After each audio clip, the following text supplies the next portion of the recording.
Welcome everybody to the La Bobby channel. Hope you're having a great night. Pro streamer. Yo, what's up, boys? Who is excited for this evening's events? We've got a very special stream here tonight. We're gonna be watching the live stream of the LA Founders Meetup, followed by the first snapshot for the future game Project Moon. This thing should prove to be like really disturbing to the industry because of the way they're building it, the way they're doing it. I'm particularly excited. We've got ourselves a founder's badge, meaning that we have a direct line to the devs and have a direct input into how this game comes together for a finished product for all of you guys. The event itself doesn't start for a little bit here, so I thought we'd go over some of the stuff that they have released to us as founders on their site. So let's get into it.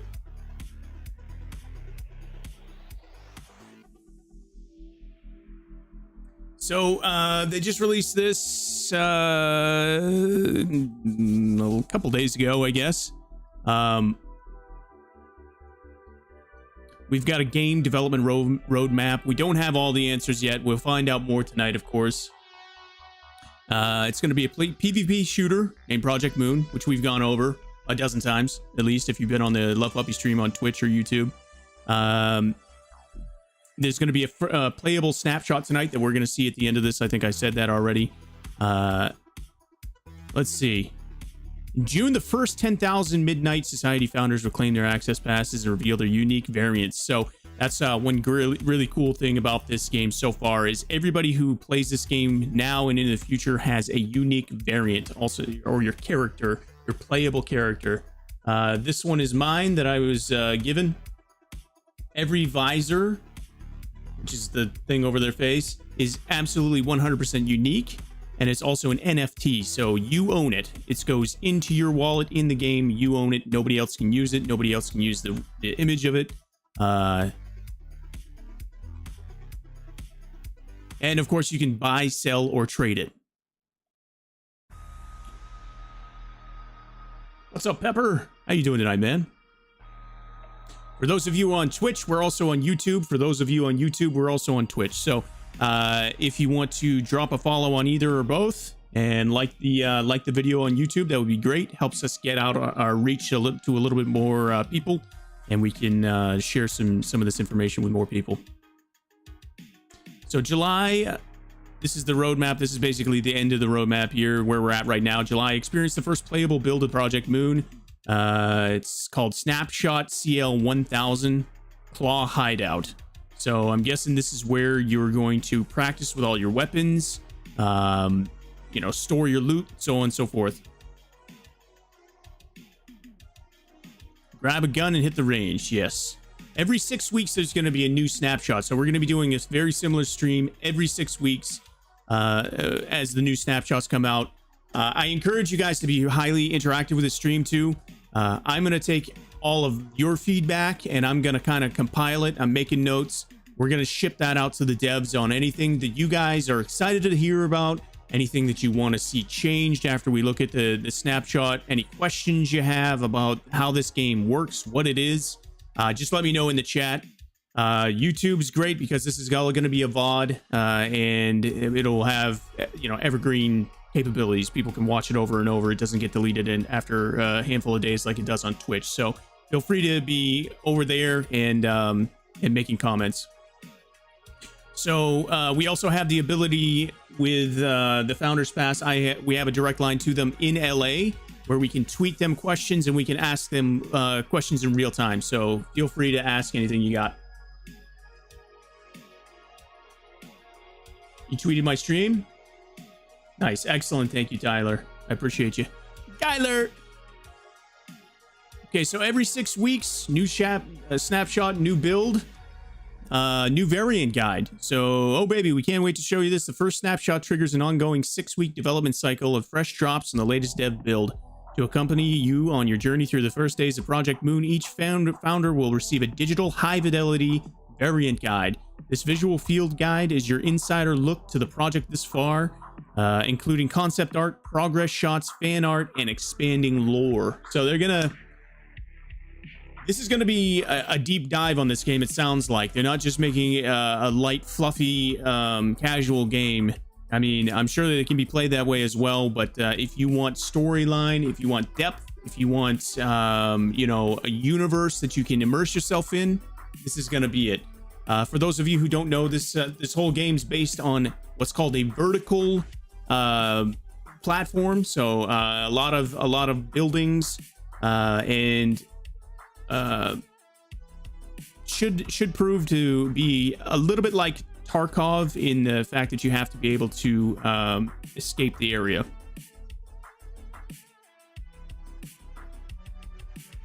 July, first ever in-person founders event in Los Angeles. Pack your bags. Now we missed this tonight. It just was like not feasible to get across the country in a timely fashion to go to this. It would have been pretty cool. I'm seeing some pictures on Twitter of people meeting Doc, and I guess there were some variant meetups, which all the founders are called variants right now. They're meeting up. Some of them went to a Korean barbecue place. They looked pretty fun. Had some booze and some meats. So they're meeting the dev team, including Dr. Disrespect, Robert Bowling, and Quinn De La Hoya, excuse me. So Robert Bowling is of COD fame. He helped develop several CODs, as Dr. Disrespect did too. If you guys didn't know that, he helped develop some of the maps and some of the some more popular levels back in the day. And they're going to have a developer roundtable to provide valuable feedback on the snapshot. And they're getting a bunch of free founder exclusive merchant gear, which sadly we're not there for, but hopefully they have one a little bit closer, and then we'll definitely be at that. Nothing like booze and meats, that's for sure, man. That is for sure. What else have we got for you here? Okay, maybe we have some more events coming up. Okay, June, they had a New York City meetup. I unfortunately was not awarded my founder's badge yet, so I couldn't make it to that as I wasn't part of it. So those are the only two that we've announced so far. Okay. Roadmap to LA Founders event and beyond. To the chosen, welcome to the existence. You have successfully claimed your place in a brand new era of game development. Those still waiting, hang tight, stay vigilant for future minting opportunities. So there are going to be more founders passes in the future. How many I don't know, but right now there were 10,000. There were 400,000 applicants, and 10,000 got picked. Slowly, but they did get picked. We were in the first 50% of those, so I was pretty excited to get the nod relatively quickly. So, Midnight Society is building the next AAA competitive PvPvE first-person shooter, and we're doing it openly and transparently, one snapshot build at a time. We will release snapshots, which are playable experiences focused around specific milestones, every 6 weeks. Every milestone has feedback parameters around weapons, player abilities, gameplay, and play spaces, within the game. Our team will be collecting feedback, prioritizing it, and applying it to upcoming snapshots.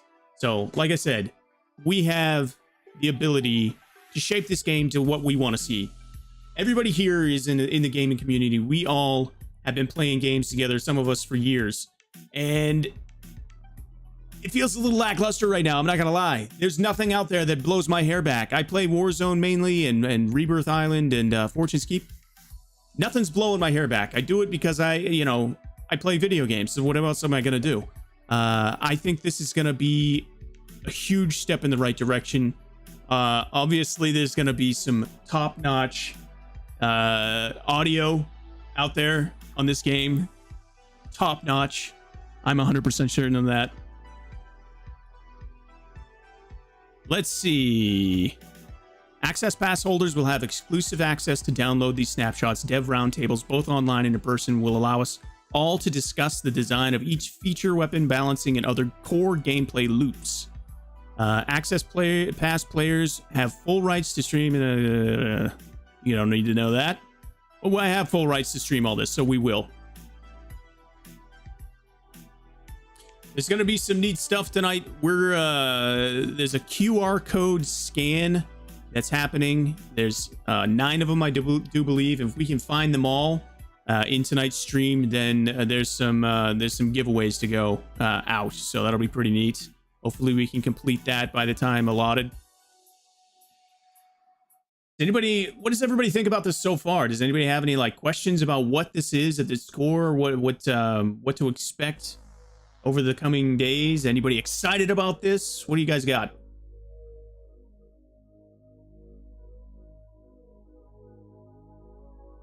Vertical Extraction Shooter, or VES. Our high-level gameplay goals are to capture the essence of an arena shooter level design with the scale and scope of Battle Royale player counts. So I'm guessing 100 plus. And the session-to-session gameplay mechanics of extraction-based shooters. Which I kind of like. I really do. There's a lot of things I like about Tarkov, and there's a lot of that I don't. It's knowing the 75 different types of ammo that go into the same gun, and all that stuff's just way too in depth. So I'm hoping we can keep it a little bit less deep than that, and make the game more playable. But the gameplay itself is really fun, and the extraction feature is very fun.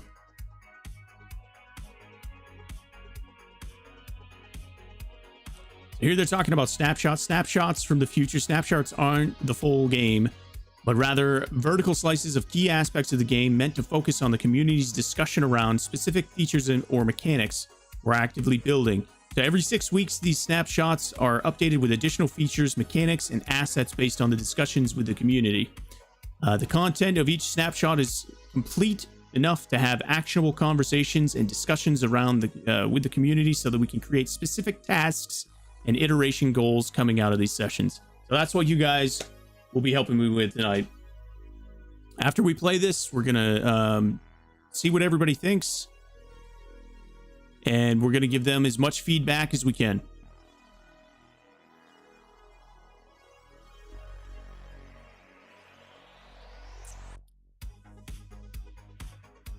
So for those of you who don't know, the FaZe warehouse is where they're hosting this LA event, which is pretty awesome in my opinion. I would love just to walk in the door, because that's as close as I'll ever get to FaZe, that's for sure.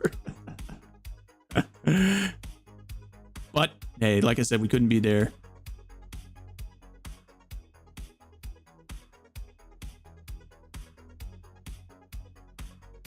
Okay, so this is about the snapshot tonight. This is a map of the snapshot. Snapshot CL1000 player hideout. The first snapshot represents 2 key elements in the game: the first weapon and the first play space. This experience was designed to elicit feedback on topics like recoil, balance, reload, accuracy, etc. It's time to practice and showcase your skills. We're offering 3 different shooting range experiences throughout the player hideout. Anywhere you see a red button, you'll be able to activate a unique target practice, each designed to hone a unique skill with the first assault rifle. Stats on your performance are shared and stored locally. Share them with the community to compete for the best accuracy, time, headshots, and scores. Oh man, I hope we don't have any like crazy aimers in this. I'm pretty good, but those guys who sit with aim practice on their mouse and keyboard all day, they're better. Actually, I don't even know if we can play this on controller. We'll find out though. I might have to do a little mouse and keyboard. We're not super hot at that, but every 6 weeks, this play space will continue to grow and expand, introducing new elements tied to key new features and mechanics from each build. Your variant is only the beginning. It has been incredible to see all of your variants being minted and shared online. In case you need a refresher, here are all the great perks that come along with your access pass. So this tells us about what's going on with the Founders Pass. We unlock a unique variant design with its own call sign, visor, cortex, and set of traits based on different rarities. Compare your stats in the visor cortex database found in your profile. As far as I've seen, most of them are epic right now. They've all got epic visor cortexes, which is the visor in the front. And then some of them have like better stuff, like better weapons that they're holding or on their back. Download snapshots every 6 weeks. These vertical slices of the game features are designed to explore specific features. Enjoy a new variant guide with each snapshot. These visual guides outline what we've been building and what's on deck. I have a kind of a question about the variants. If you're like my variant, which I just showed you guys right here. So there's different aspects to these.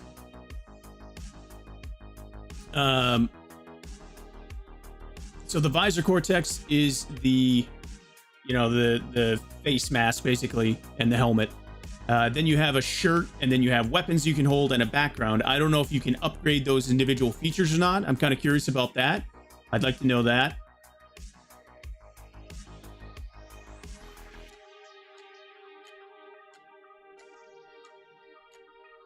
I'm calling this the all-seeing eye.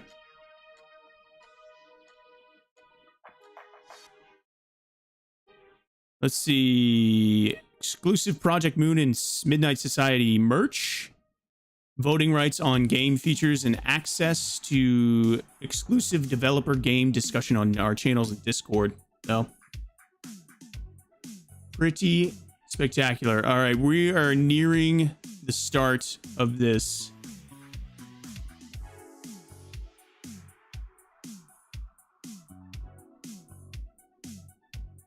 They're also hiring.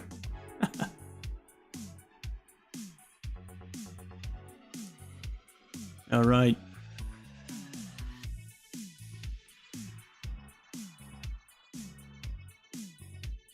Four minutes, 57 seconds. What does everybody think so far? Anybody got any questions or excited? Anybody gonna try and get a founder's badge when they mint some more?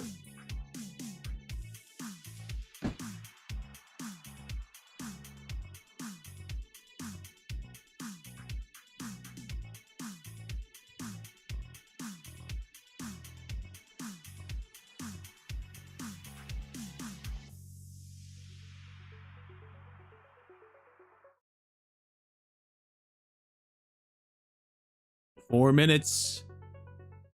4 minutes.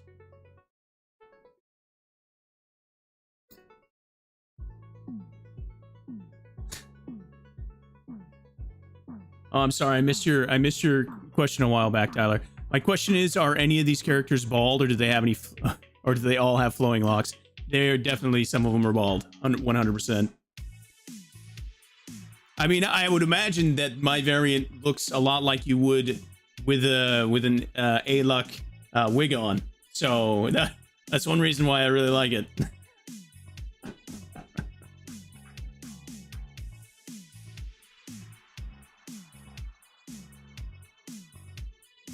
That's what you would look like with an A-Luck wig on, for sure.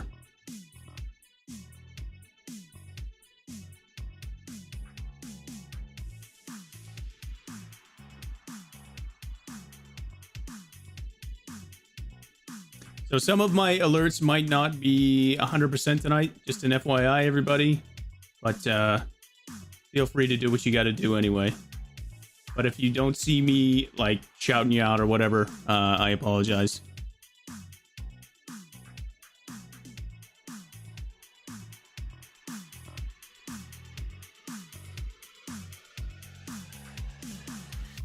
I'm so happy that this isn't a BR. I gotta be honest with you. I'm not huge on the BR thing right now. I've played so many for so long. I mean, starting with Blackout, I was not a super early adopter of that game, but I'd say maybe five months into that game, I was playing it every day, exclusively. So that was 2018? 2019? Not really sure.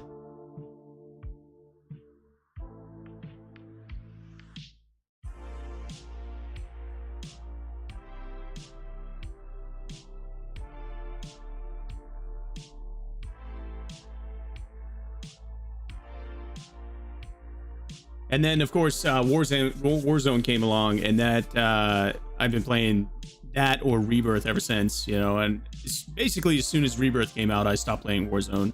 I was hoping that Caldera would be a little bit better, just a bit structured a little bit better than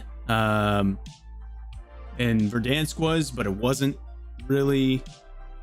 The gameplay still kind of slow and not exciting, you know? I mean, the top 0.01% of the players in that game make it look a lot more fun than it really is. And I think that game owes a huge amount to the people who are really high level players of it. I think they owe them a lot, because it wouldn't be as successful as it is. It would not. There's just no two ways about it. People would not play that the way they do. No chance.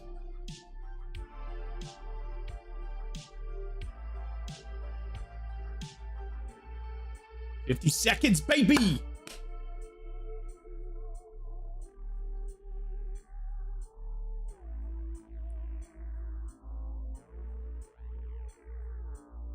Let's go!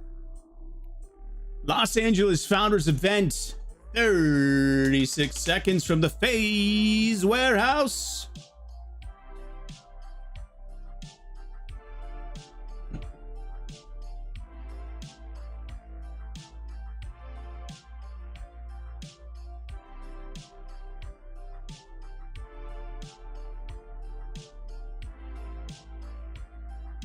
I'm going to cut the music when this comes on so we can hear better.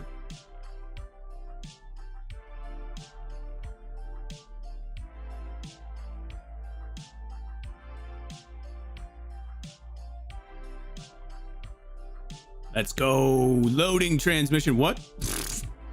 Did they just turn another timer for another hour? What?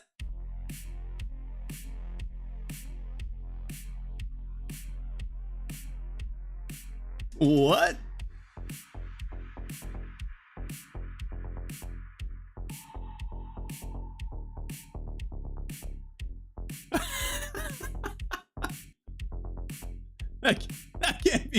That can't be right. That can't be right.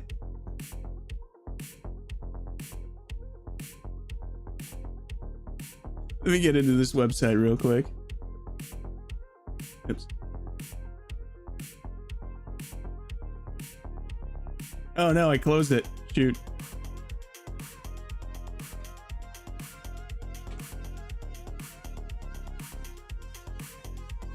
Oh.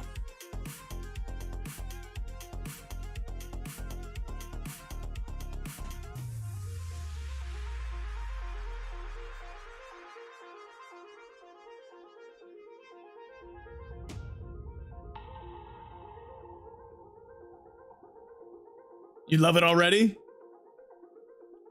Is my audio in sync? I don't know, Alfie. Refresh your stream. I am running a 5-second delay. A countdown for a countdown. Brilliant. These guys have it all figured out, man.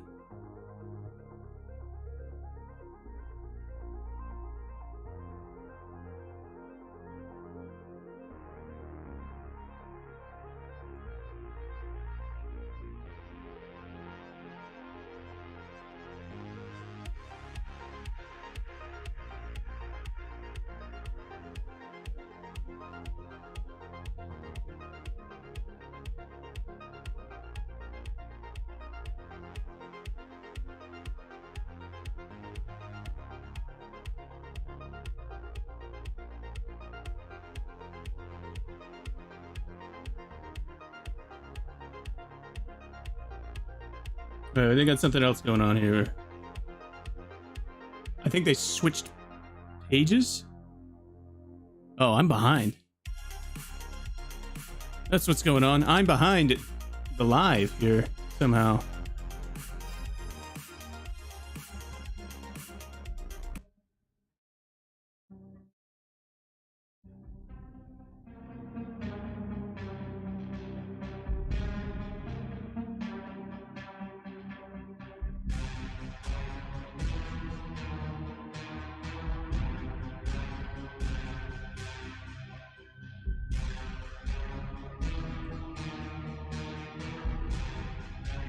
Okay, good.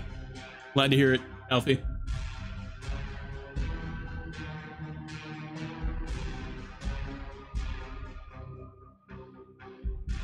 There he is. The two-time himself, baby.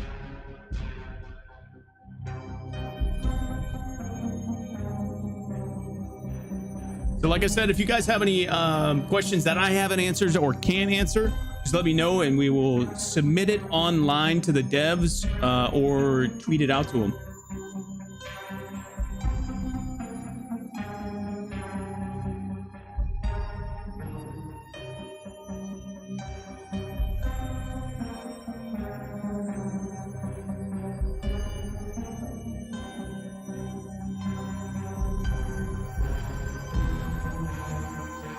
This is the FaZe warehouse right here that they're in. I've seen a few pictures of it. What a dope place to work and hang out. For those of you who don't know, FaZe just had an IPO, so that it's a publicly traded company now. Started out with $1 billion valuation.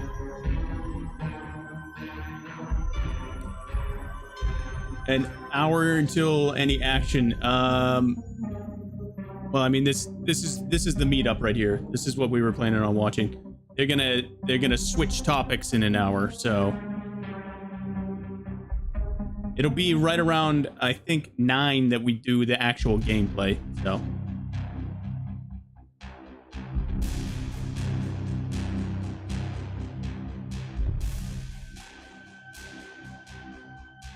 but there's gonna be content before that. Series 0 patches.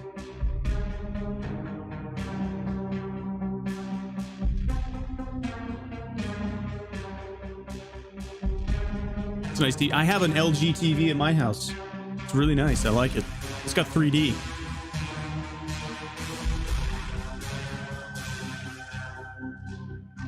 Drift? I wonder who's got the high score. We should tweet that. We should tweet that. Who has the high score on Drift? It's a nice bar.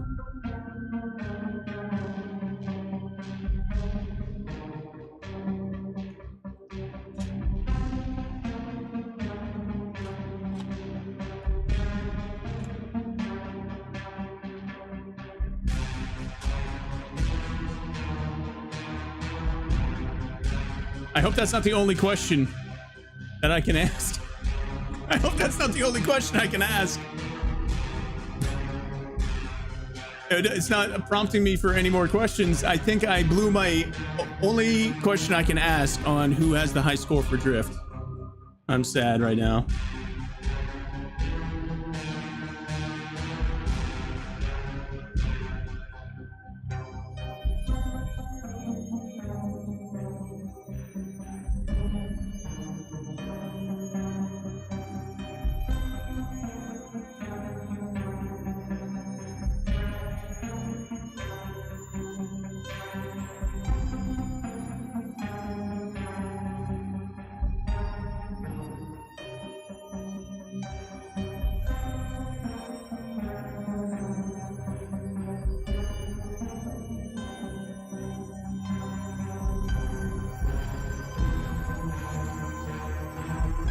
Gnome Fighter, welcome, my man. Doc is not part of FaZe to my knowledge. Turbo, hello. Would it be a Love Puppy stream without me muting myself for at least 5 minutes and not remembering? Would it be? It wouldn't be. For those of you who just got here, we're also live on YouTube. You want to hop over there and hit the thumbs up button and, you know, drop a message or something. It's mighty fine of you.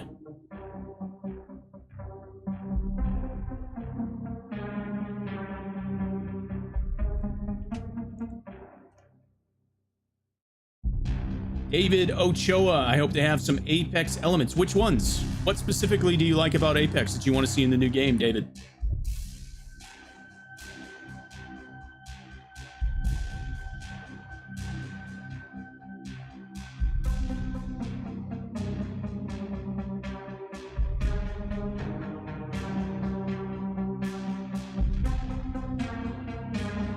All right, I've got a lot of monitors going on. That's why I'm wagging my head back and forth like a maniac right now.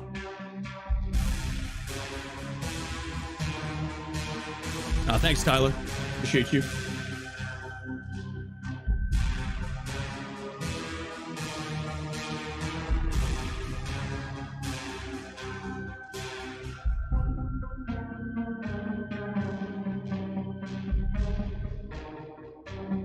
This doesn't exactly seem like full screen.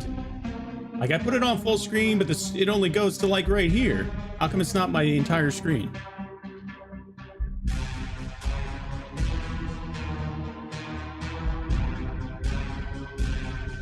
Also, it would be nice to be able to move chat.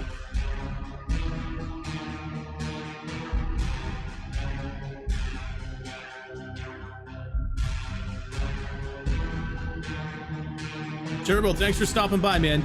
So this whole thing's going to be on YouTube as a video in the Midnight Society playlist. You'll be able to watch it back if you want to, and skip through some of the parts. Have a great night at work, though, my friend.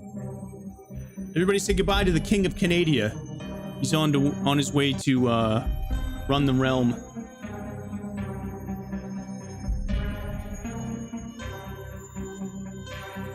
All right.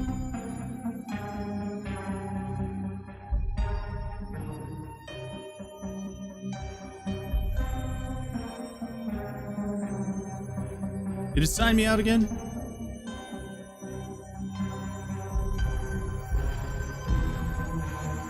It did.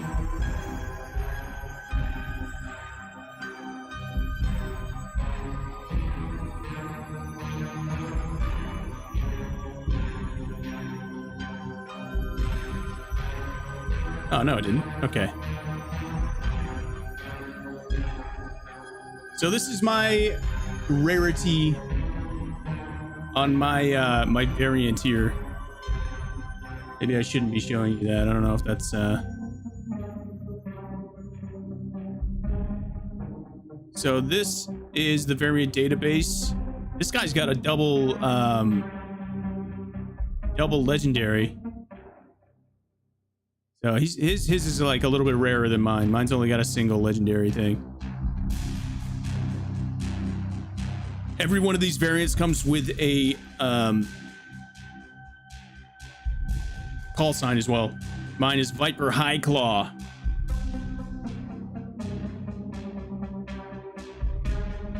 Oh, that's pretty dope. You guys can see those all right, right? So each one of those visors is totally unique. Some of them are crazy. Some of them are crazy. I really like them. There's some that are like skeletons in there.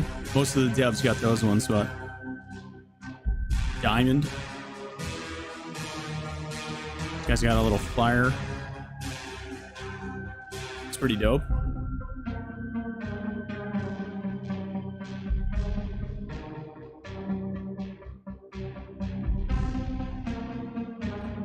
Here's just the Midnight Grenadier.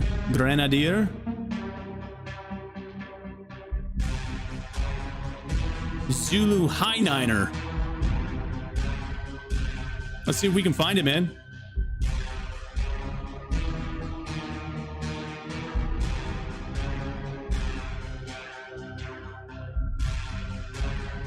Midnight Grenadier. Is that what you call it, or is that what it's actually called?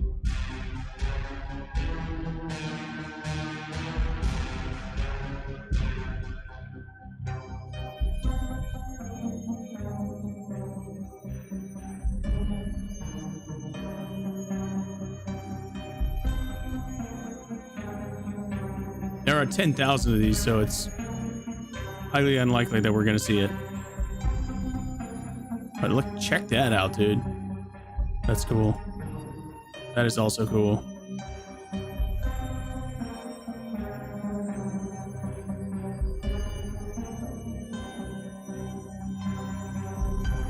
Bro's got a 7-Eleven on his forehead. Yeah, there's a lot of them. Wait, what race car driver is the number 9? What race car driver is the number 9? Is that Kyle Busch? Dude, he's definitely got a mullet. He's definitely got a mullet under there. Oh, the diamond. I like the diamond quite a lot, actually. It's the right color anyway. Good evening, Vietnam. What's up, A-Luck? Welcome, my friend. Alfie, have a great night, my friend. Thanks for stopping in.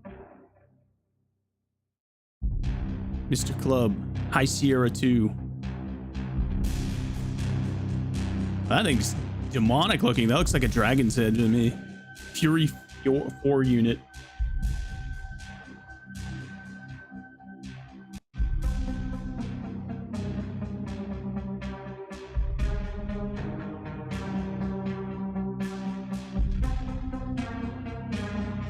Yeah, see, some of them have weapons on their back and in their hand.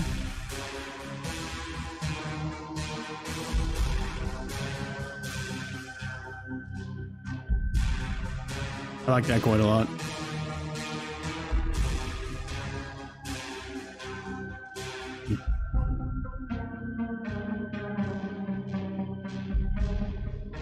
I'm kind of glad I don't have a number on my helmet.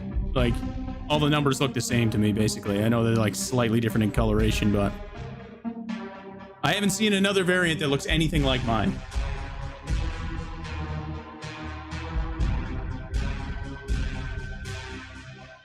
That guy's got all kinds of sticks growing out of him and whatnot.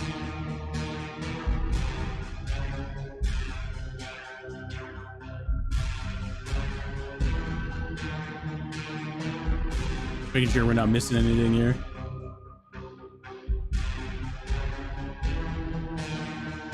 David! Welcome back, my friend. Oh, you're just saying hi to Alfie. Gotcha. That's cool. That's a club, but it's all like carved up. The negative spaces make that look really neat.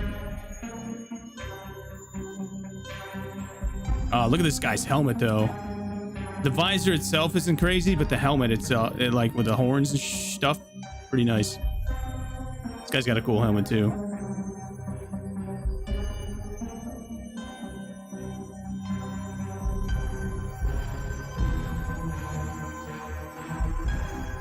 I like that guy's. I like that guy's visor. Inked Kilo 8. MT Beer Glass, how you doing, brother? Zulu Militant. We're just looking at some of the unique variants that are out right now before the event starts. And after the event, we're gonna have a playable demo to hang out, watch.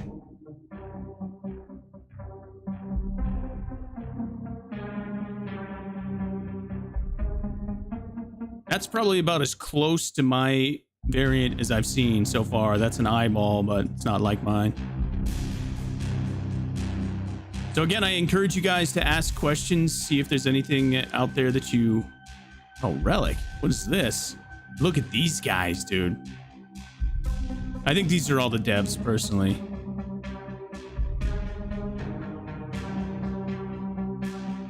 If you guys have any questions about anything, let me know. Oop.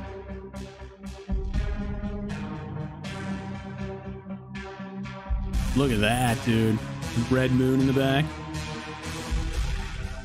The artwork so far in this game is pretty awesome. I can't wait to see what the final skins look like and the builds look like. These are going to be the highly sought after visors, I think. Not going to lie, the personalized characters is legit. Yeah. And if you like somebody's, you can buy it from them. I mean, yeah, I'm sure you can find new ones too. You can buy new ones from people on the open sea if they're willing to sell it.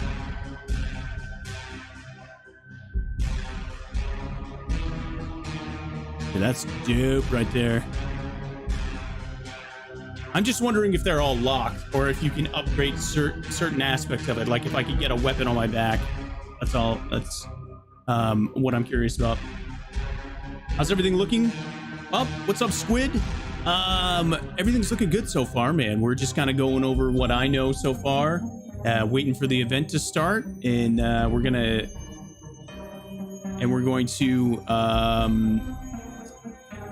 play the snapshot after that. If you guys have any questions, let me know. We can submit them for answer and see if we can find out for you if I don't know it already. Gnome Fighter switched over to YouTube. No problem, brother. It actually helps the YouTube. We're trying to get the YouTube hours up, so that's good, my friend. Appreciate you. Twitch is a little heavy on the ads right now if you're not subbed. Absolutely.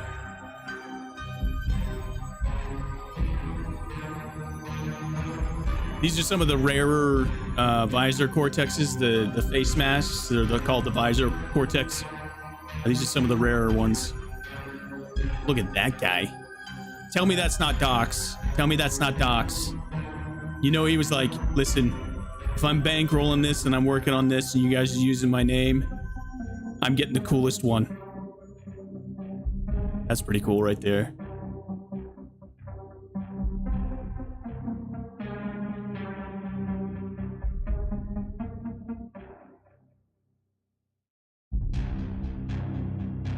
They're not all skulls like this. We're just looking at the ones that are all skulls like that.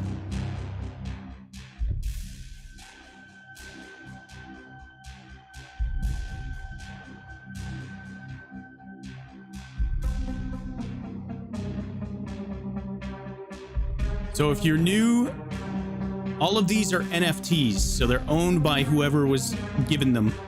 And they can buy, sell, trade it in the open market for whatever they want. Money, cryptocurrency, other variant NFTs. You know what would be really wild is if somebody cornered the NFT market for the variants and bought them all right off the rip while they were like not super expensive, and like just became a variant billionaire on this game. Like Militant Delta Tango. Which one was that? Oh, that's Dr. Disrespects right there. He even says it. Look at that. That's pretty badass. It's not what I would have expected. If I'm a little slow on the comments, I apologize. We're running a 5-second delay. Militant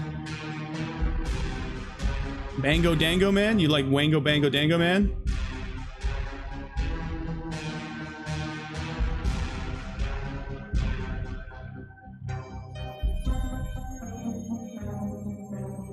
I like that movie too, Squid.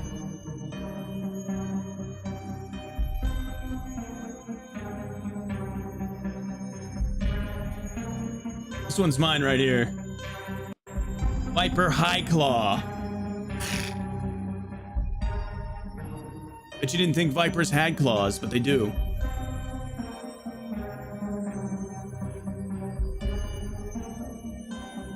Oh, it was a legendary one?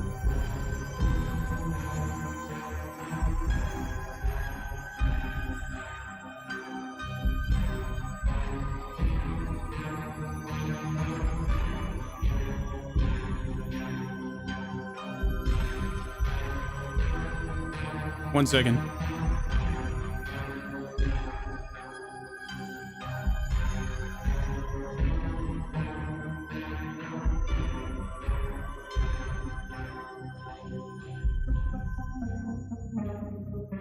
See if there's anything notable.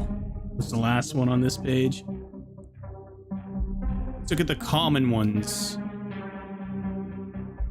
What's wrong with that? What's common about that? It's still got a legendary visor cortex. That's pretty badass, actually.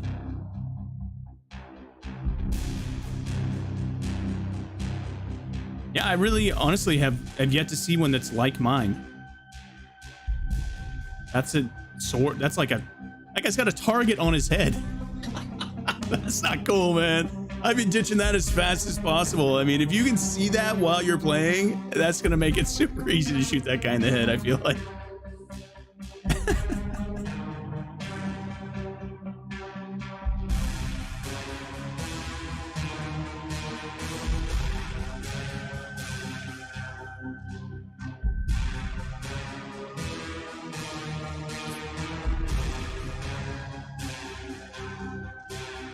Last one in the legendary. We'll check it out real quick. Oh, that That is cool. Where'd you find that? Are you a variant as well? Beer glass? Daniel, my friend. How you doing tonight, my friend? I was hooting it up out on the town.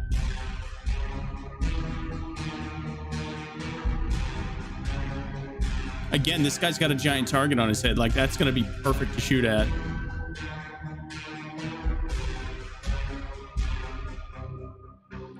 Kelby, what's up, baby?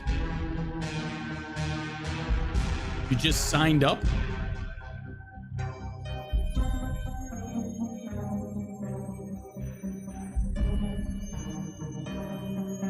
Did you get a founder's badge, beer glass? As I understand it, that's the only way you can look at the website. Another head target. Still on the fence about this game. What are you on the fence about, Cubby?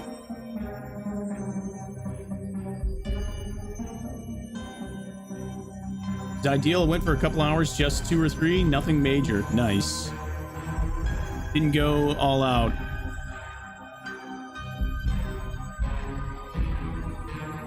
Oh, that's cool. That's actually the claw, like the claw insignia that they use.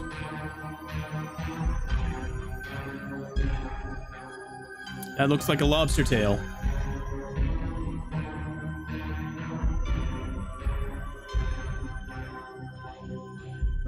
That's kind of dope. Like a smiley face. That looks like a child's drawing of a dinosaur on that guy's helmet.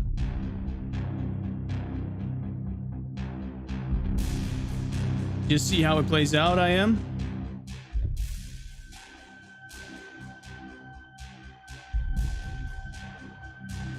Well, it's gonna be a for the big rundown. It's gonna be a vertical. Why can't I think of that word? Escape. What the hell are they calling this thing?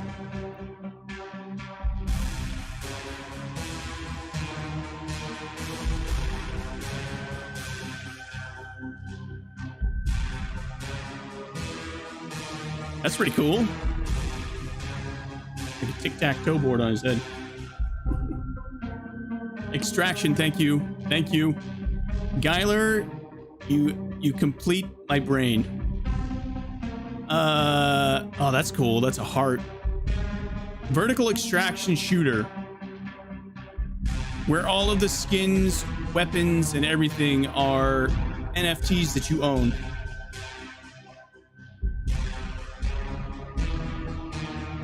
I'm kind of curious what the timeline is. They're saying every 6 weeks they're going to do a snapshot.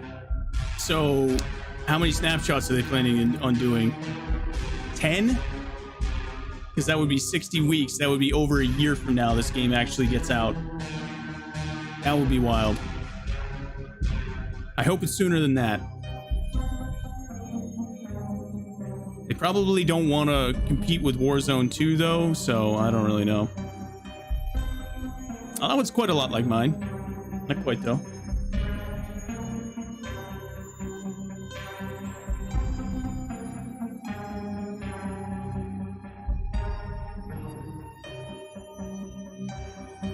It kind of actually looks like a Viper.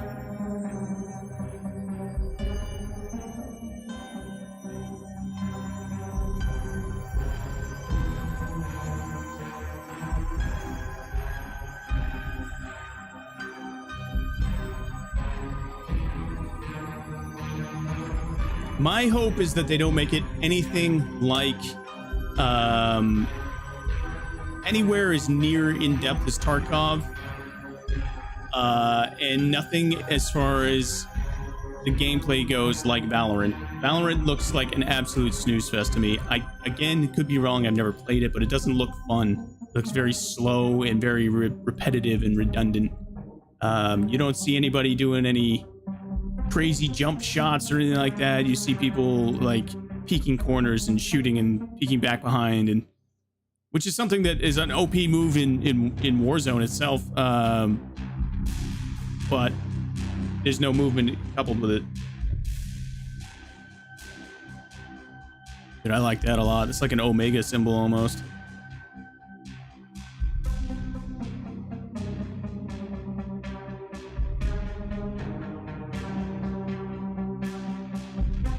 That's another big target. Put bullet here. That's a lot like mine right there. I actually haven't found mine on here. I've looked through it a bunch of times. I've never found it.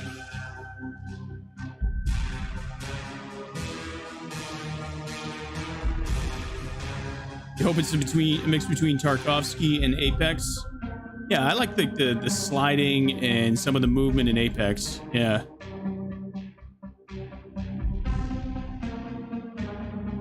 I'm not sure I like the gunplay that much in Apex compared to something like Warzone, but we'll see.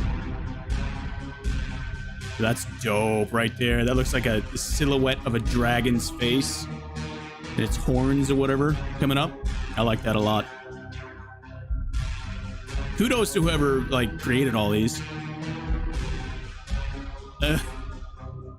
That looks like a clock. What is it? 11:21 on that clock. What's the Tango 46?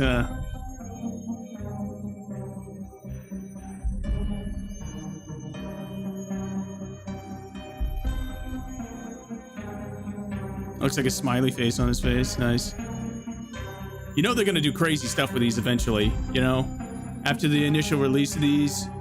It's gonna be stuff that you can buy in the store. I'm sure that's gonna have like wild stuff on there, like smiley faces and, you know, sad faces, anime faces. I don't know. From the tone of this game, though, right now, it seems a little bit more on the serious side, but than like a Fortnite. Simple, elegant. Oh, I like it. I thought I saw one that looked like an 8-ball a while back.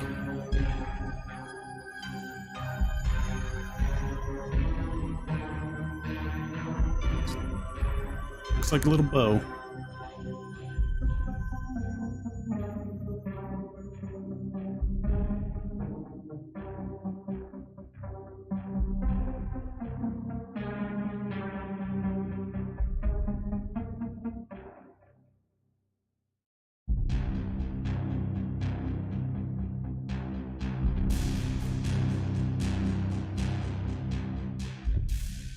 Interesting looking.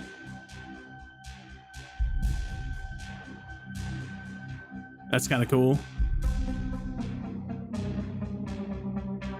So when is this kicking off? I think about 20 minutes, Dan.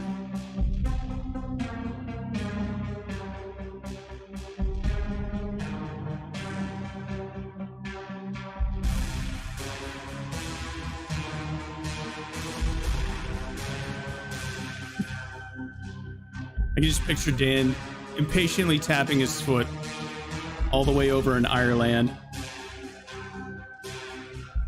Take your phone with you. Take your phone. Who the hell are you kidding anyway? Dude, that's cool right there. I like that a lot. Also very cool. I would have turned the contrast up a little bit so that was crisper, like that one. For some reason, there seems to be a haze over that visor, but I really like that a lot. Hello, Sakuz. We are previewing the game Project Moon from Midnight Society. This is Dr. Disrespect and Robert Bowling's AAA studio. This is gonna change the way that video games are made, hopefully. And hopefully for the better. We got ourselves a founder's badge, so that means that we're getting early access to everything. We've got exclusive streaming rights, and I get a direct line to the devs to give them input on what we think as a community the game should look like and feel like and play like. Yes, this is Doc's game.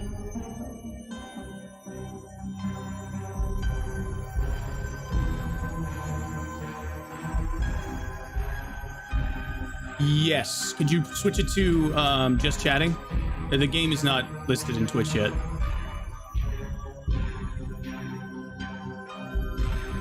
What's wrong with my cam?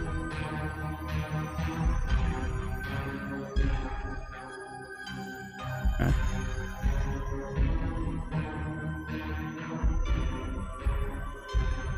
So they're doing the LA Founders event right now. They're doing a meet and greet. They're all having drinks and whatnot there, and then they're gonna have a dev roundtable that we're gonna watch. Then we're gonna click over onto Project Moon snapshots right here, and we're going to download the playable demo.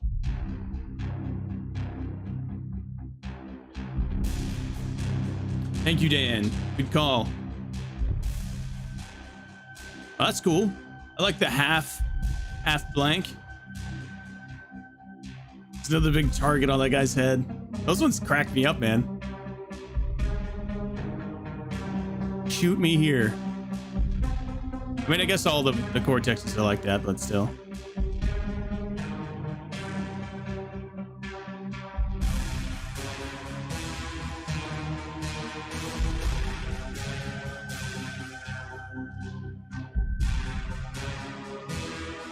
Actually, you know what? I wish I did have like a number 5 or a number 3 on my thing, because you know that there's some crazy race car driving fan out there, some crazy NASCAR fan that would pay big bucks for it if you sold it on OpenSea.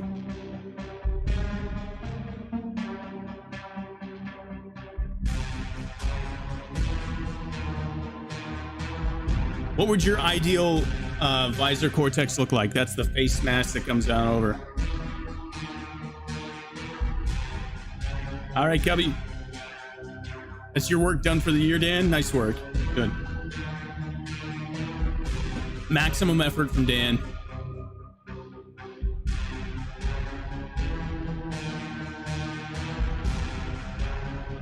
Slobbering troglodyte. What? All right, Sakus, we're gonna be on until the usual, probably. Play some games after we're done with everything. I like that red, gold, and green almost. That's pretty dope too.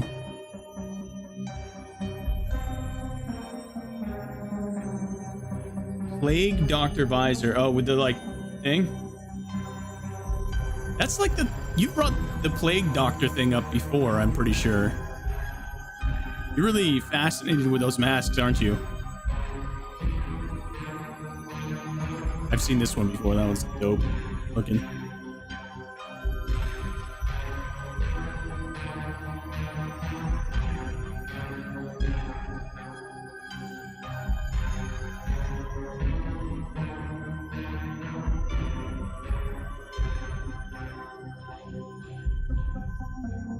You're a fan of plagues?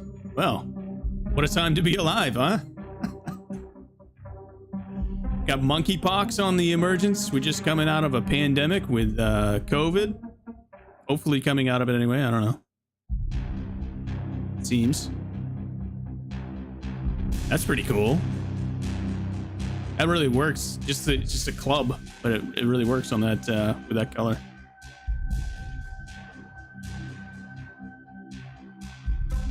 Hey Dan, even more exciting, did you know that they make little mini tacos that you can put on top of pizza as a topping? I mean,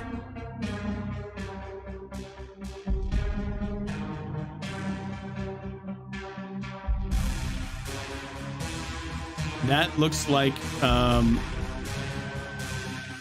zombie version of Dr. Disrespect with the mustache.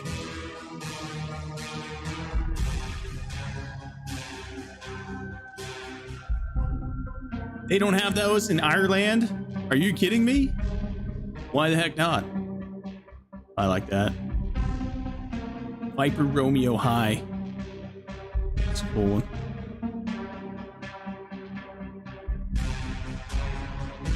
What's wrong with your country, man? They need to get more creative with their junk foods. That one's probably about as similar to mine as I've seen.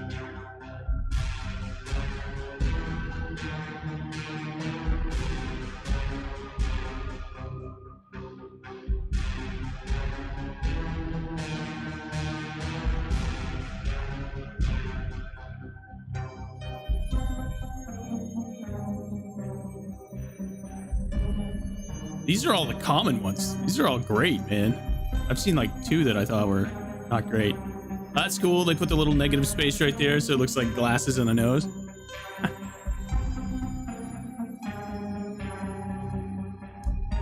What are the 8 things under each variant? Good question, man.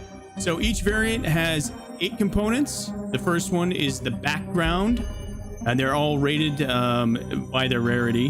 The next one would be the body. Then, of course, you got the visor cortex. Next one would be the held item. Next one would be the helmet chassis, which is the frame right around here, and some of them wrap up or have horns. Then you've got right shoulder, left shoulder, and the weather.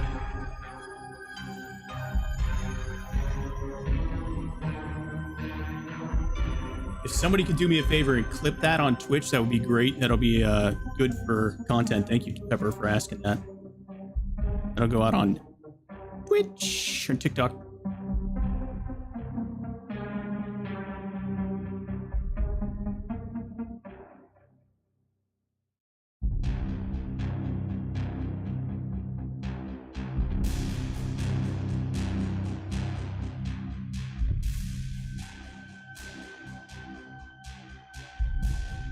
Kind of looks like an alien head.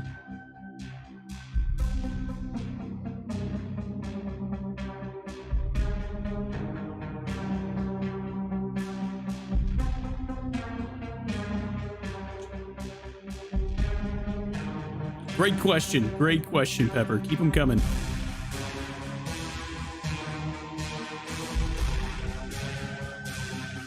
Does that guy have dual P90s on his back? Just like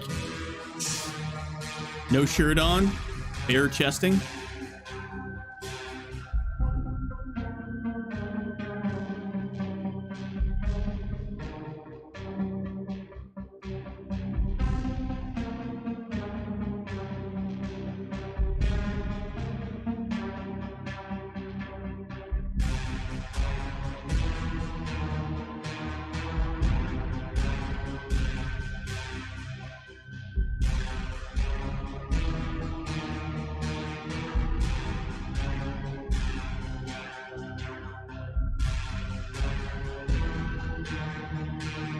These are awesome.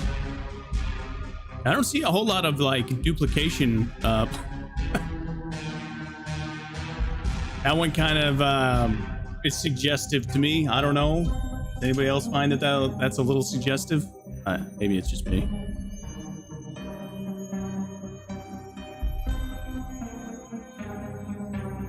I'd like to see like a skull and crossbones one or something.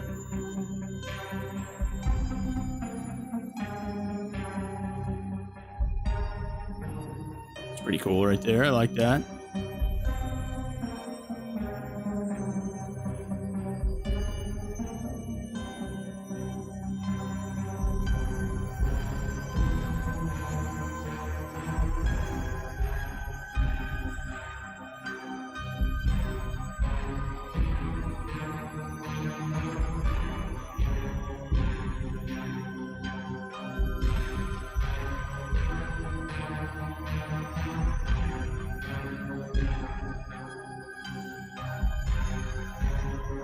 Couple more minutes, boys and girls.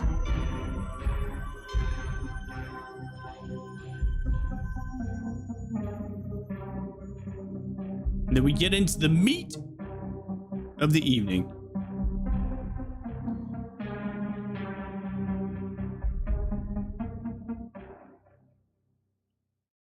I like that. That would fit well with the channel. Love puppy.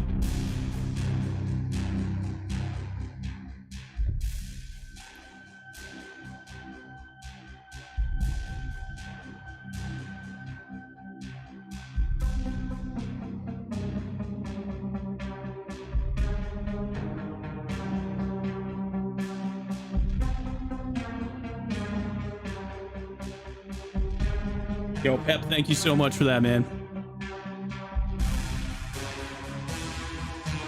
I appreciate your help.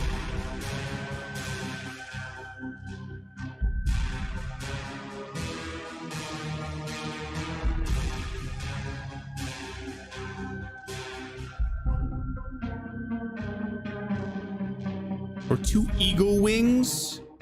Or whatever. Eagle wings? Would it be eagle wings? Phoenix wings splaying out across the face? Or maybe like shrunken down into a little mustache?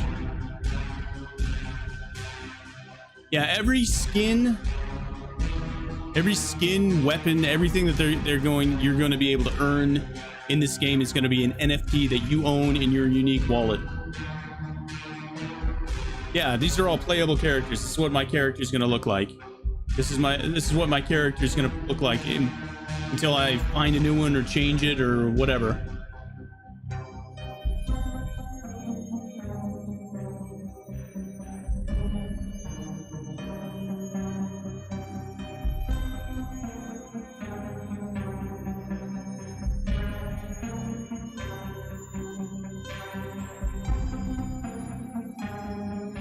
What are my A components? Let's see. So I've got District 6 as my background. I've got a platinum tactical jacket with midnight trim. I'll pull it up so you can look closely. I've got an Arctic camo chassis for my helmet. That's the rim around the edge here. Flawless Eye, they're calling it. The G20 for my visor cortex. I don't have anything on my left shoulder. I have nothing on my right shoulder. No weather. And I'm not holding anything. So I don't have a common one, but I definitely do not have a legendary one.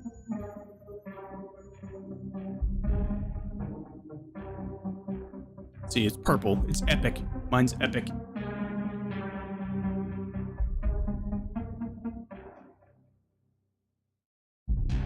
Lucius Locks, yes. No, I don't have any weapons. I don't need them. I don't need them, man. My hands are registered weapons. Here's a silly little fact for you. When I was contemplating joining the dojo, which I did eventually join and become a second degree white belt in Shorin Ryu, I asked the sensei in a parking lot one day, and I said, well, if I do this, man, I need to know at what point I have to register my hands as deadly weapons.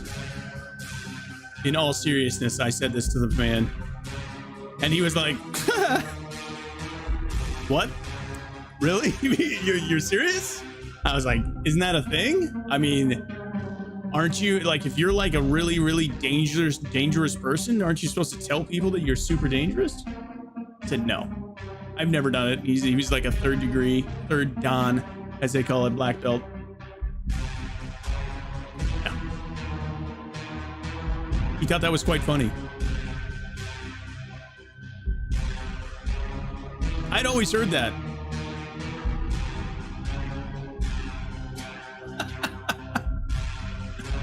Can you imagine working at the hand registry?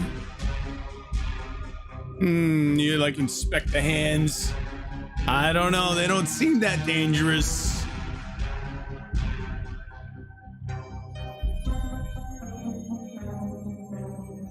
Lots of sevens.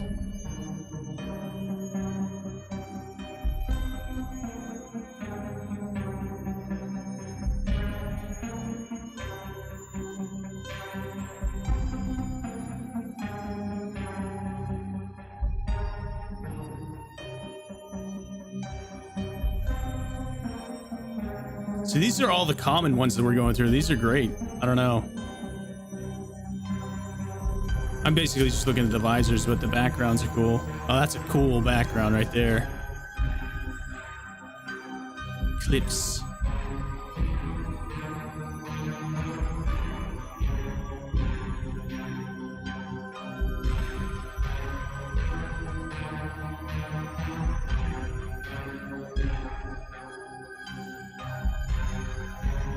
Hey, Molly. How you doing?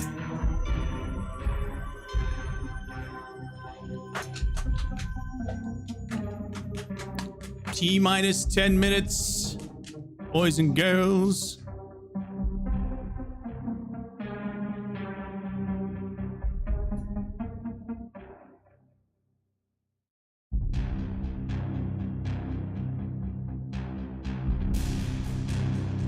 I encourage you guys, if anybody's new to the Love Puppy channel, hop into the Discord. You can find people to play games with in there. We've also got some great channels. We're big on pets, cars, personal accomplishments, although Alok has not yet put in his faucet that he installed as requested.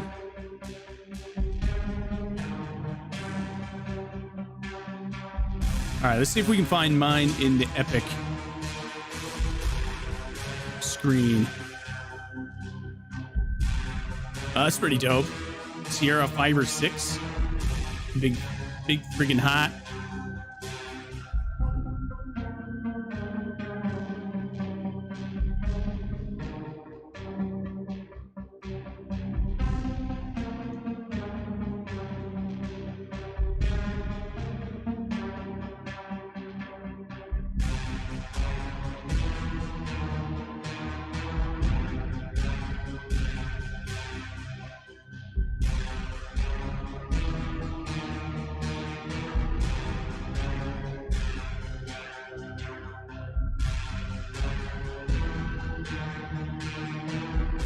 Romeo 3 high.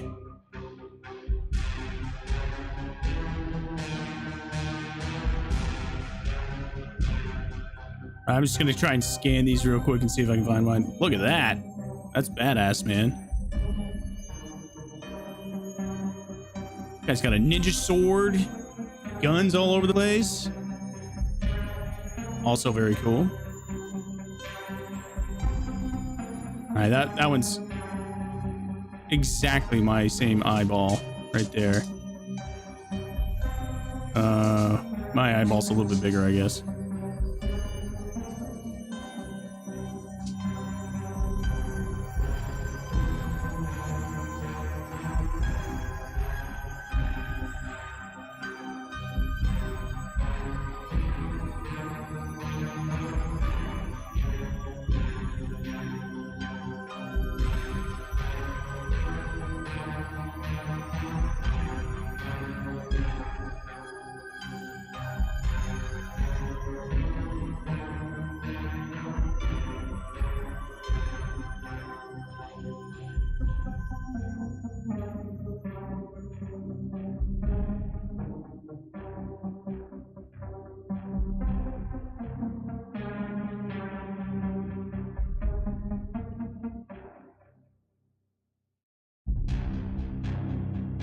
Looks like a,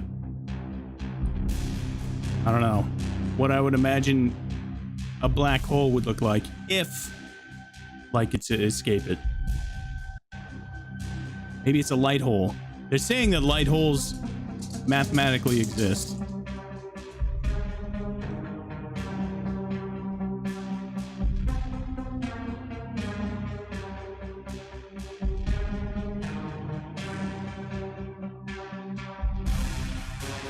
What is the light hole, you say? It's the complete opposite of a black hole.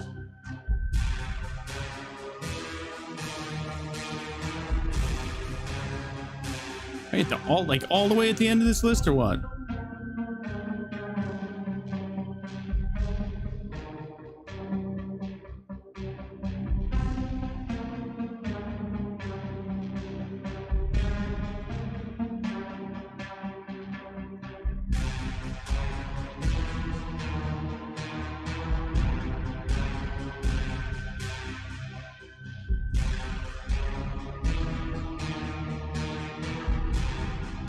We'll be right back.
The countdown has 18 minutes left on it. Sorry.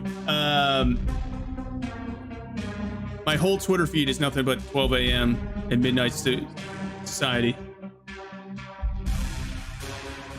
He might not. He might not know that he was muted.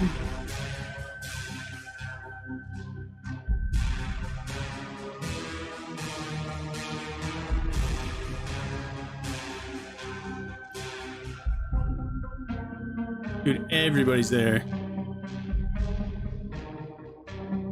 You wonder if there's another countdown after this countdown? There very well could be.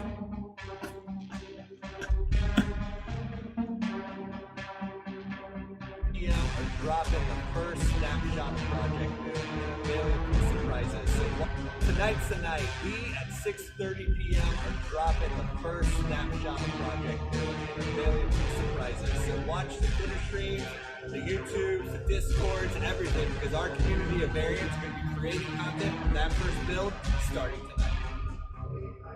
Tonight's the night. He's right. All of those things are true. First snapshot of project. All the nerds. So watch the Twitter streams. Oh, what? This guy had his face visor printed onto a shirt. That's dope, dude. I like that. I might do that.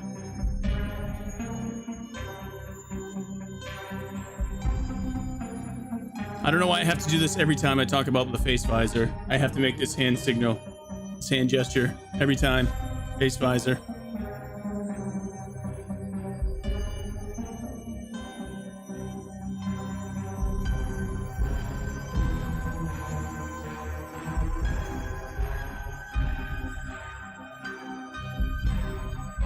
All the nerds, all the nerds.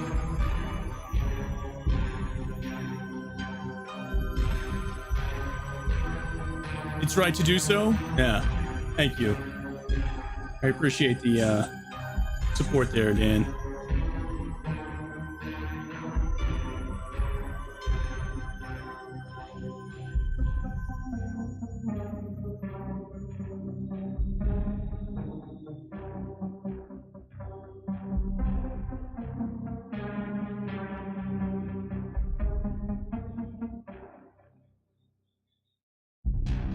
Here's a question for you.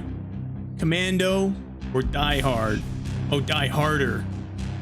Commando or Die Hard 2? Which movie would you keep? Which movie would you chuck in the bin, as you say in Ireland?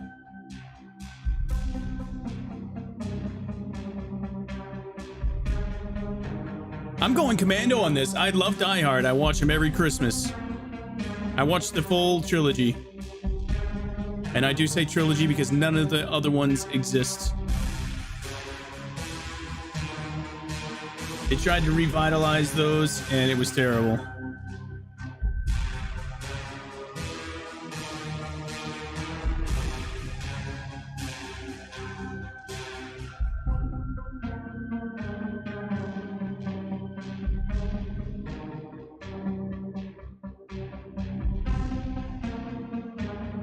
There's some sort of QR code hunt that they're going to have at some point tonight. Kind of excited to see where that takes us.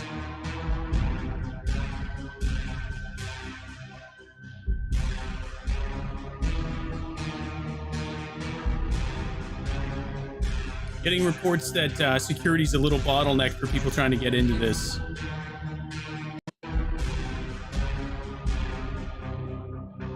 Somebody just asked, who is playing the snapshot when it drops? Nah, nobody. Nobody cares. Nobody wants to. You joking, bro? What kind of a question is that?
Just looking for any other relevant material in here that we can go over right now.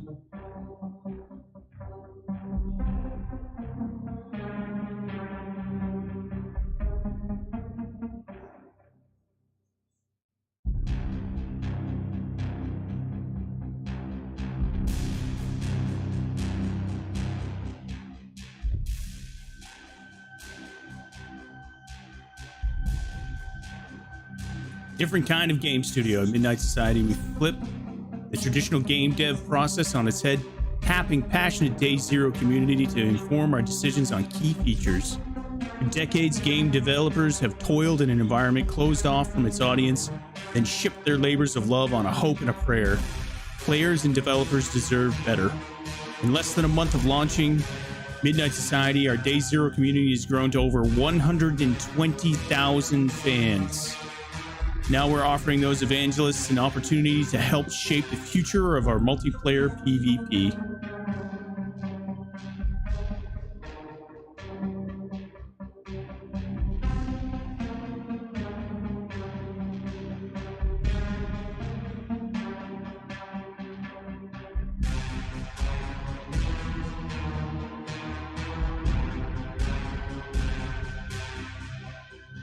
They're even hiring. Anybody wants a job.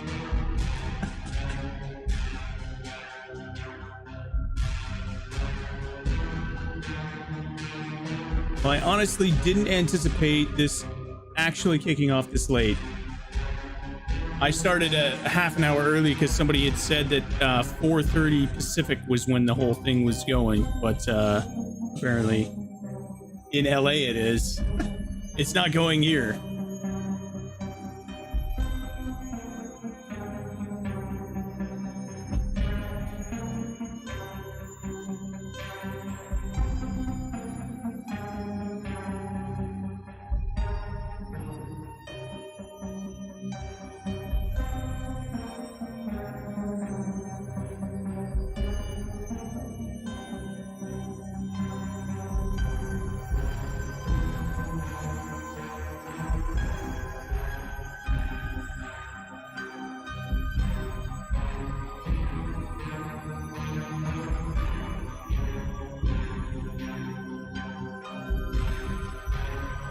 Oh, weird. Just got out of full screen mode and got back into full screen mode.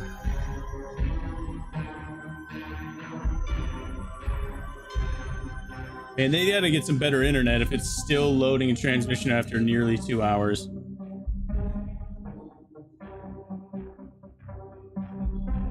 That cracked me up.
This AI is pretty good. It's pretty good.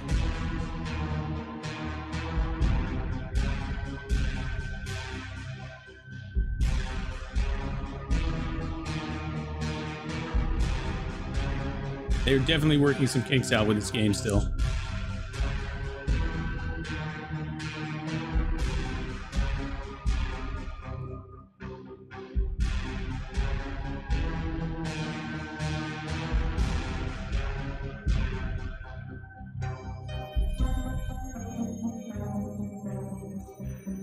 Well, that's a stalemate, I think.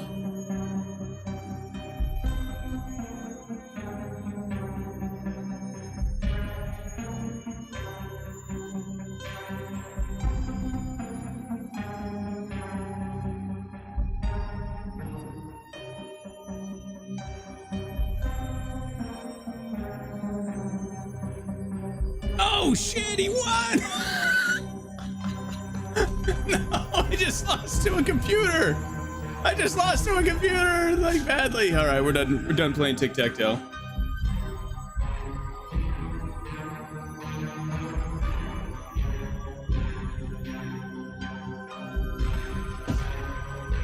Computer cheats. Computer cheats. The tic-tac-toe hacks.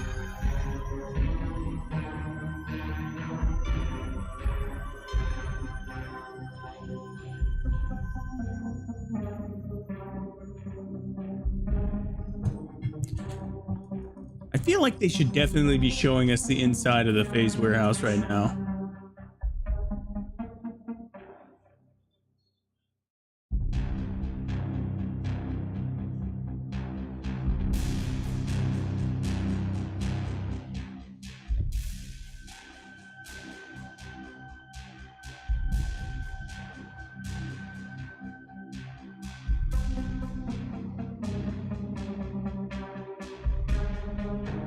Oh my gosh, like apparently there's an open bar there.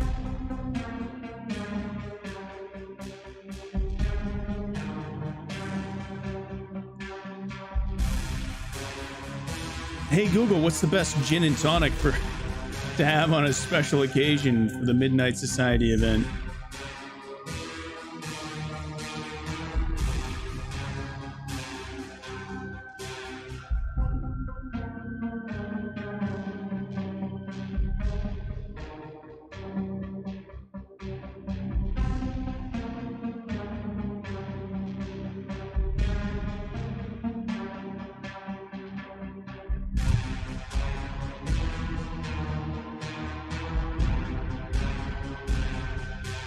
I wonder if they're gonna mail us some merch or what.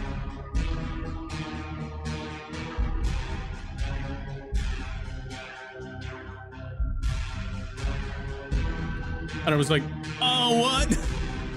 When did that happen? Dude, it was down to like 6 minutes. It was down to like 6 minutes. Hendrix with cucumber. Ah, you're a fan of the cucumber, eh? I don't like gin personally. I haven't had gin that I liked anyway. I might like Hendrix. Tastes too piney.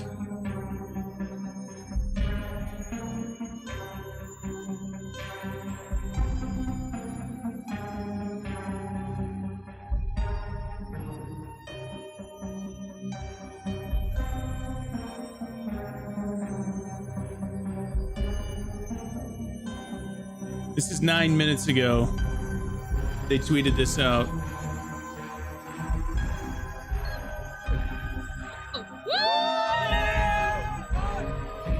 These are all people waiting to get in. Dan, have a great night, man.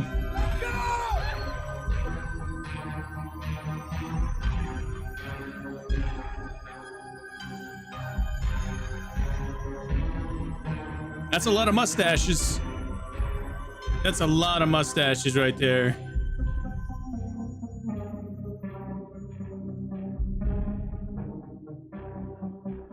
Is that guy wearing a Budweiser t-shirt?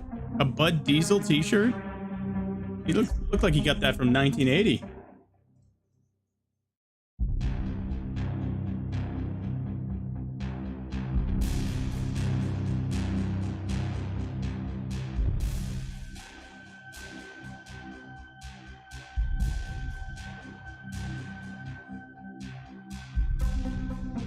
No worries, Dan. I understand how it is. Oh, let's go. Here we got something going on here.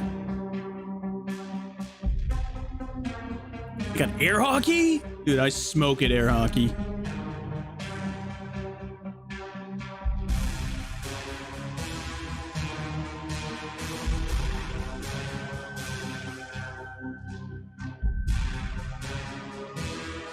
That guy wears earphones? Doc is damn near 7 feet. Damn near. That one guy looked like Weird Al. Yeah, he did, actually.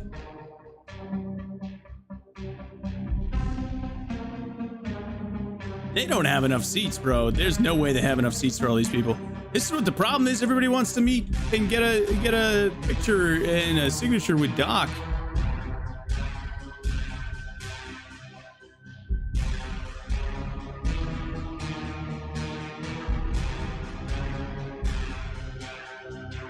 Yo, Ranstan, welcome.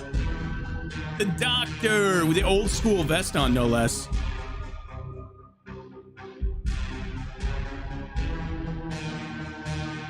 Imagine the sweaty palms.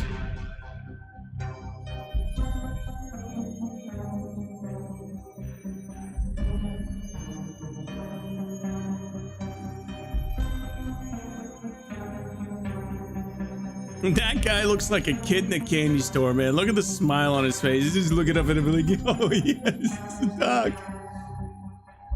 Standing next to greatness.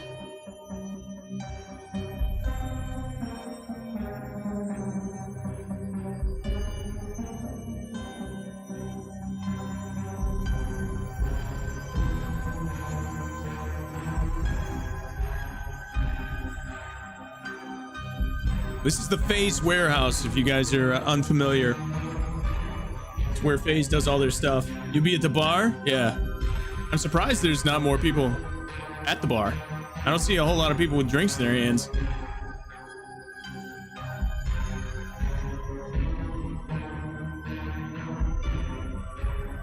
Those of you who are new around here, don't forget to smash that like button and follow on Twitch and subscribe on YouTube. We're live 7 days a week. We're gonna have tons of material out on Midnight Society, keep you up to date on the latest developments.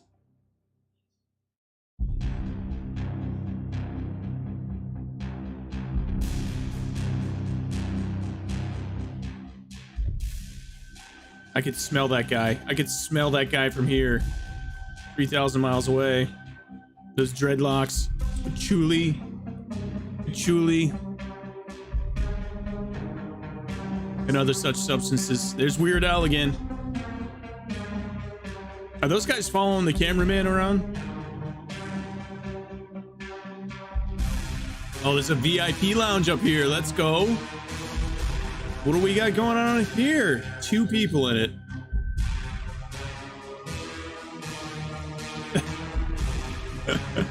He's got the snacks.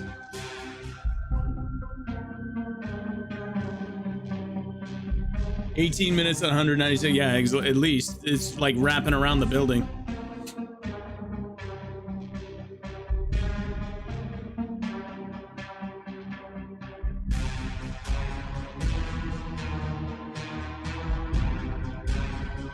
the hell is he signing? Paper plates?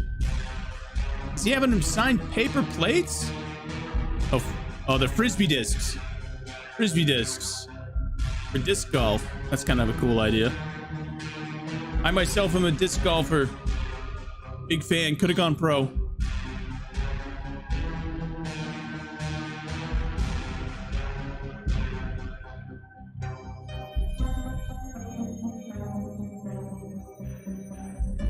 I don't know, man.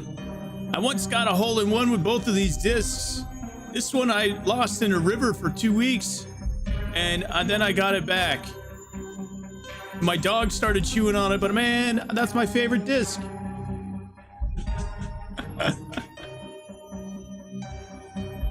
You bang chains? What do you mean, man?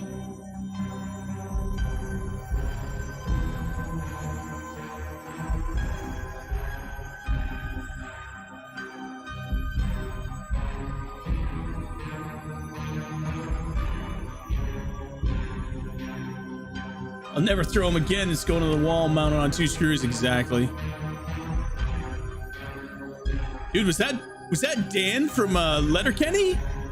That guy looked like Dan from Letterkenny. I swear on my mother's eyes, that was him. Oh yeah, yeah. Banging chains, yes. Yeah, man, we got a bunch of courses where I live in Maine. I got the freaking. The distance, man. I got the distance. Our courses are not like there's a couple out there that are like old golf courses where they're just wide open, but most of them are in the woods, like carved out lanes in the woods. They're super fun to play, man. Super fun to play. Wow, keep the live feed on in the thing. You don't want to watch this timer.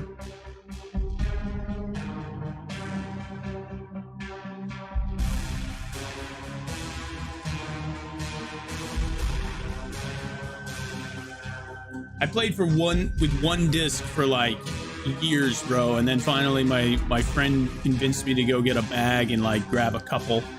So I usually run like 2 or 3 per round, depending. I'm not like crazy into like, oh, this one swoops left at the end and this one swoops right at the end of the throw.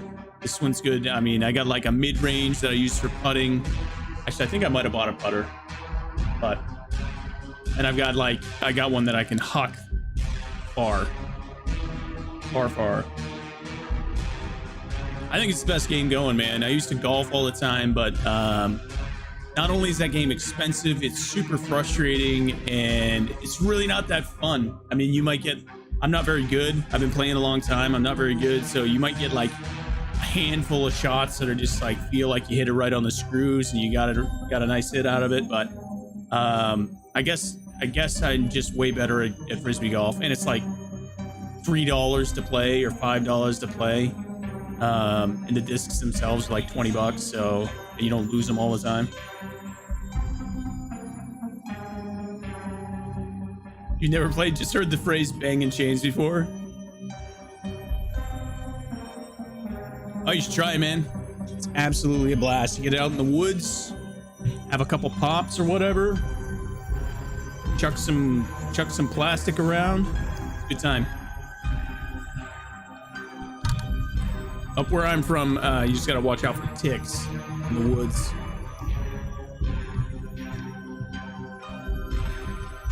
Dude, I have got to get a new microphone. That's all there is to it.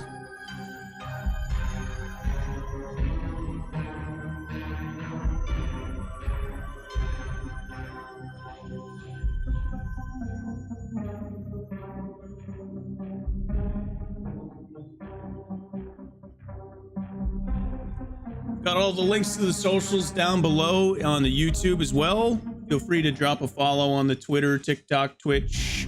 If you're looking for recommendations for streamer gear or gaming gear, we've got a couple kits out on kit.co. And we've got our merch store linked up as well if you'd like to rep the stream.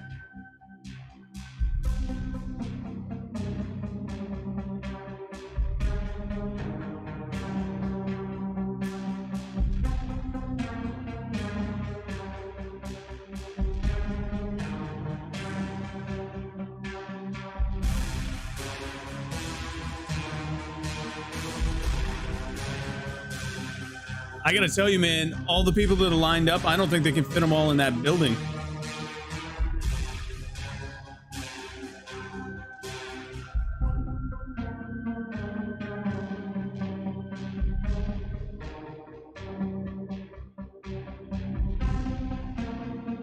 Ticks have been really bad past couple years in Pennsylvania. Yeah, they're getting bad everywhere. I don't know what the explosive nature of them is about. If it's like just warmer out, less cold winters, no predators. I have no idea. We actually reintroduced turkeys in the state of Maine, wild turkeys, to help combat them. And I don't think it's helped. Actually, I think it's probably made it worse.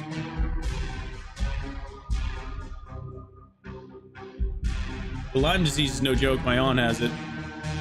Causes a slew of issues.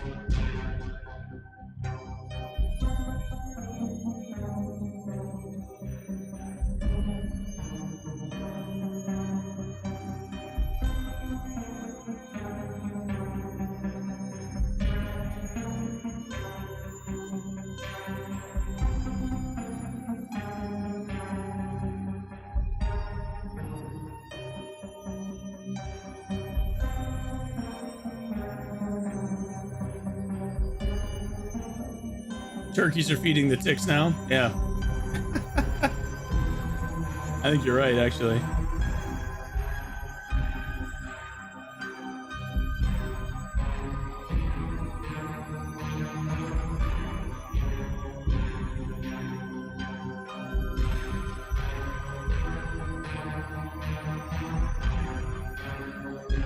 $14 minutes. 14 minutes. Wow.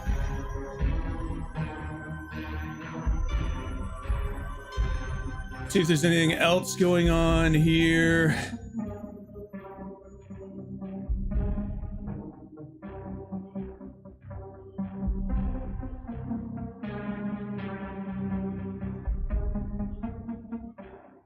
So we're talking about the minimum specs that they are recommending for this gameplay tonight, and the big sticking point for a lot of the people who have founders badges was 32 gigabytes of RAM was recommended. And people were like, what? 32? That's crazy. Like, I gotta be honest with you boys. If you're only rocking 8 or 16 gigabytes of RAM, you need to upgrade. You need to upgrade yesterday. RAM is still pretty darn cheap. You can get a good kit for $100, and it's worth every penny.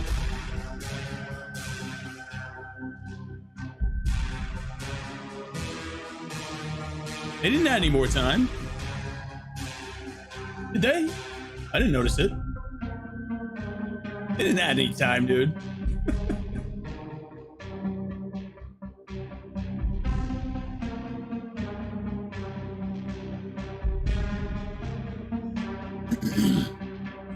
It was at 10 minutes? When? I didn't see it at 10.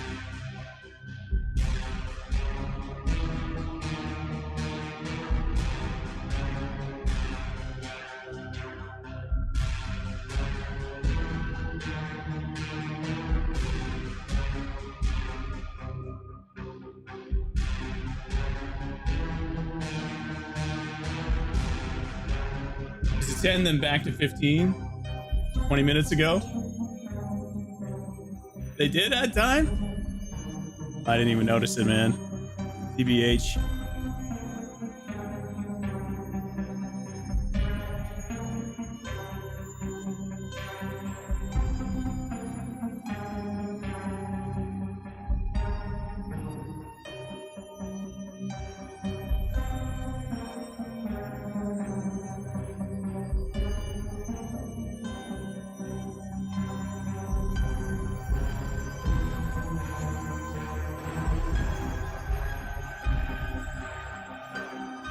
We're at the FaZe warehouse right now. The variants are getting in the door.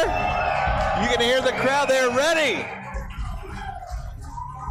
We are going to start the live stream in 15 minutes. So get your drinks, get ready, start finding your spot, and we're going to kick this off for everybody here, all the variants here, and all the variants at home. We'll see you in 15. Did he just verbally add time? Did he just verbally add time?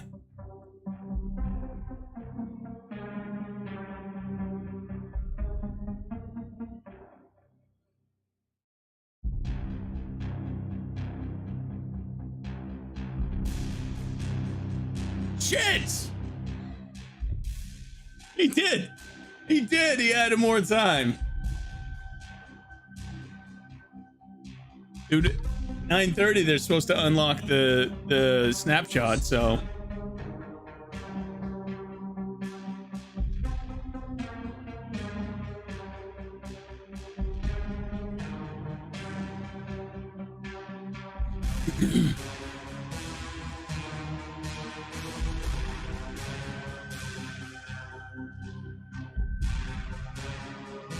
see if there's anything going on the Discord right now.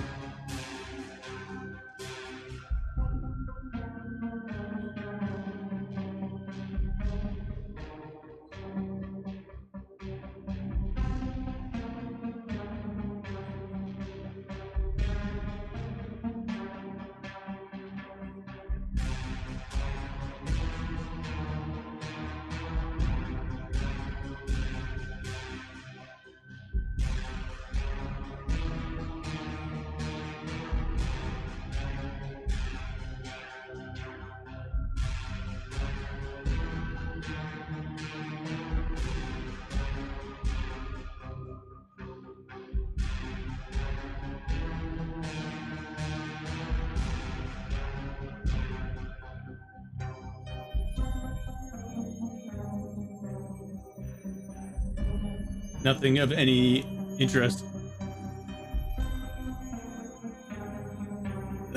Yeah, but how have the games been on Fall Guys? We could have had 2 dubs already, man. I've been on here for 2 hours, man. We could have had a whole slew of dubs by now, but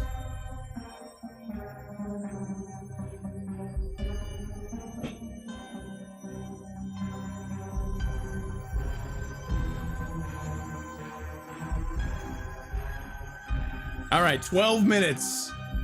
12 minutes.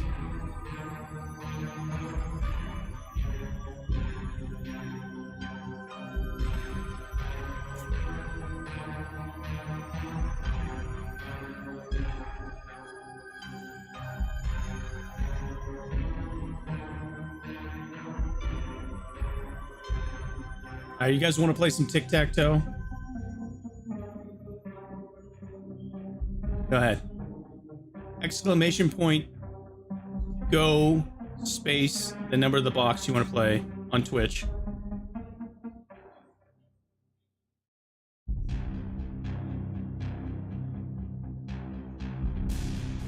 How many wins you got in Fall Guys, Ty? I don't think I've ever won Fall Guys myself.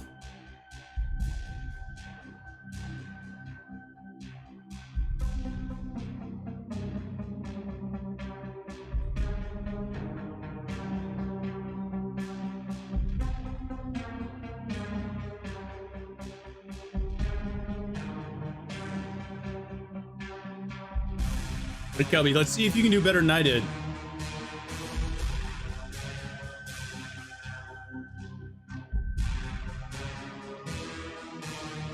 Kelby starts out with the 3-box. AI counters with the 1 box.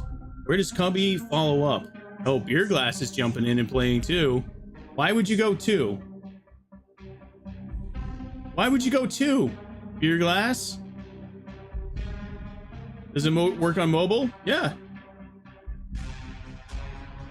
You got your thing in there. Beer Glass throwing as usual. Oh, I guess you're out of ammo, Beer Glass. It didn't take your command.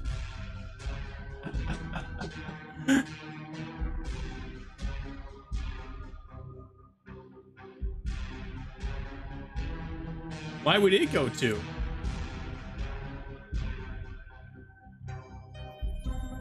What's happening here? If you guys don't win this, I'm gonna be really disappointed in you.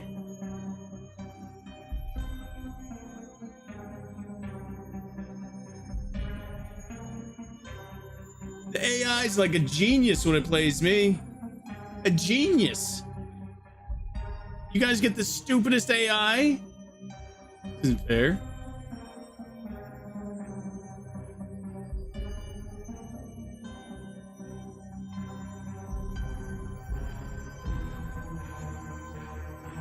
Takes a second for it to register sometimes.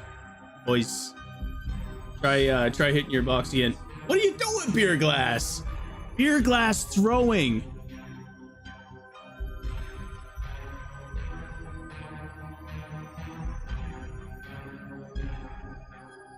Unbelievable. Lucky Pep salvaged the game. Beer Glass can go 8 again.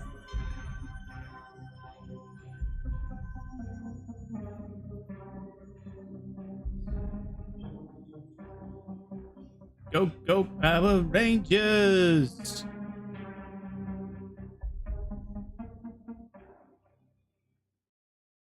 Come on, game. You can do it. Hey! Congratulations, gentlemen. You beat the AI bot.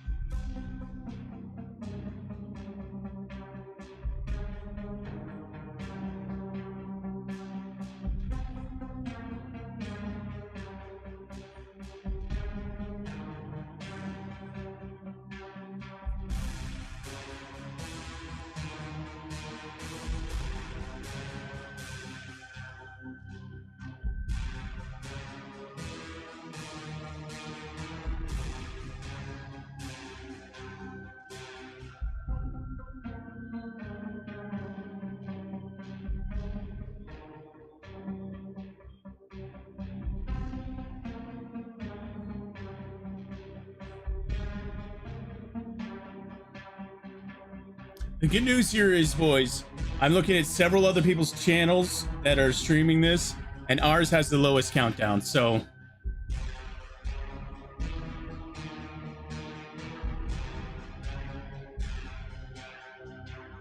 Beer Glass, do you know how to play tic-tac-toe? Are you aware of how to play this game?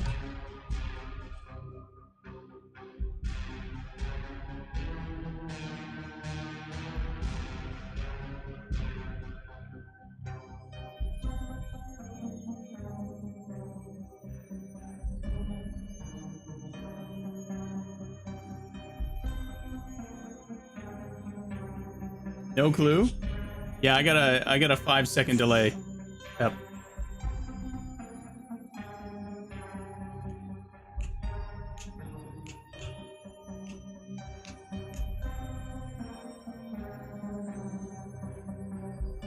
I tried spicy dill pickle chips today, and they were all in, boys. Highly recommend them if you can find them.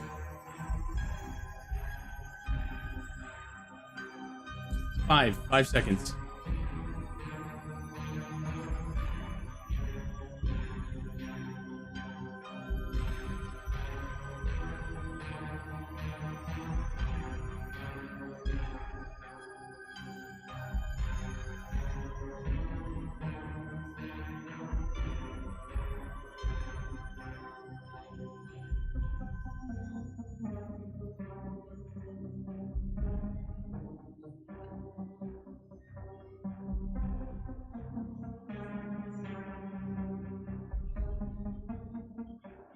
Anyone else feel slightly rickrolled by that first countdown? Yeah. First? How about how many have there been? How many countdowns have there been? We should have kept track. We'll be able to watch the VOD. There was the first hour, there was the second hour. Then there was like 3 15-minute ones. So what are we at? 2 hours 45-ish?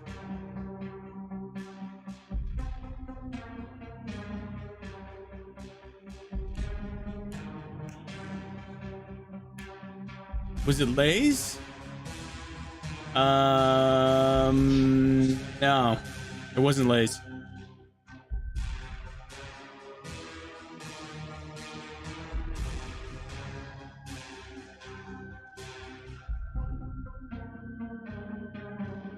All right, here we go. We're down to the last 5 minutes of the wait.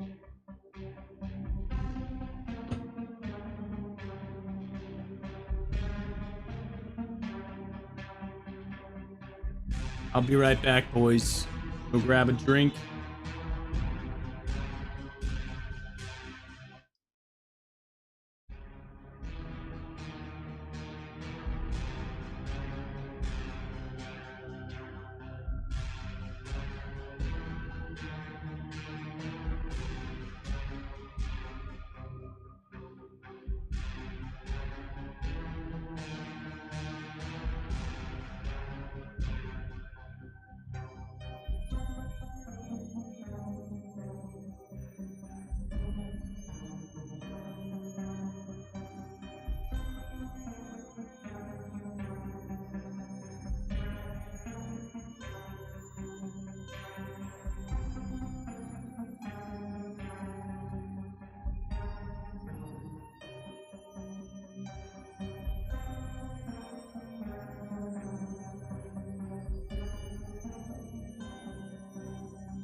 Can we get a prediction on whether or not they add any more time?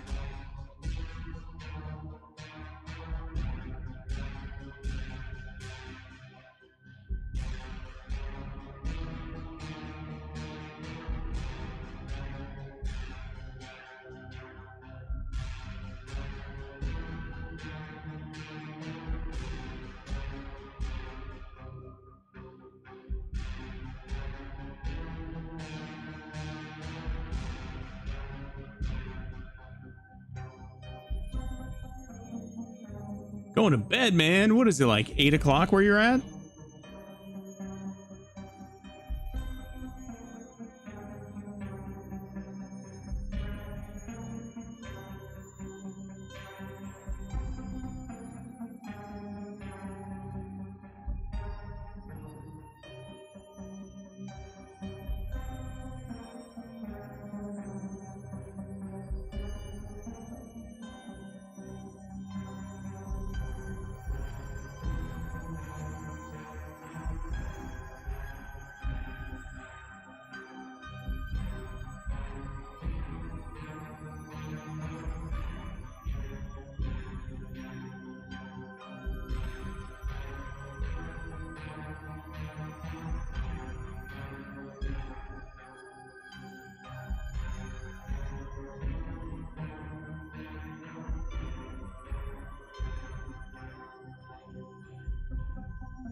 Welcome to the first ever Varian Founder event for Midnight Society, live at the incredible FaZe Warehouse. It took us a long time to get here. Building this incredible team, which you are all going to meet later throughout the night, the dev team for Project Moon. And we are expanding every single day. Not just expanding the team, but expanding our Variant founder base, and everybody here is in that first group. But why? Why are we here? We're here to build the next best first-person shooter, and it starts with the first snapshot. Up until this point, we've been referring that as Project Moon. But who's ready to know the final name of the game? Let's go! I knew that wasn't going to be the real name. I knew it wasn't going to be. It was code name, Project Moon. So without further ado, let's load it up and reveal what we are building together. Let's go! So that's Robert Bowling of Call of Duty fame. Dude, they could use some better transitions, man. I know this kid on Fiverr will charge you 25 bucks.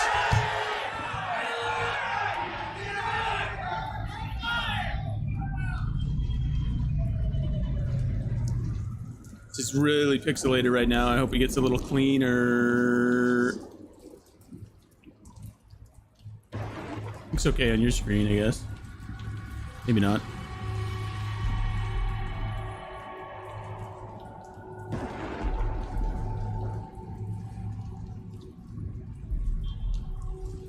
I'm stretching this out to a 1440 screen, so only 1080p.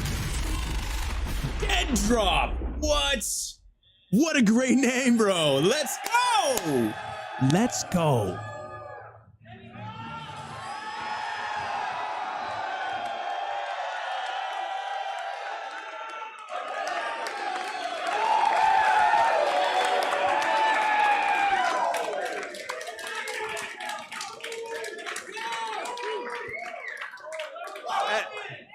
Yeah, we're dropping right after this. We have PlayStations set up over there.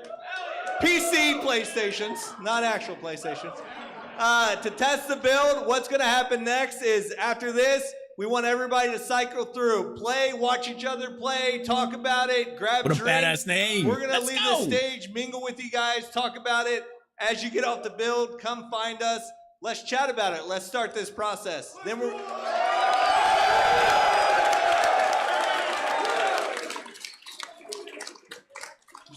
One last surprise. The build is just one aspect of this. Every 6 weeks, we are updating these snapshots, not just with the playable builds, but also with the variant guide. Now, we printed a special edition of issue 1 for everybody here to go through. Hey, let's go. So now that the logo's revealed, we're gonna have gift bags at the entrance. I think you all got tickets. Go there, get your hoodie, get your variant guide. Hoodies. I'm a sucker for hoodies, man. Go through it. It breaks down every feature of the build. And just like the build's going to expand every 6 weeks, so is this variant guide, chronicling, detailing, visualizing everything that this group adds to the game is going to be in that, so that when we get to the end of this road, we have a beautiful, fat book that just shows it all. Dope. Let's go. Without any more to say on that, introduce Katie, who's going to take it away, and then let's get down to business.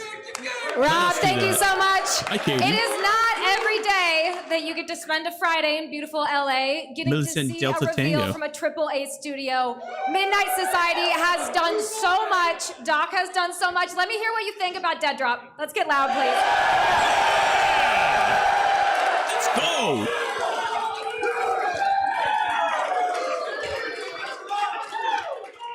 All right, we heard it from Rob. You have PlayStations. You're going to get to see some of these founders, the people who believe so much in Midnight Society, trying out the first snapshot of many for this game and for this roadmap. We're also going to be going throughout the crowd, getting interviews, seeing how people feel about Dead Drop, their first impressions. Make sure you look out for it, for Doc, for Midnight Society, and for all the action. Don't go anywhere. Dude, I am excited to see some stuff. No. No, you did not. No, they did not. They didn't just do this to us. Wait, hold on.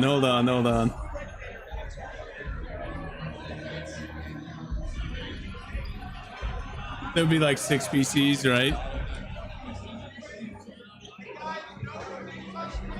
Yeah, I could have used the stairs, actually. Your mic's still on, Katie. What is going on, dude? We've been streaming for 2 hours.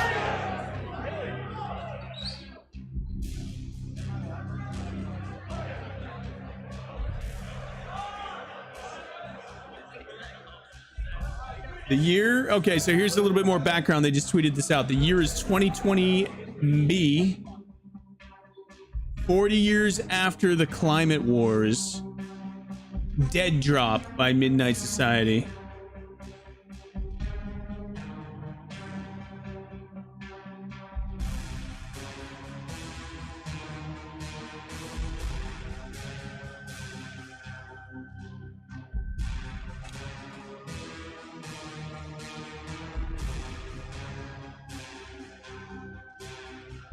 I don't even know what that means, Beer Glass.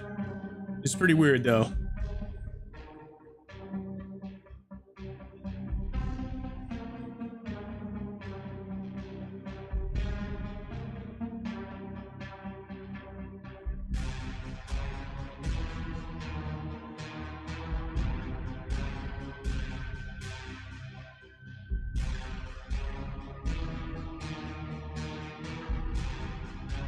I knew that couldn't have been the final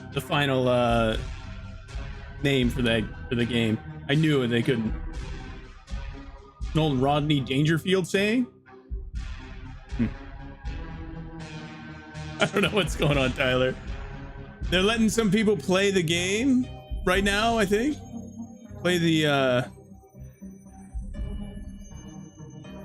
snapshot.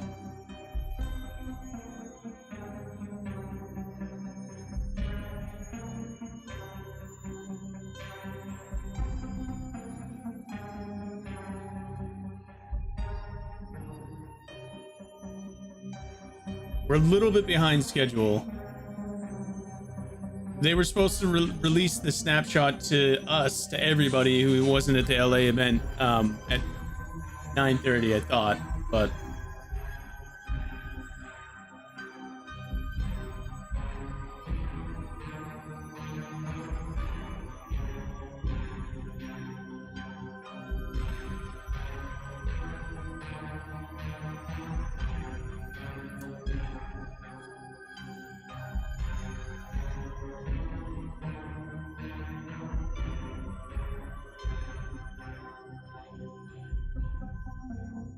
It is spelled Dead Rop, not Dead Drop. It's spelled Dead Rop. But hey, Midnight hence the name. Yeah.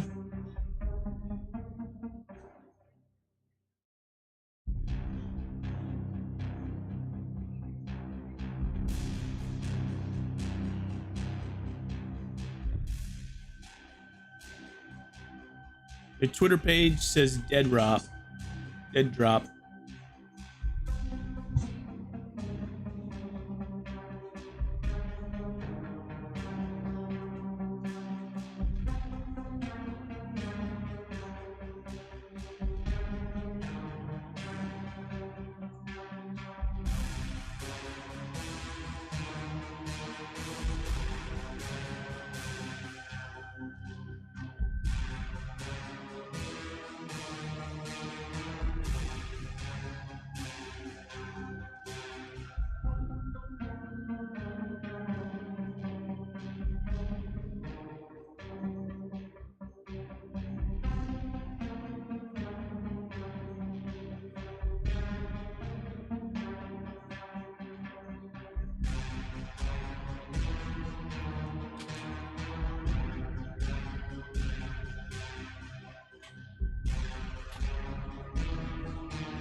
There we go.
Oh, it's a mouse and key. They got skins on it. This is not gray box. This is cool. This is good news. That's a lot of muzzle flare right there.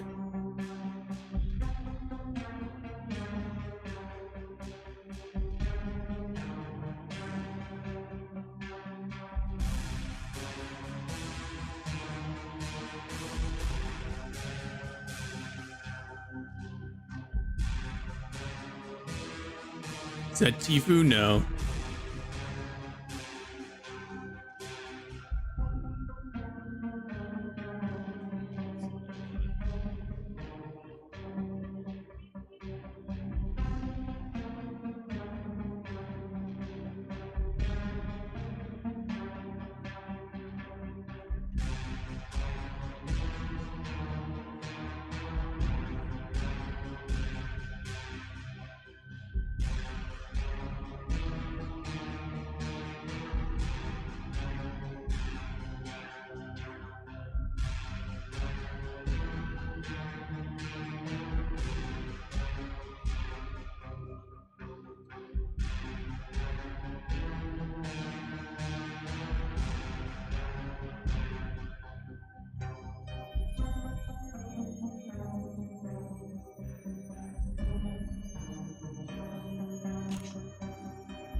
First three are Optic, Hitch, Blake, and Jorge.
Yeah, my man drinking some Miller Lite. It's Miller time.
I did not. It was a lot of information. It was a lot of information that like it gives you them serial codes for all of your stuff and some other stuff. So that's quite an open bar right there. Whoa, whoa, whoa.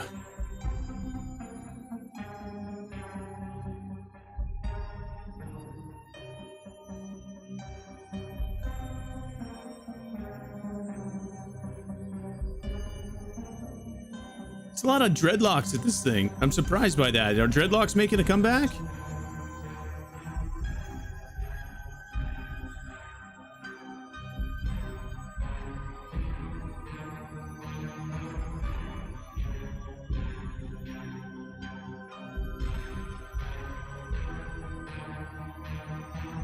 All right, I'm gonna check and see if they've unlocked this for us yet.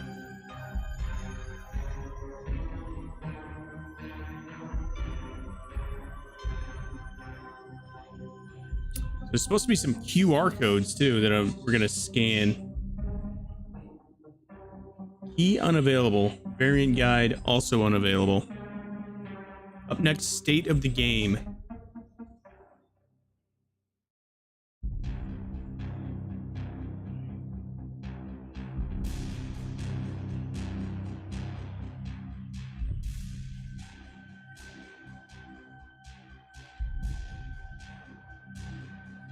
Yeah, getting their goodie bags, stickers, hoodies, variant guides. Look at that guy, he's in full Dr. Disrespect regalia.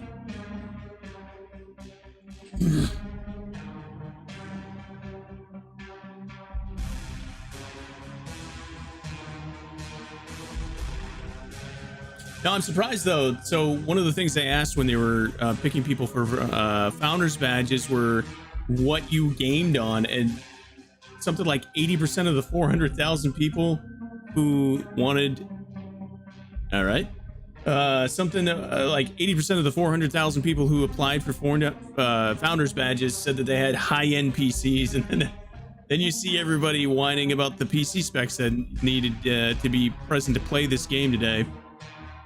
Just strange to me. Like an 8 gigabyte or a 16 gigabyte PC is not high-end. I mean, it's not bad, but it's not like, I wouldn't consider that a high-end PC. I wouldn't even really consider 32 high end. I would consider 64 or greater.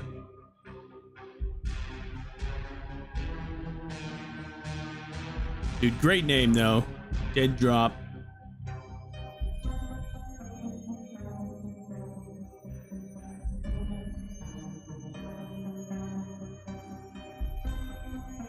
Fits well with the vertical extraction. I got it.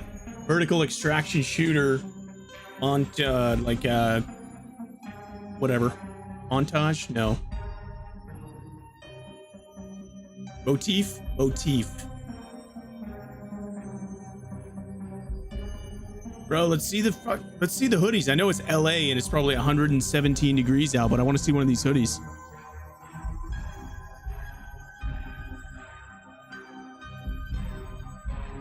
Nothing better than giving somebody a piece of fall or autumn clothing in the middle of the hottest weather we've had in 100 years in the middle of California.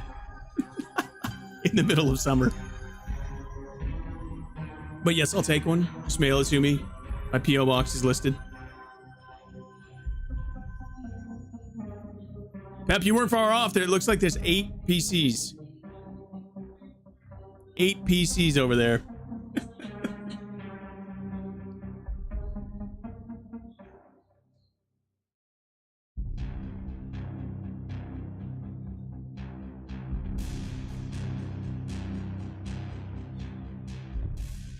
I haven't seen anybody I recognize. Oh, except for that guy, Doc. Dude, he's like seriously like 12 inches taller than everybody else.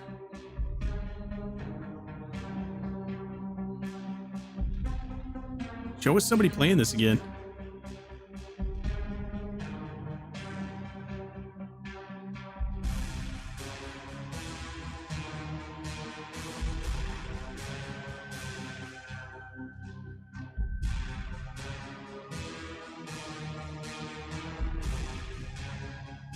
That was a fake laugh. That was a fake laugh from Doc. You saw it. I saw it. We all saw it.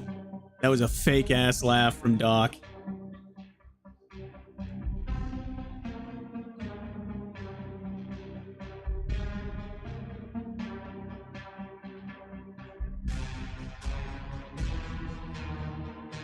Everyone's on mouse and key, yeah.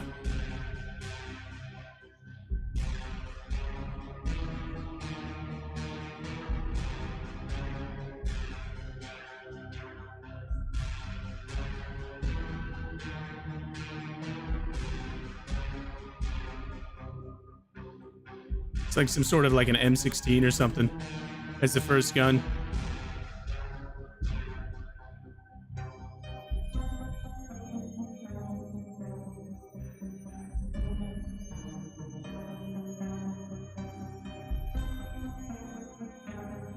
So some of the things that I'm going to be looking for in this are movement speed, recoil. I can already tell you that I don't like the muzzle flash. That's going to be very obscuring. But I've never been a fan of it.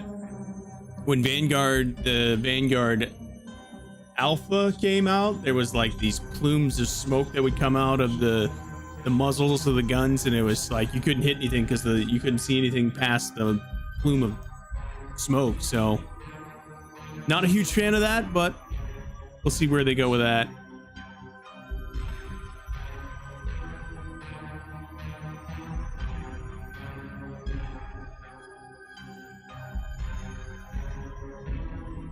That dude looks blitzed. That guy right there looks blitzed.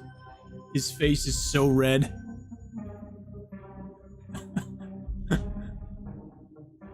Hey, look, it's Dwarf Doc in the background there.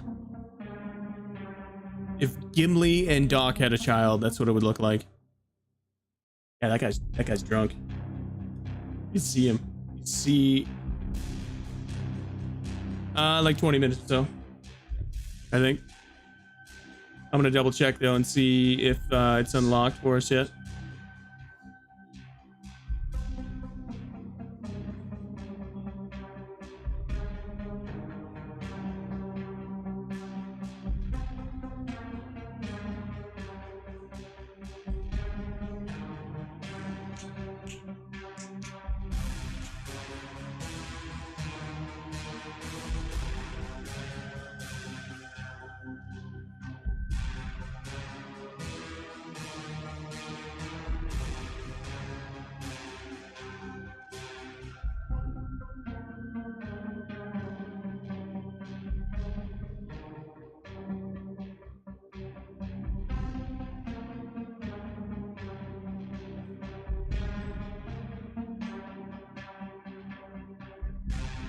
Accidentally logged out of my Twitter account.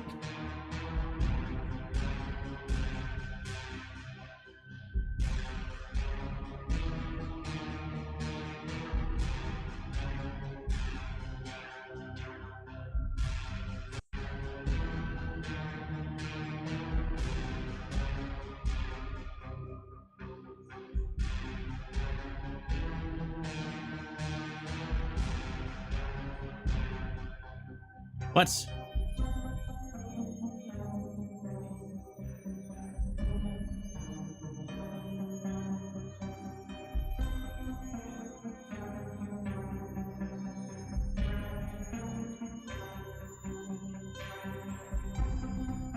$2033. You think it's coming out in 27 years?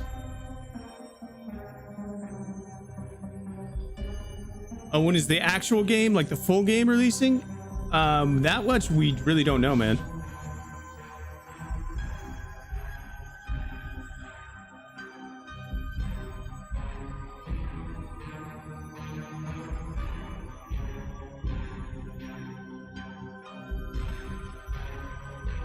What? This guy says he's downloading the snapshot now. I don't have it available yet.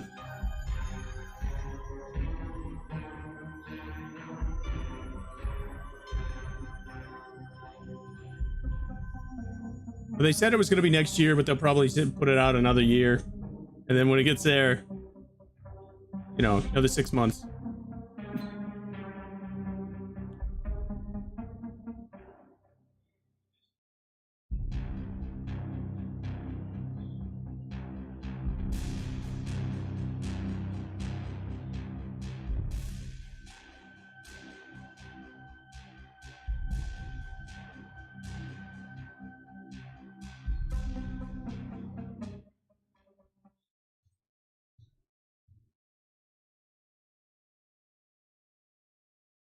Unavailable. Key unavailable.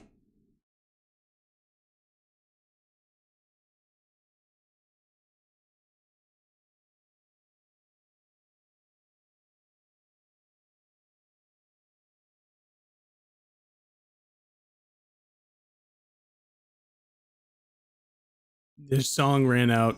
Restart the song. Restart the song. Oh, she's gonna talk, I think. She's ready to talk. Hello, everybody. We are on the floor right now at the Dead Drop reveal alongside Tom, who's gotten a chance to try out the game. And what is it like to be here for this? I mean, this is amazing. The amount of people that showed up for this, the fact that they've got a playable build here for everyone to try out and give like the responses to the dev team about what they felt. Like nobody else is doing anything like this. It's just so refreshing to see in the gaming space that a company's taking the time to do something like this. It's probably now, a you mentioned this to me $60,000 off party. screen, but I want you to say it again. How did you feel when you first sat down with the game? Were you surprised? What were you expecting, and what did you get? Okay, so this is the first playable build that they've let anybody see or play, and it looks amazing. Like, the art style, the graphics, it is top notch, and this is literally the first time they've let anybody see it or touch it. So just for the dev team to be this far along so early, it's crazy. Like, just imagine what it's gonna look like when the game's actually done. Now, I gotta ask, we get Game the is done, reveal, bro. right? I mean, something like a name reveal from a brand new AAA studio, that's a big deal. What do you think of Dead Drop? Dead Drop, guys. So that's the official name that Midnight Society dropped today. And I mean, there was goosebumps through the whole building. Dead Drop. Like, they've got a good name, a good studio, a good dev team. They're gonna do big things. I believe it. Certainly They're they will. stacked. All right. What else have you explored? Have you gotten to tour the whole building yet? What are you looking forward to? I have not seen anything yet. I'm trying to walk around, meet people, meet the other fellow founders and variants here, talk to Doc a little bit. Just gonna have a good time. Awesome, Tom. Thank you so much. And go have fun. Have a good time. All right, Russ, get over here. Howdy. All right, we picked up another one. This is a Russ. Welcome, welcome. How do you feel being one of the founders at the first ever founders event for Midnight Society? Oh my goodness, it feels amazing. The energy here is great. Dead Drop was an amazing game to play. I can't even describe in words how excited I am. Okay, and you have been able to do the play test, correct? Yes. All right. What were you expecting, and were you surprised when you sat down and loaded into the game at what you got? To be honest, I came in here with an open mind, and it really blew me away. Just Dead Drop looks amazing. The lighting looks amazing. The pacing looks amazing. They said it was going to be gray I'm box, no really skins hyped on for it, this. just like What were you figures and expecting like from this event? I mean, blocks did and you stuff. expect a So name like that? How has the whole they've experience skinned felt everything. so far? That's pretty nice. I feel like the event right now, I really didn't expect this many people to come over. I thought it was going to be around a few 200, but it seems like there's thousands of people here just really wanting to play this game. Awesome, Russ. Thank you so much, and go enjoy the rest of your night at the Dead Drop reveal. Thank you. We will be back throughout the night with even more interviews as everyone gets their chance to get their hands on the game and listen to the devs from Midnight Society as they continue to talk more about their plans for Dead Drop. Thanks, Katie. Back to you. No. Please, no more loading screens. Just leave a guy walking around with a camera for us to look at people. My God.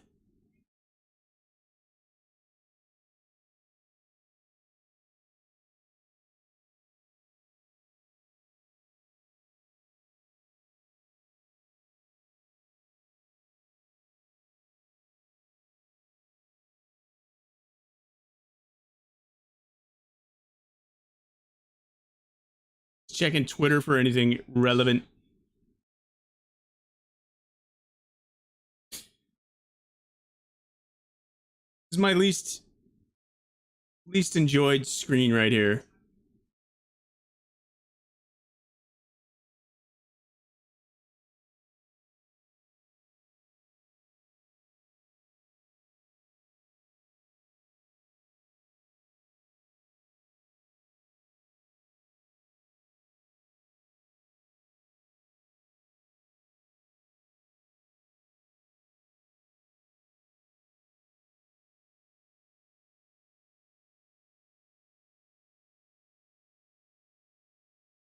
All right.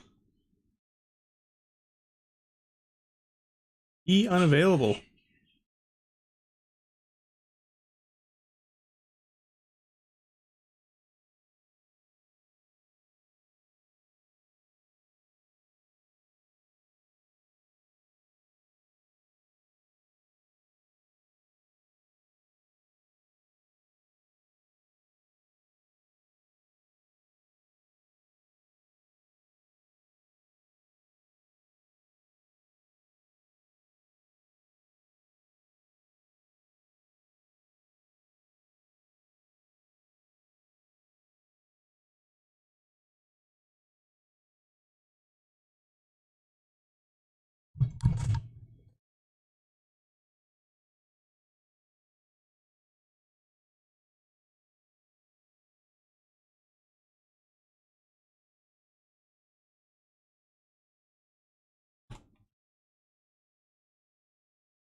And there's no music. They don't even have the music going for us either.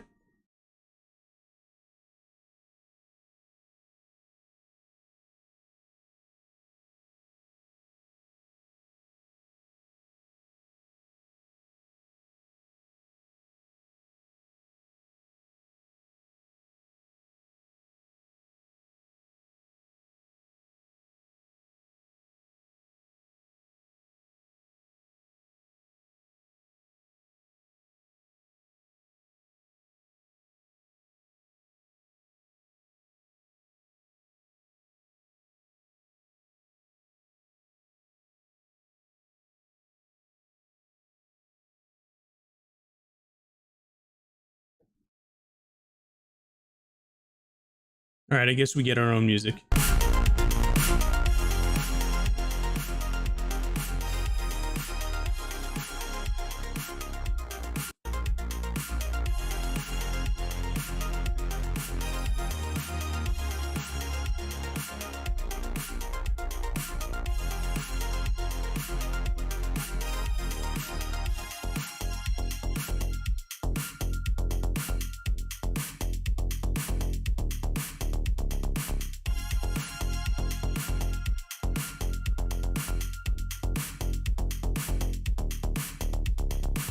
Oh, a bunch of people are saying that they downloaded the snapshot already. Yeah, log out and log back in.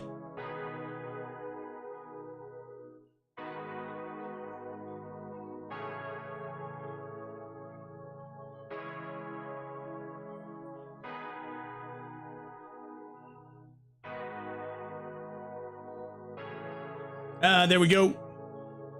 Download. Downloading now, boys. You ready?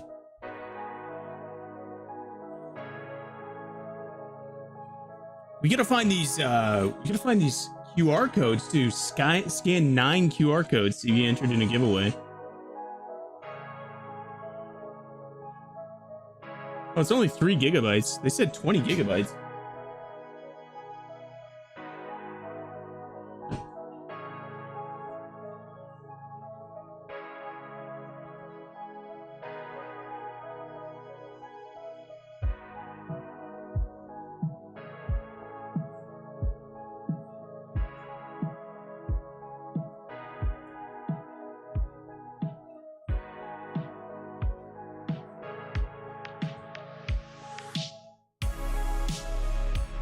Really big beer glass.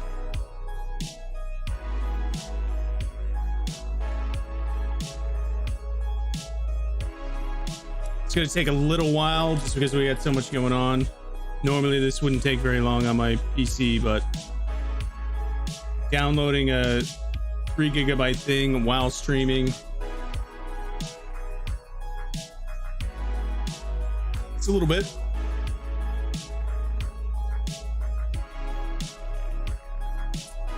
About 30% of the way there already, though.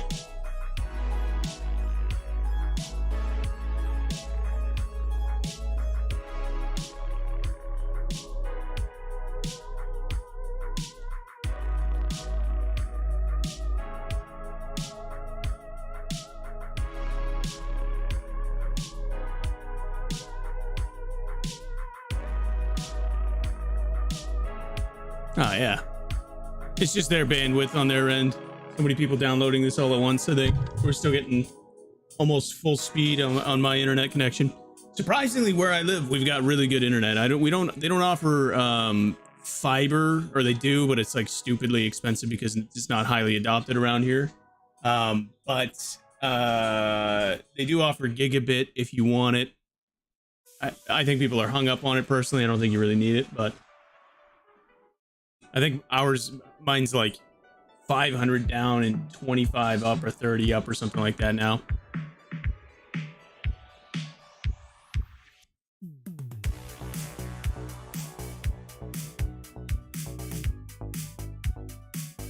All right, about 50% of the way there, boys and girls.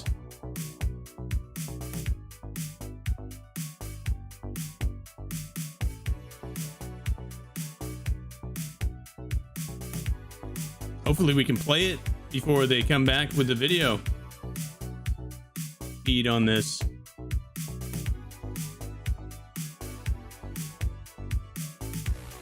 So I'm counting on you guys to help me debrief them. We're going to go through a little series of questions about what they think, or what we think of the snapshot after we're done playing for a while.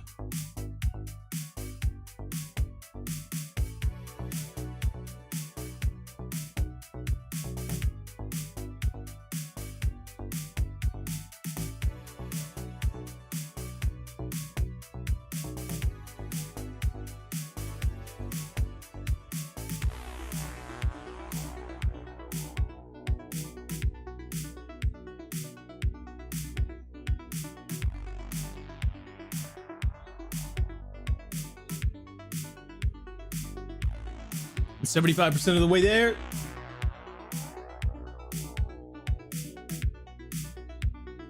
Tyler, we're going to play the game in about 2 minutes, my friend, if you want to hold on.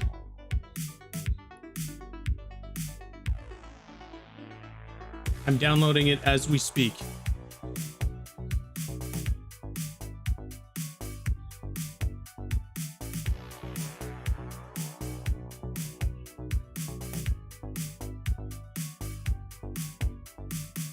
Yo, Mr. Luck with the host. Let's go, my man. Thanks so much, dude. Welcome everybody to the Love Puppies channel. We're deep into the muckety muck with the Midnight Society's new game that they have officially named Dead Drop. It's a game changer. Tommy, welcome, my friend. You're delirious at 10 o'clock at night, Tyler? Are you getting up at 3 a.m.? We've got a playable snapshot happening in about 30 seconds. It should be done downloading.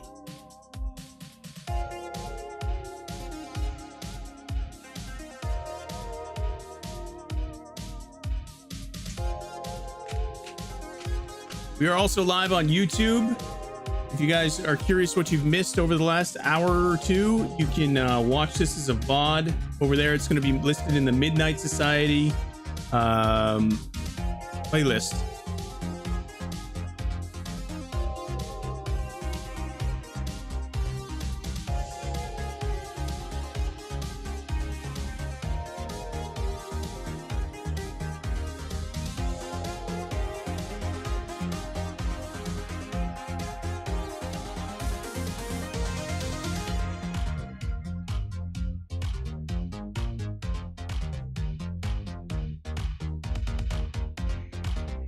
All right, my friend. Appreciate you. Hope you had a great stream.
Let's go! Dead drop!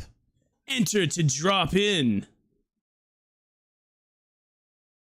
Ooh, some girthy sound right there, boys. Girthy.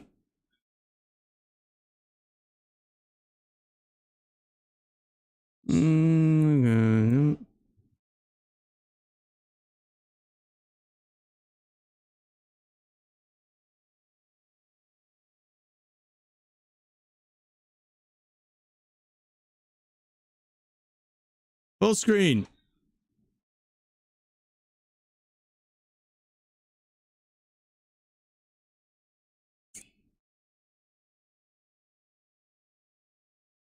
Hold on.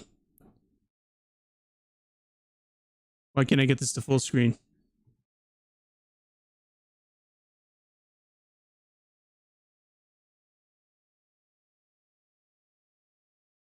Maybe we do a game cap.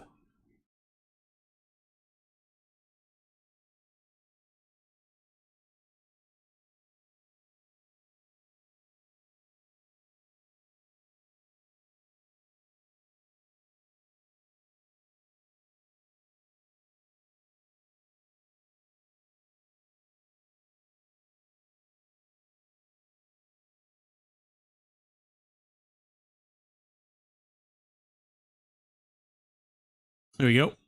Try that.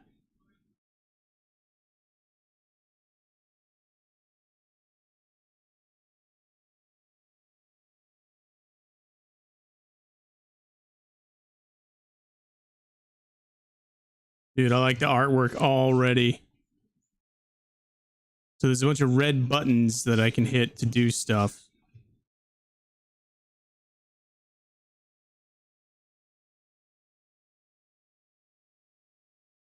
Let's see if we can slide cancel, boys. All right, no sliding. Just jumping.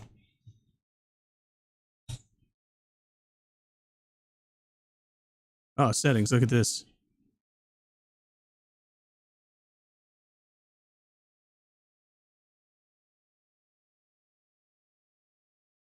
I'm kind of curious. Let's see what FPS we can get. Boom. All right, now I need to shrink that back down.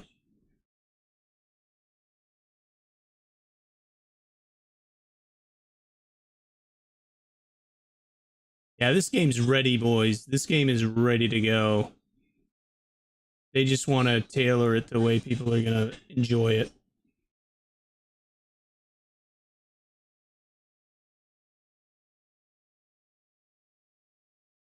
Resume. All right, so we got a gun. It's not showing my FPS.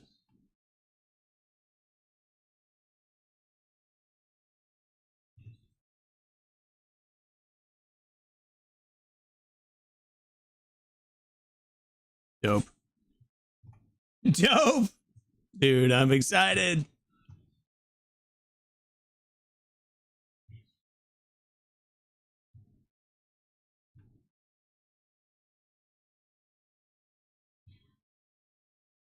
Got no game sound.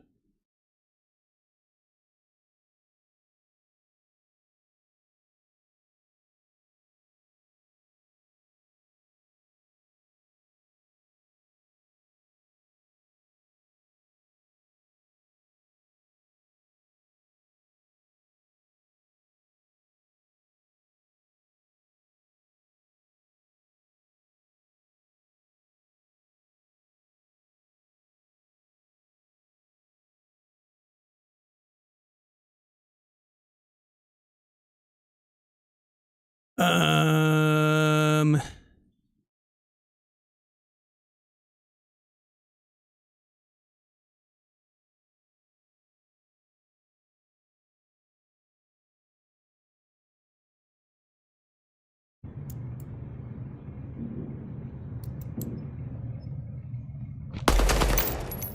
would appear as though you have some game sound now.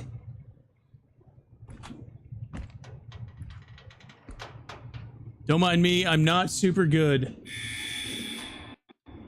on mouse and keyboard.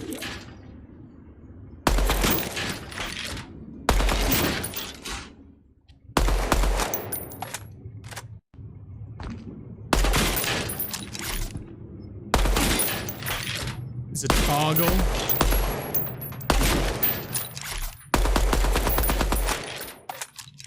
Oops, I missed one. Shit. That's not a great score. 4,300. Let's try it again. Some guy was saying he got 15,000.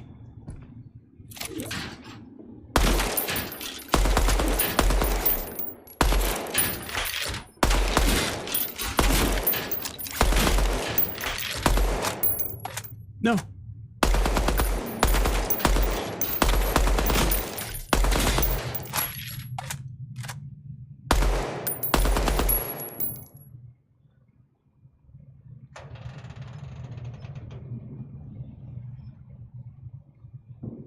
I saw that, Tyler. I was waiting for one of you guys to say it.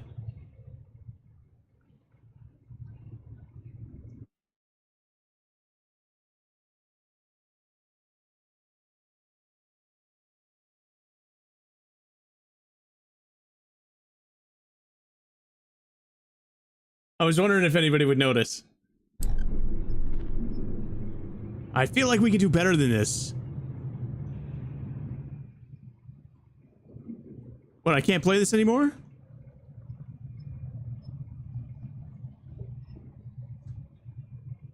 No, it's because I was ADSing. Alright, man. Have a great night, dude. Thanks for hanging out.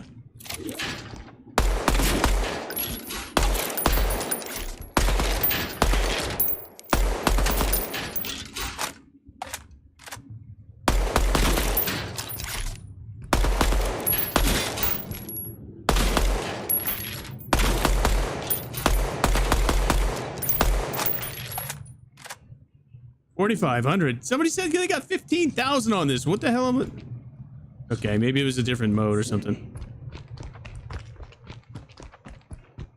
Let's try something else here. Ooh. Hold to interact.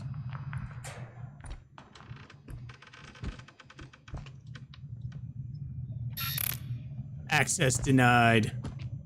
Computer says no. Alright, so that was one area.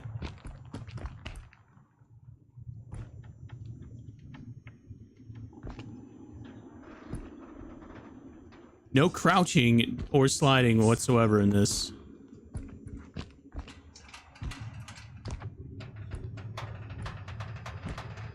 Is that the only area we can go into?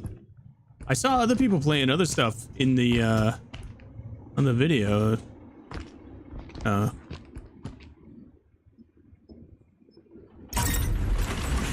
There, can't go there. Let's go look around. I always like to look for Easter eggs and stuff. This game looks great. It feels pretty good. You can tell it's a little early. Not fully optimized. I got epic settings on. I'm getting like the FPS is all over the place. Really, I'm getting it's spiking up to 200 plus FPS. Might be because I have a display cap and a bunch of other stuff on. Probably my fault, really.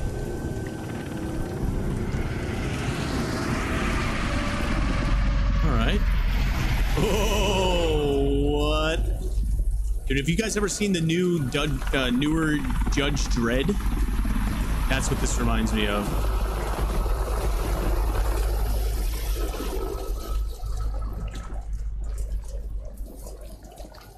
We're gonna look around for a minute before we do the next objective.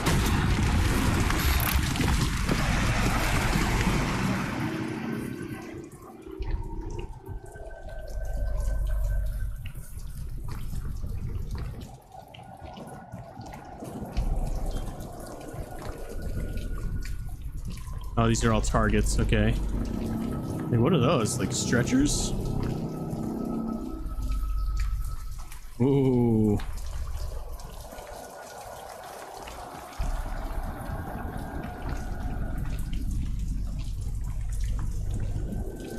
Should we go all the way down there, boys? I think we should. See if we can, anyway.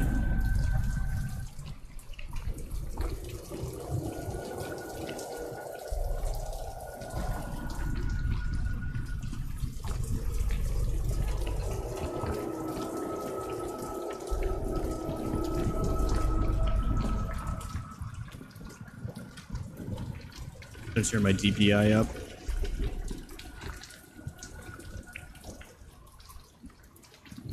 Won't let me run. Oh, there we go.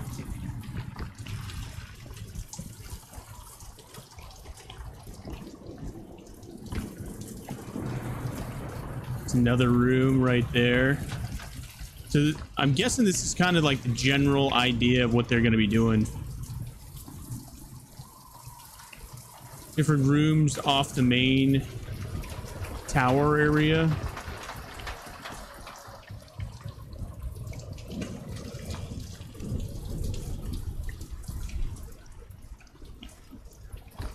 This is absolutely great looking, really. They were telling us gray box, man. Just nothing but gray. Okay, you can't jump up on anything. No skins on anything. Recoil's not... There's no recoil. Really.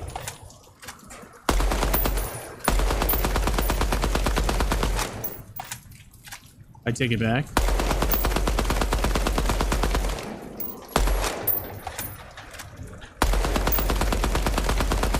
There isn't until you, like, get past, like, the first 10 bullets. Like, past the first 10 bullets. 6 bullets. Past the first 6 bullets, you get, like, a fair amount of recoil. Alright, so that's how you extract, I would imagine.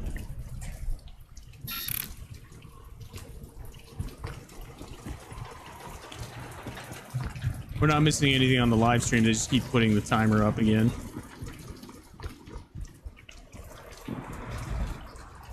What does everybody think? Well, how's it look on stream?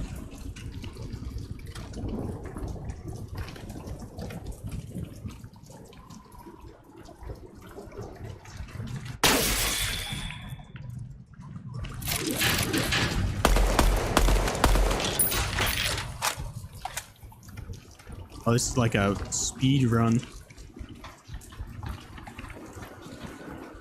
I honestly don't have enough real estate on my desk for this. I wasn't even thinking this was going to be mouse and keyboard.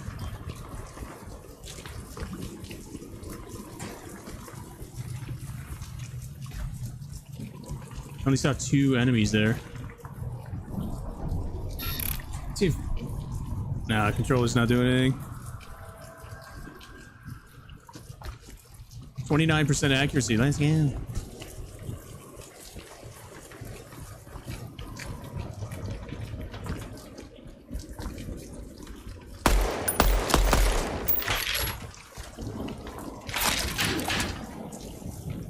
Oh, just missed those guys on my way through.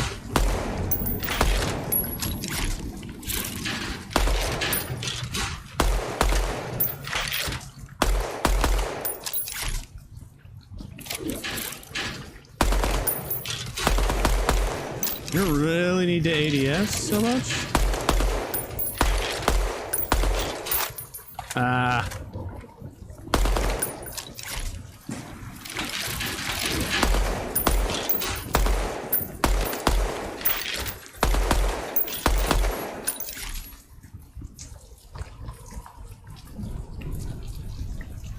3 active targets.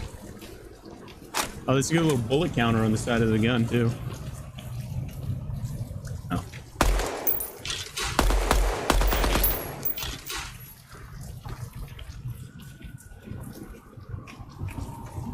Alright, 37% accuracy, not bad. Let's try that one more time. There was one on the second level there that I didn't do as well.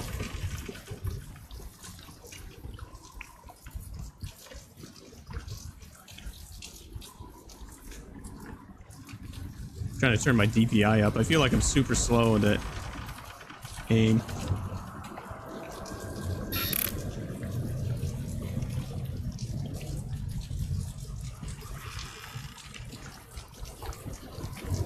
Did I now turn this on? You only do it once or something?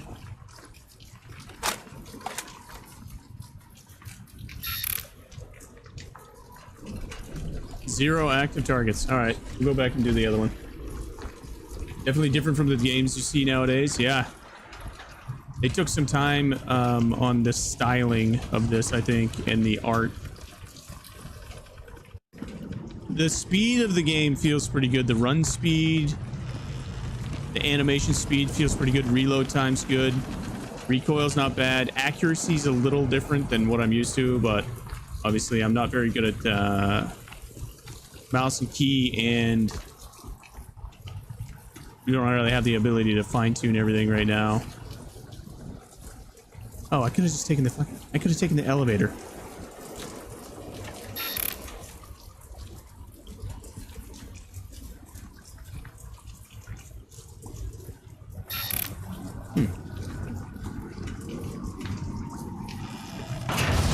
Yeah, it's very rainy, kind of dark. I like it. I don't know what I'm doing wrong, though. I can't play anything.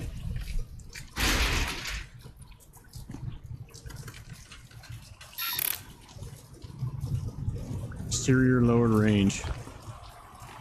Definitely need an extended mag for this sumbitch.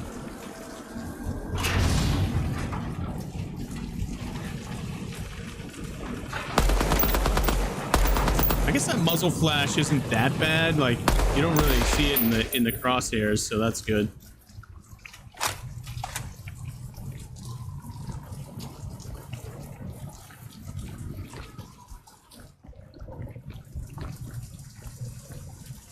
I'm kind of surprised you can't slide in this.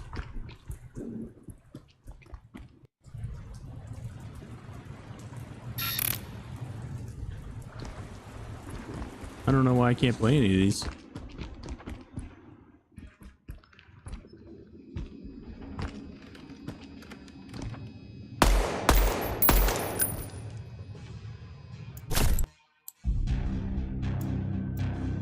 Let's just reset it again. Want to run through one more time here, at least, since we've been waiting so long to do this.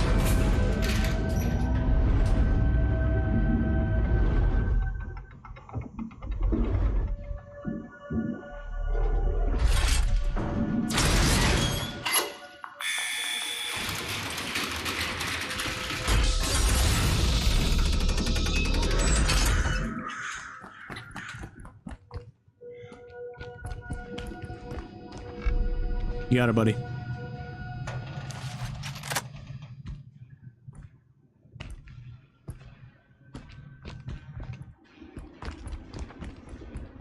Alright, let's try and beat our score. I think our best score was like 4,500 on this. We gotta do better than that.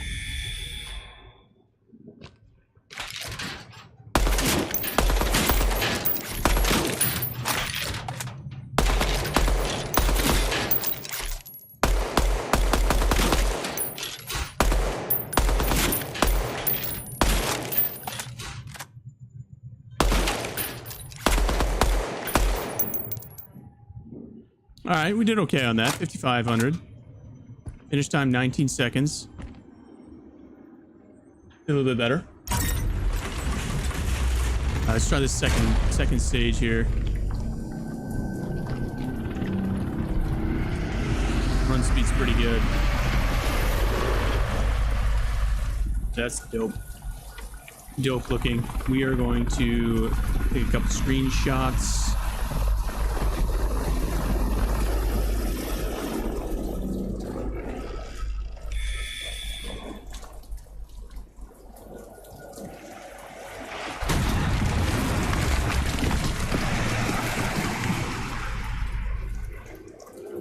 What's happening right now? What am I needing to do? What am I needing to do?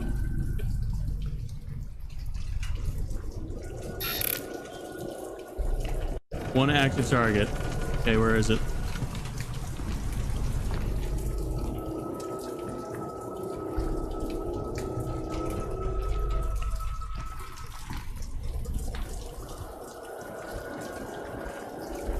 Where's the target?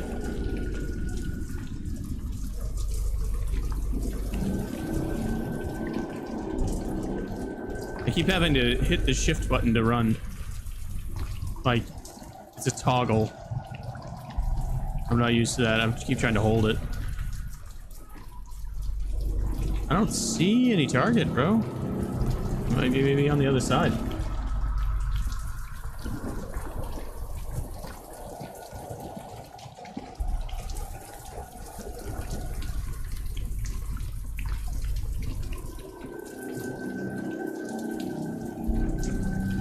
This is where it would be nice to have a dev right over your shoulder, like showing you what what you're looking for.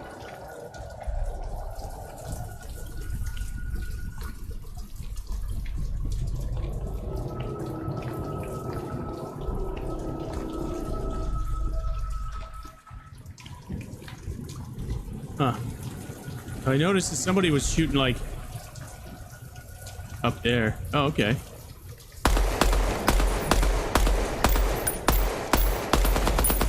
You just can't shoot it from here. Okay. I see it.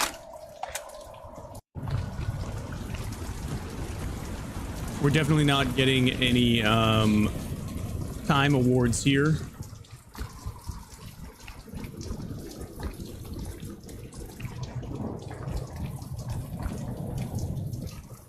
Oh, good lord. How did I not see that? Dude, it's like moving back and forth.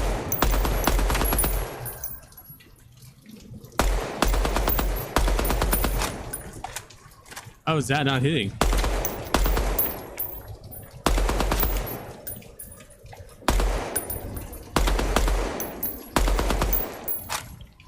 The bullet bloom is massive.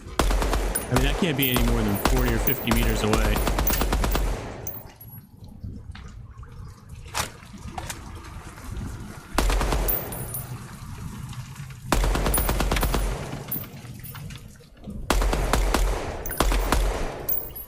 Alright, so this is a game that rewards trigger control, as it should be, with every game on the planet. It's how it used to be with Call of Duty. And they made all these guns that you just lay on the trigger and pull down with your thumb stick.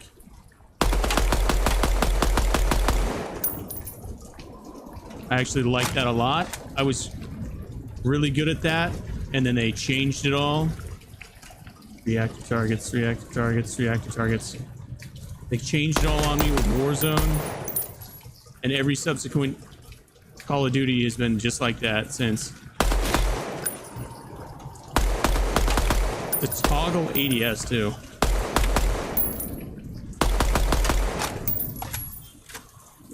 All right, we didn't do so hot on that one. Let's try it one more time. We figured out what the hell we were doing. Somebody gonna let me do it once? Okay. Go do the other one then.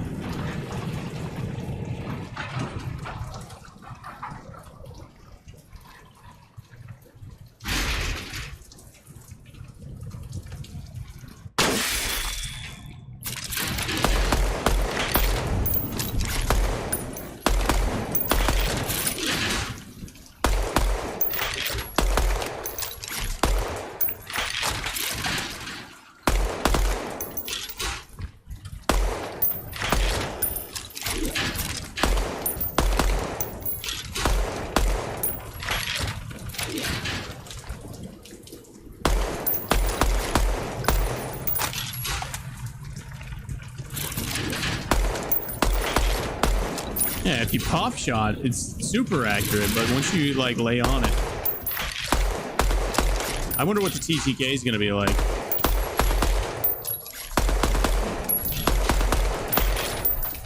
All right, not bad. I wonder what the TTK is gonna be like. All right, we're just going to home screen it, drop back in here. Anybody making any notes? Anybody have any ideas of oh, I definitely have my... No, I don't have a display capture on too. Why is it capturing my mouse too?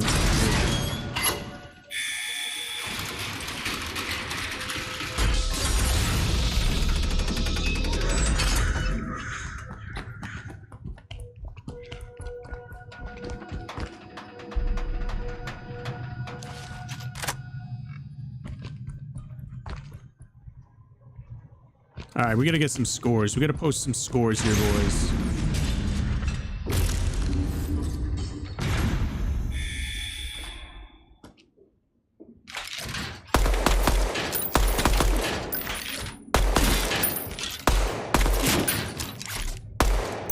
What?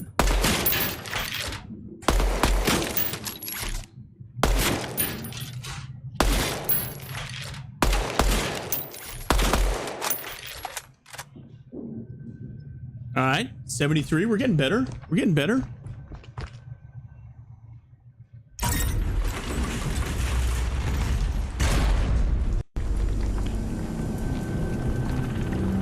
right, see what we can do on this one. This one's a...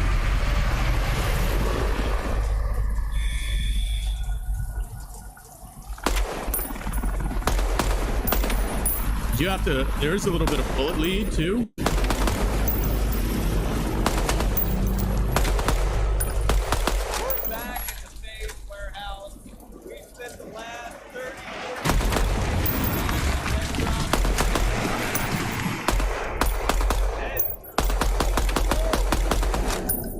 I like the sound design too so far.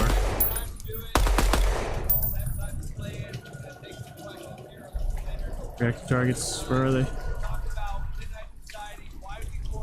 Oh.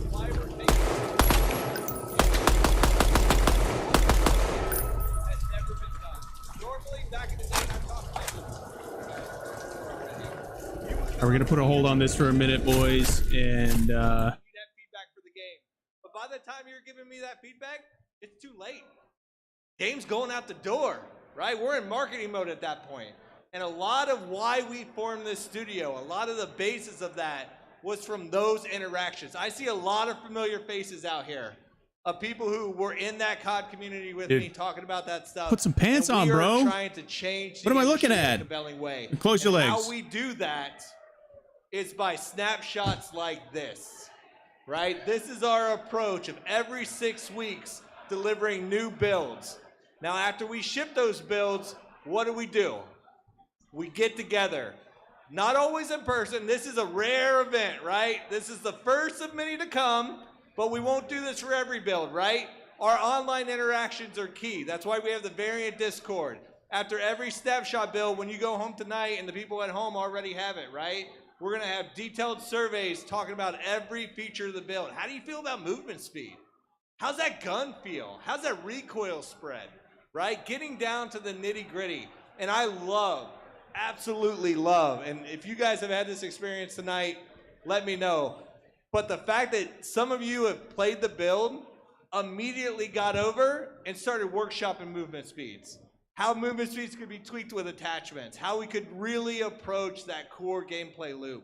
And that is honestly what this is about, is that interaction, that feedback. And we don't have to get it all tonight. This is a long journey. Go home, spend time with the build, run through the different ranges, really put it through its paces. This isn't about bug fixing. Yeah, we'll come across bugs, we'll address them as a community, we'll fix them.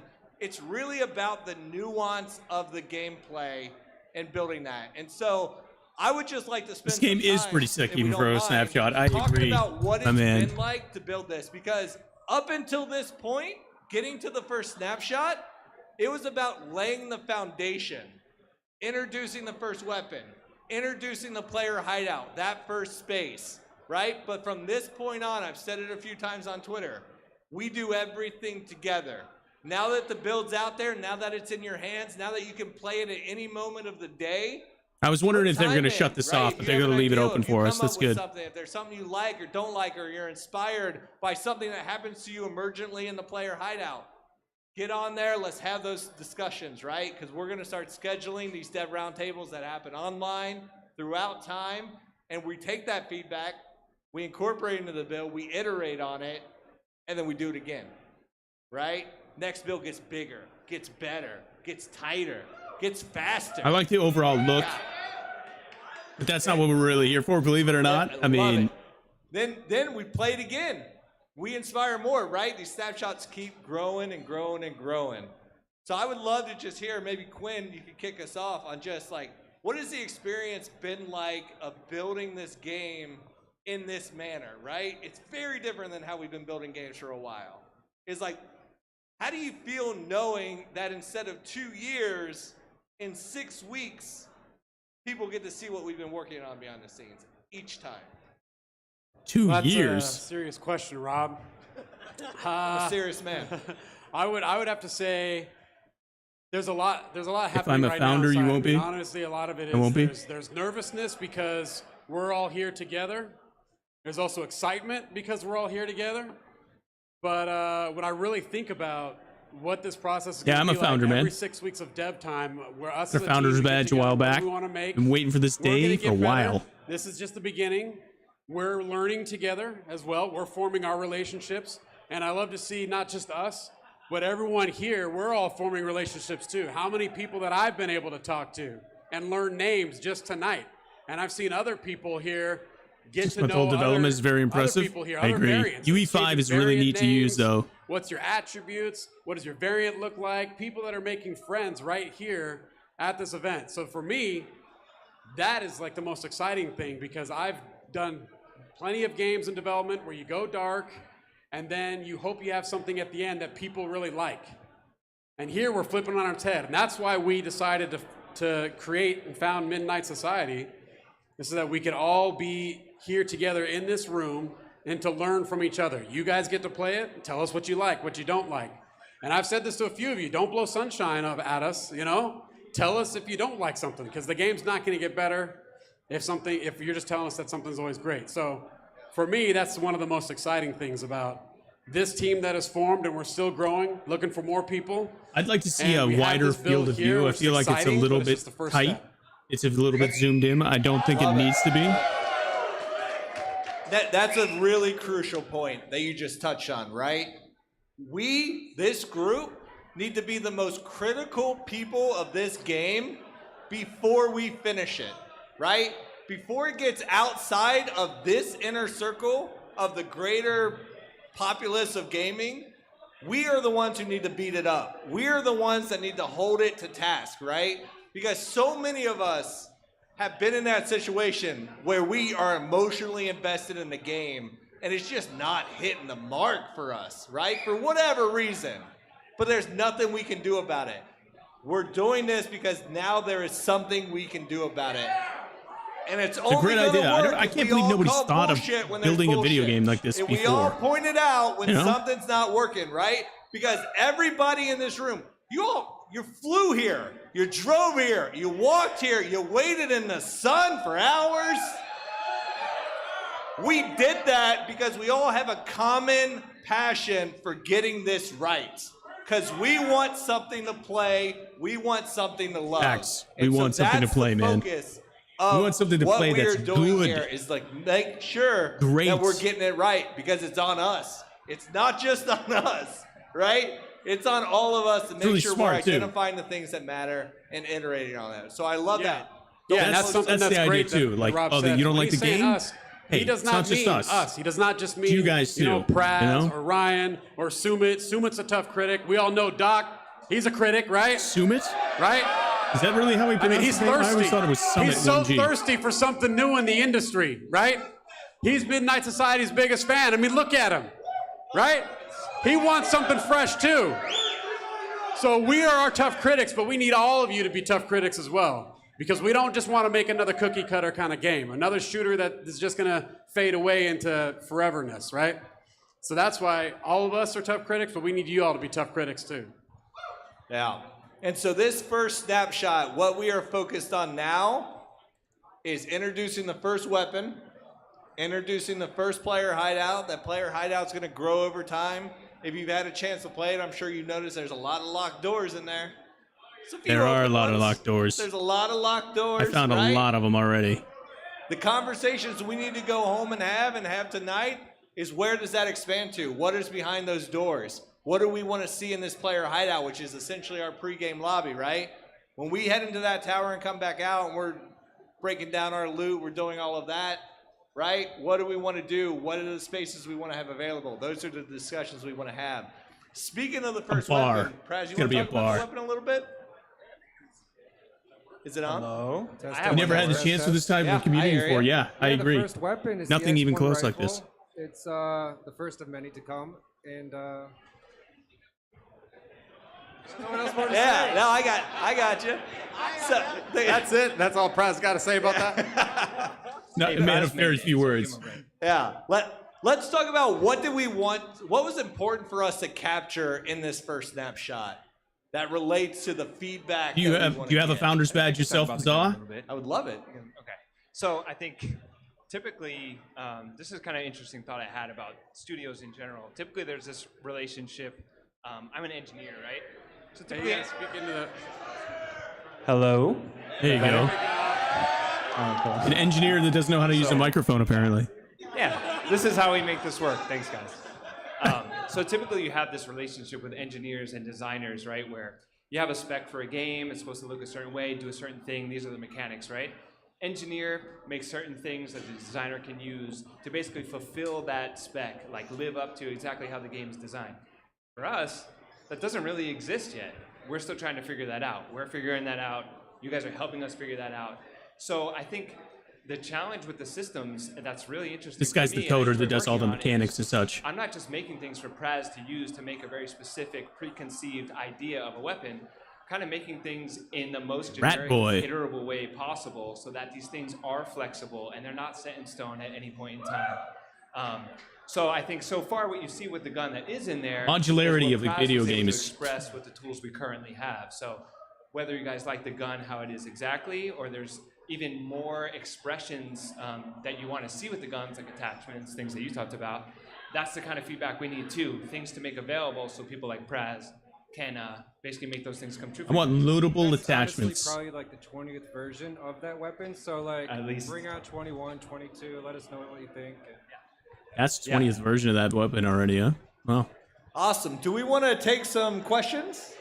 Yeah? All right. So we want to open up the floor to talk about any questions you have about how this is going to work moving forward. Right now we're talking about the studio, snapshots, early feedback, that iteration loop, how that's going to work. Katie and Miggles is going to walk Timetable, dude. around and make Number sure one that you have a question. microphone, and then we can dive into that. After Well, it's been a this long time, so I talk, know a few things. we're going to take Nice, another man. break. People Nice. get drinks, play the game if you haven't got a chance to do it, and then we're going to come back here with the dev team and dive deep into gameplay. if you looked at your variant guide, you know that we started to scratch the surface about what the narrative, the core gameplay loop, the fact that the game is a vertical extraction shooter, right? When we come back after this talk, we're diving into all of that. What does that mean? What is the nuance? What is that core gameplay loop? But right now, let's focus the questions around the studio, snapshot builds, early development, how you guys are going to be involved. Any questions you have on that, by all means. And if I may, guys, let's give a huge props to the team. You know, the team here, the marketing. They've already done something really amazing. Working behind They've the already scenes. really done something amazing, and we haven't even done anything yet. Haven't even done anything yet. They've already done something amazing. You know what I mean? When I started working on this, you know, the concept. It's not always about the destination. You know, the trip. It's just amazing. The trip is half of it. You know what I mean?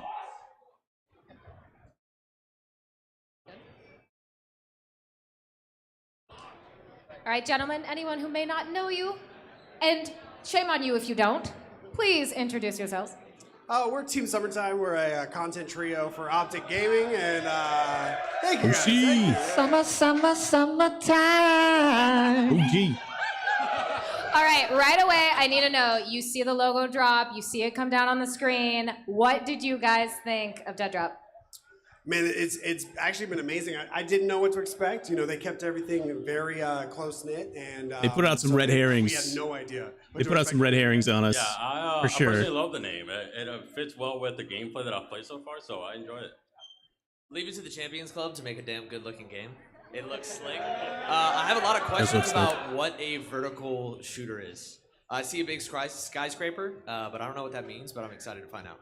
All right, well, my first impression was ominous, right? I mean, it looks very imposing, and I'm sure the devs will be discussing 100% just agree. that for the vertical shooter. But when they're sitting here, they're talking about this AAA game and how involved all the founders are going to be in it. Have you seen anything like that before? What does it mean to you guys when you see the players, the fans getting engaged in this way? I mean, look at all the people here. I don't think Wonder how many people are there. have ever seen a game this early before. Look at you guys, man. It's insane. I mean, we pulled up, we flew in today, you know, wanted to show some support to the Champions Club, and of course to 12 a.m. and Doc, of course. And you know, it's been an awesome time. We've been camping out for the last hour and a half playing, just shooting bots and having a really good time. All right, well, shooting bots, what do you think so far? I think it's amazing. I think it's fluid. I like the movement so far. I'm a bit of a controller player myself, so I'm a bit new to keyboard mouse, but it feels good. I like trying to break the game as quick as possible. We were 360 off a building, shooting the last bot, having a good time. But the movement feels fluid. Nice. I like how the gunplay feels. It sounds good, which is It does sound good. for me. It looks Very good, bassy. and I'm excited to get back out there. I want to see some PvP. Ooh, PvP. Well, we might have a little bit of at least a 1v1 showdown later. Oh, really? Interesting. But, sir, you might want to get some water before that. I don't know. Maybe a couple more of these, and you know, we might have a better You opportunity. gotta get on loose a little bit, you know? All right, so I got to ask before we let you guys go, what do you want to hear from the dev team most? What are you really, really curious about that you hope that they might cover tonight? I still vertical. I just want to know what are we playing? Am I gonna be, you know, taking stuff out? Am I gonna be collecting M16s and taking them home and building toilets? Am I going to be like fighting other people in a game? I want to know what it is. I know it looks good though. It does look good. Does it look good? Does look good. All right, gentlemen, thank you so much for being here and for enjoying Dead Drop. Is that guy wearing a fanny pack? He is. He's wearing a man purse. Don't forget to shut your microphone off this time, Katie. Okay, so there was a lot in there. I think one of the questions was, hey, what is this? What is a vertical shooter? What does that mean? And am I going to be, you know, are we going to be taking stuff home and building toilets? This I guy's don't know. name's Deez. That's pretty interesting. It's up to you guys to help influence that. How much do you want to take materials back and build toilets, right? These are the things we want to hear. But for us, a vertical shooter, especially in this, a vertical extraction shooter, you saw the tower, right? If you've played the build and then you saw the name reveal, you see that daunting tower in the distance.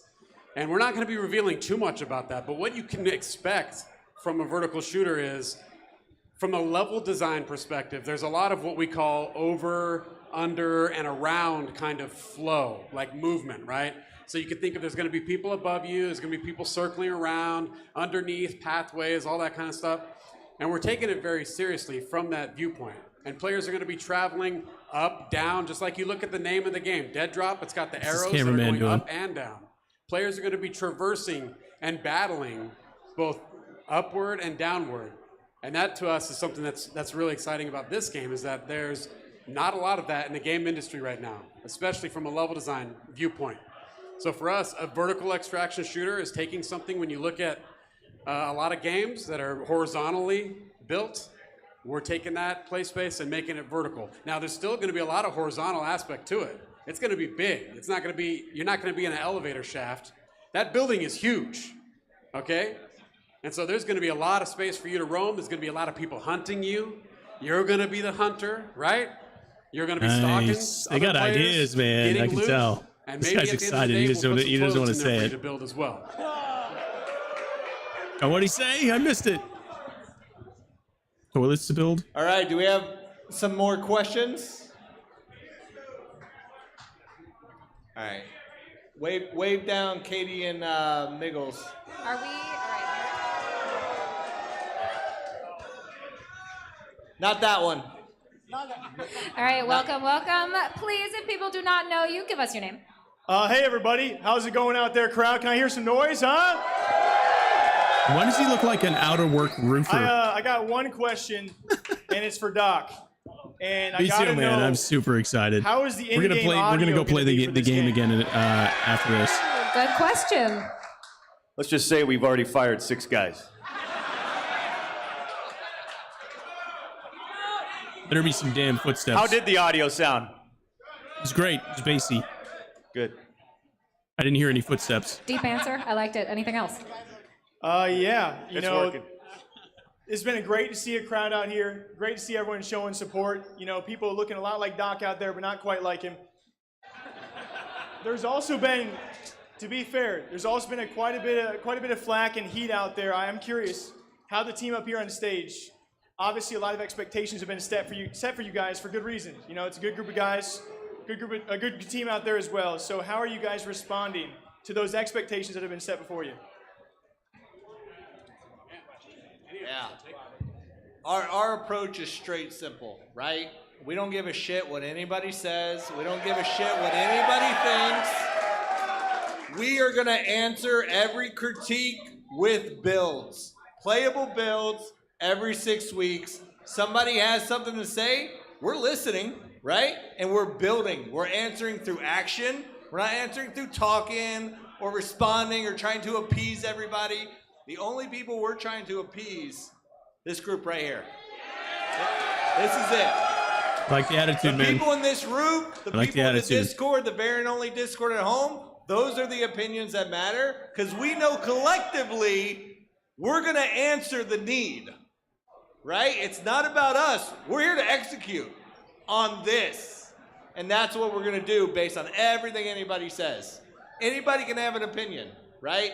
But until you play it, that's when it matters. Okay. All right. Thank you. We do certainly know that Twitter has a whole lot of opinions, and hopefully tonight, most of them positive. Anything else? One last one for you guys. You know, it seems that competition is primed and ready. It seems like a lot of people in the gaming space want to make their own games too. You got OTK, you got 100 Thieves, and you got Doc and his team too. So how do you guys compare yourselves to all the competition ongoing right now? I haven't heard of any of those, have you? Look, I mean, I would say one thing is, you know, honestly, we are not trying to compare ourselves to anyone, right? We are who we are, and I look at this group, and this is just a subgroup of the developers of Midnight Society, and this is a damn good group, all right? And we're not thinking about anyone else in the gaming industry. We're thinking about us and you guys, all right? That's what we're thinking about. We compare ourselves to what you think about what is on the screen. Because us, we have a saying, on screen is king. Very good answer. Right? Like, Yeah. You could do paper designs, you could do all sorts of stuff, but until it's on screen and playable, which is what we have here right now, it doesn't matter, okay? So for us, We're not comparing ourselves to anyone else. Yeah. I just want to say one thing real quick, right? We got in this to change the industry. We expected it to take a while. The fact that people are already starting to do what we started 6 months ago, I love to see it.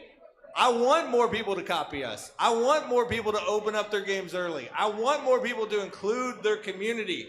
We're not trying to corner the market on that. We're trying to change the industry so everybody does it. So I love that those other people are following in our footsteps.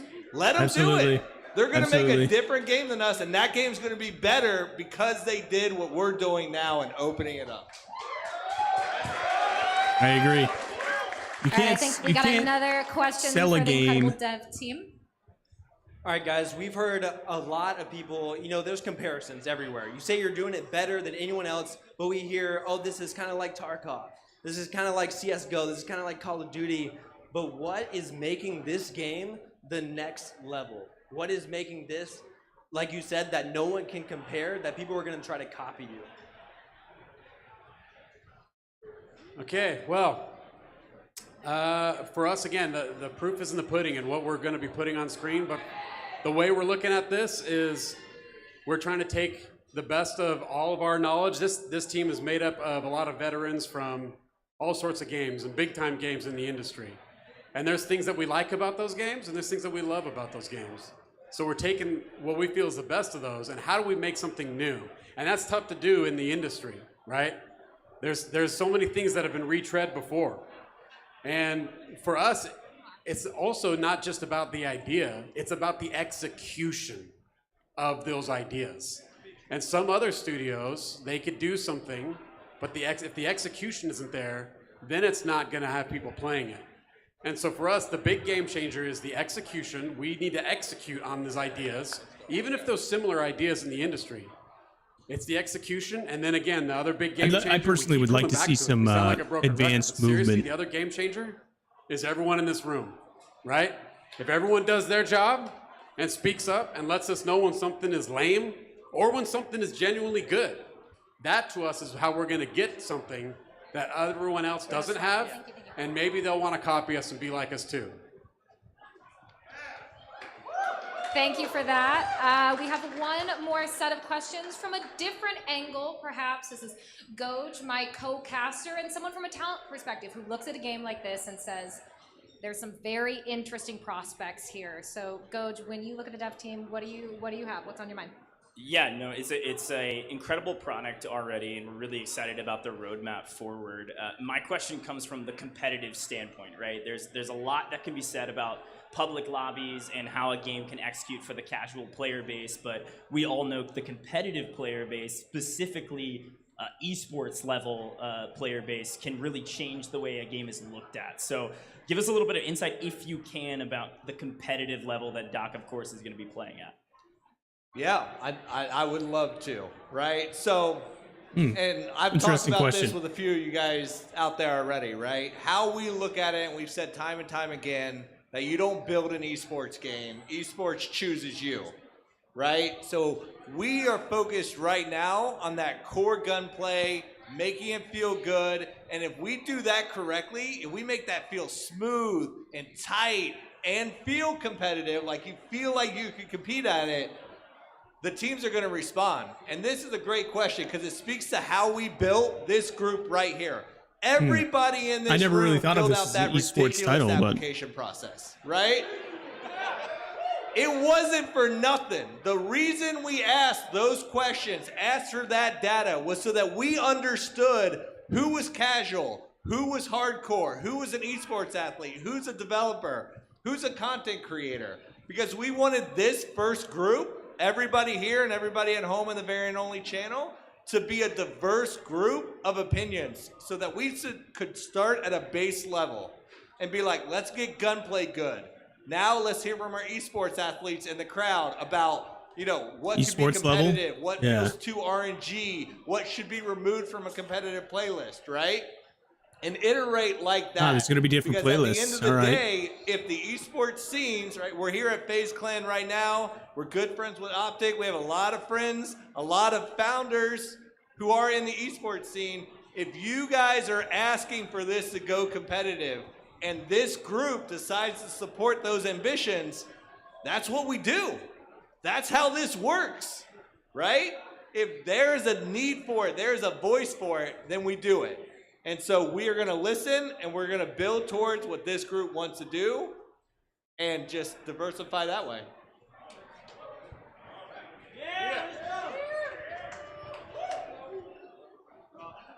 Are we wrapping it up?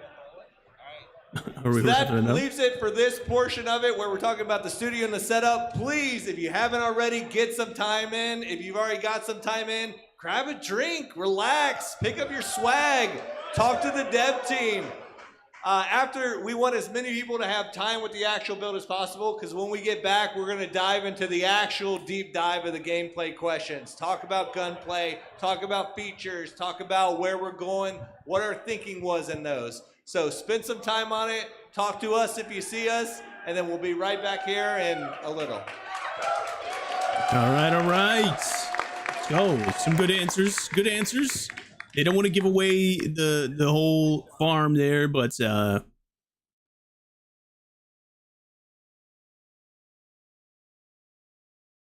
had some good answers to some questions there. All right, I think they're done for a minute.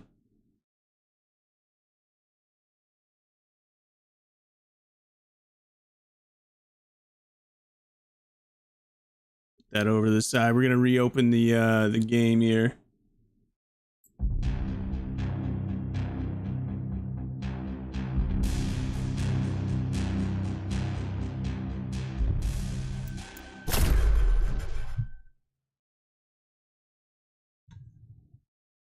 All right, so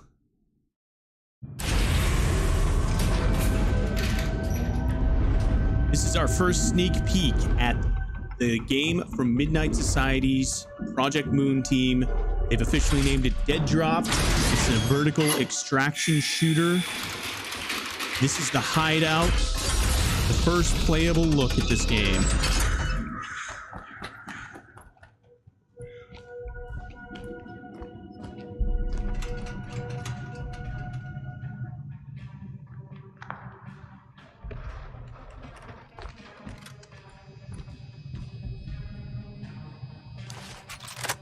Got ourselves an assault rifle. The textures are great on this already, and this game has not been optimized for anything.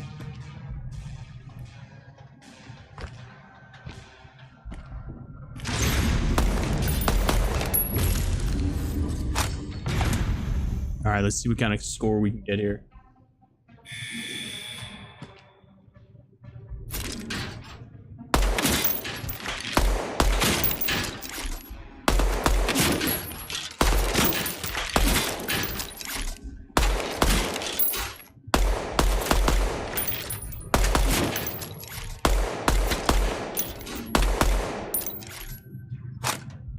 Not great.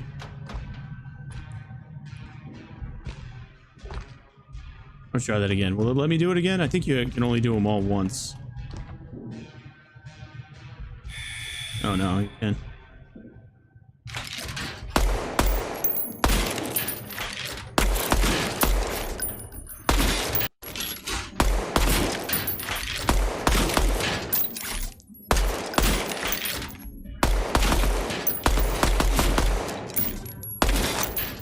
This is mouse and keyboard. I'm a controller player, so I apologize. The hip fire is pretty nice. Yeah, I agree. That one was a little bit better.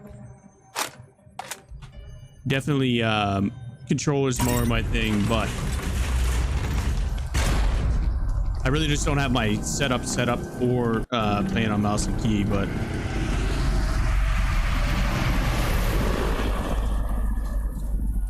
look at this, man. Look at it.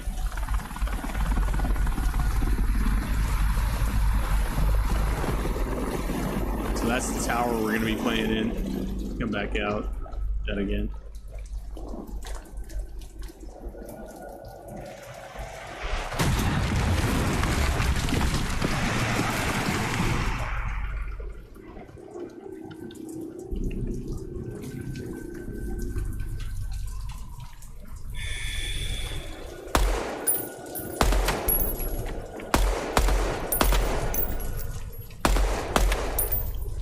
Bullet velocity is a little, maybe on the low side.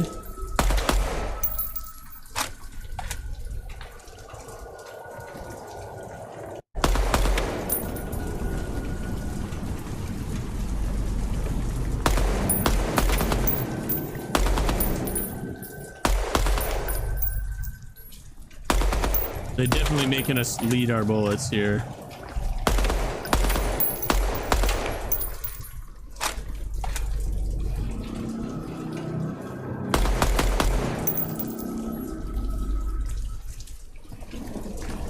Two active targets. Ah, I always forget about those last ones.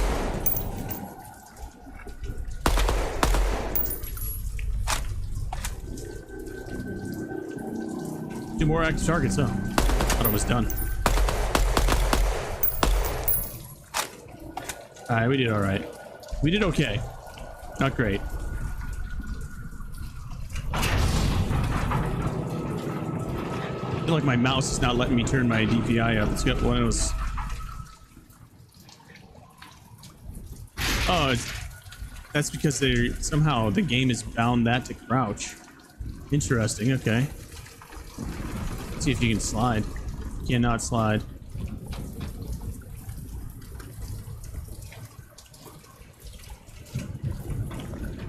I didn't think you could crouch at all. Okay. You got some weird binds in this that I don't know that you can change.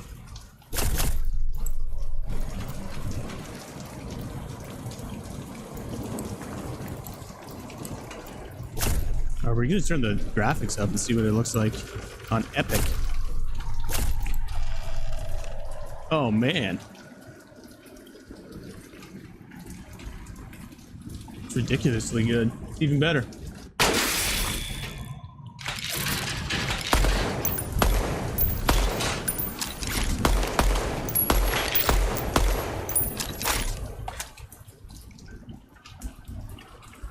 Did I miss one back there? Oh, zero active targets.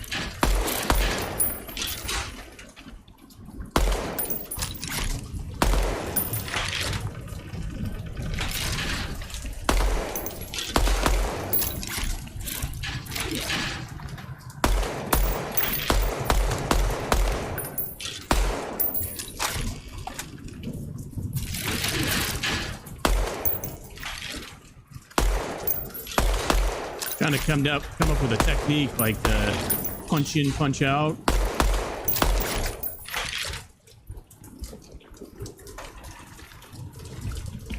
Hey, Timmy will like that. There's no fall damage, I don't think. Let's see. We go upstairs here. See if we can jump off something high.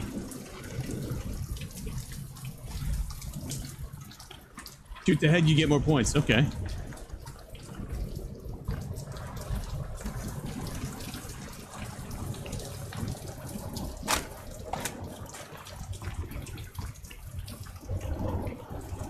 All right, we're gonna restart.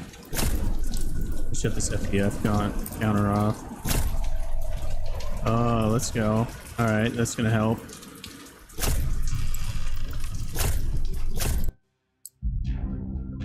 Try it again. Let's try it again. Coming soon, it says. I'm curious. They really haven't let us know what the time frame is, but.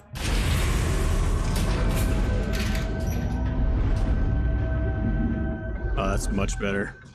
Maybe a little bit too much, actually. Let me turn that down.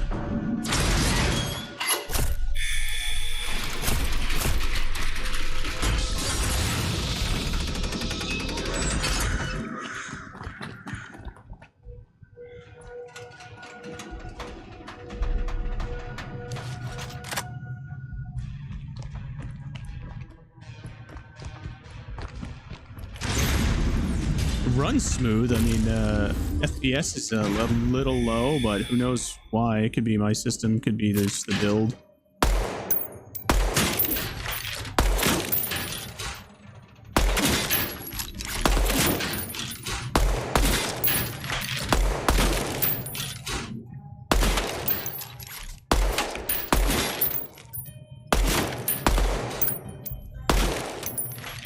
You gotta really aim high in this too. There's quite a bit of bullet drop. I wouldn't guess that that's any more than like 30 meters right there, and you're getting quite a bit of bullet drop.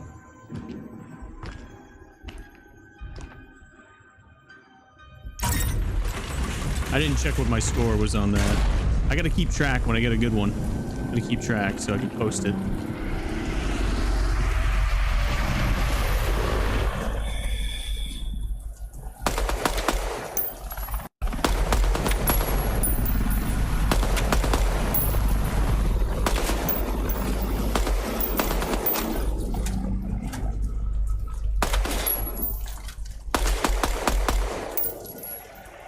Make a little spark. It looks like it makes a little spark when you hit a headshot. Yeah.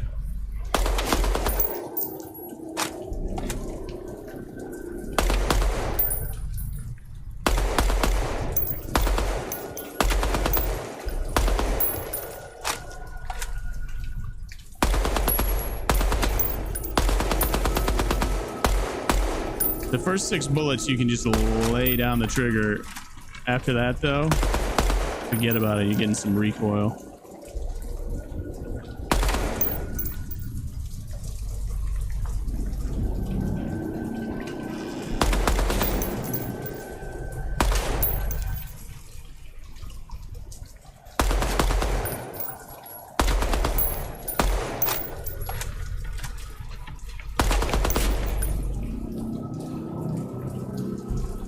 $12 grand. We'll take it. Not bad there. Dude, definitely shooting the heads helps.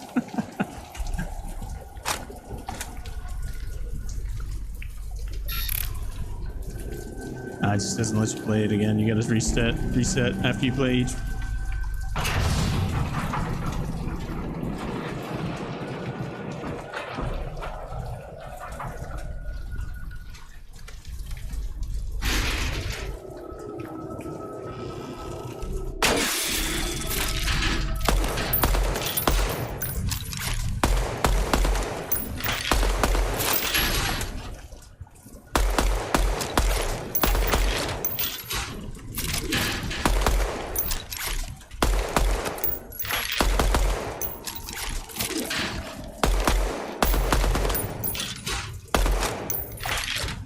Oh man, I am absolutely garbage mouse and keyboard.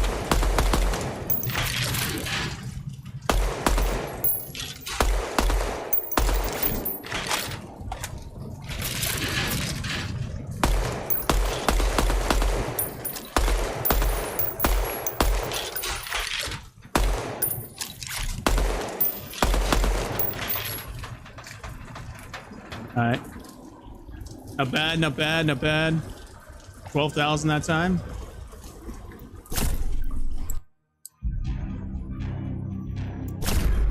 And 12 and 12 on the last 2. I don't remember even know what we did on the first one. We'll try one more time.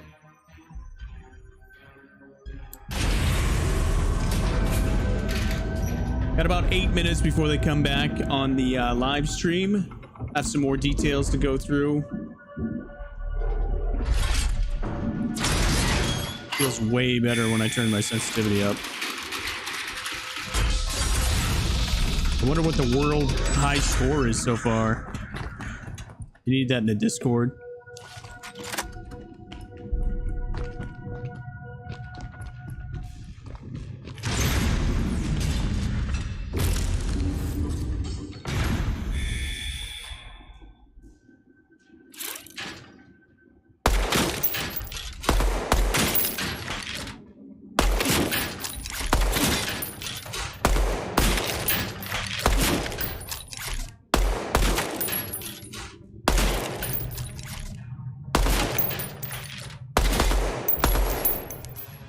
$86.28. Not crazy. Accuracy bonus had 63%. 7 headshots.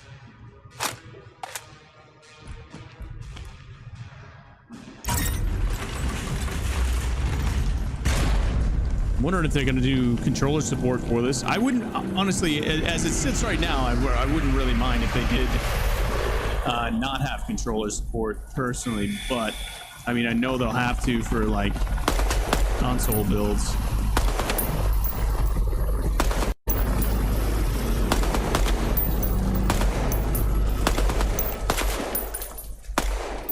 Oh, What? No auto reload?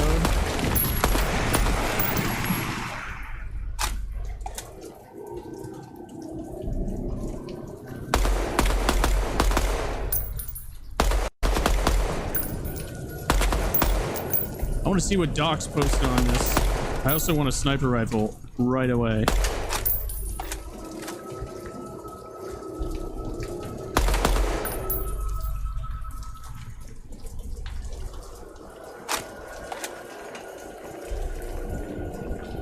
One active target, where is it?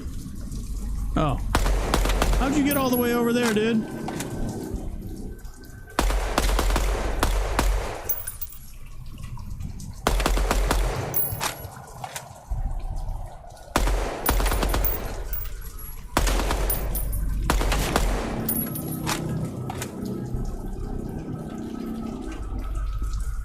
G's again, about the same as last.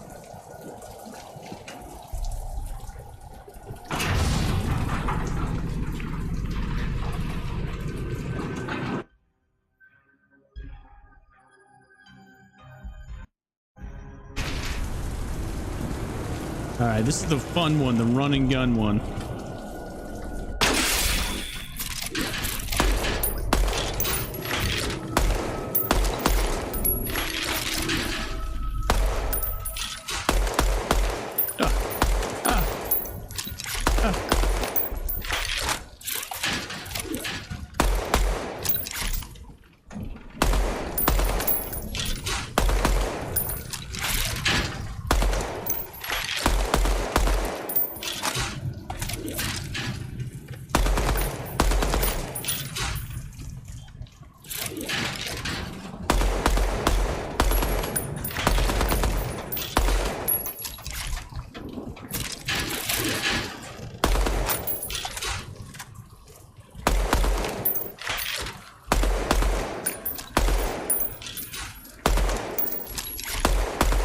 I'm gonna be a master at this by the time it's done.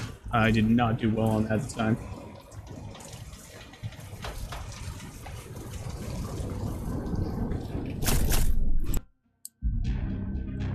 Alright, boys.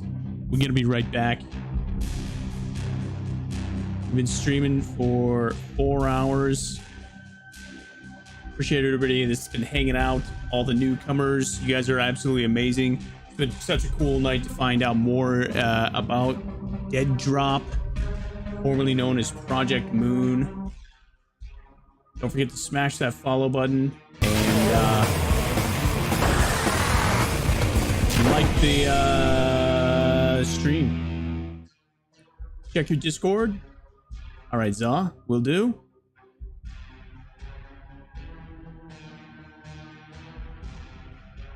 Be back momentarily. Just need a quick break.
Zaw, I don't see anything in the Discord out of the ordinary. What's up? What am I supposed to be seeing?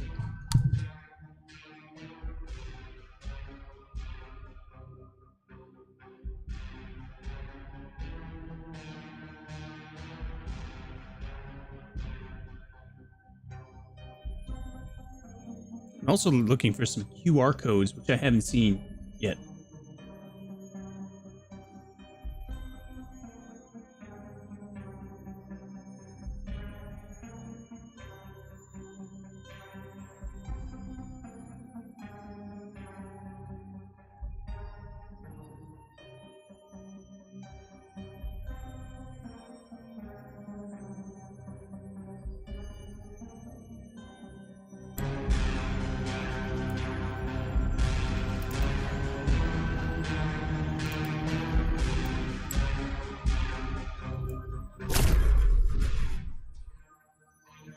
All right, let's look around for the QR codes. They may be in the game and that we're supposed to scan.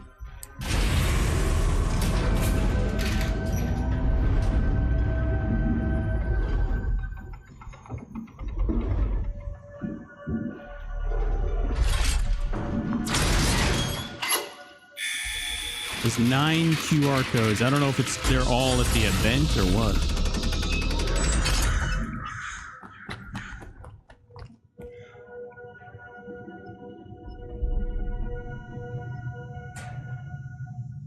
No tongue? What? What is that supposed to mean?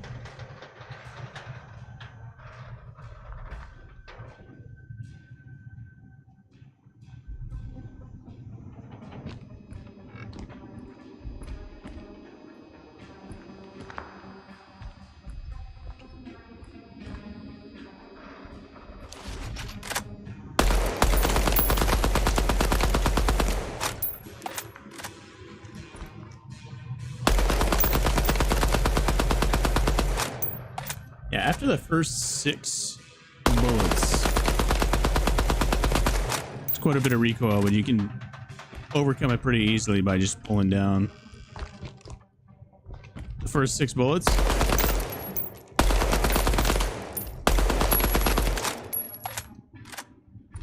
You have 4.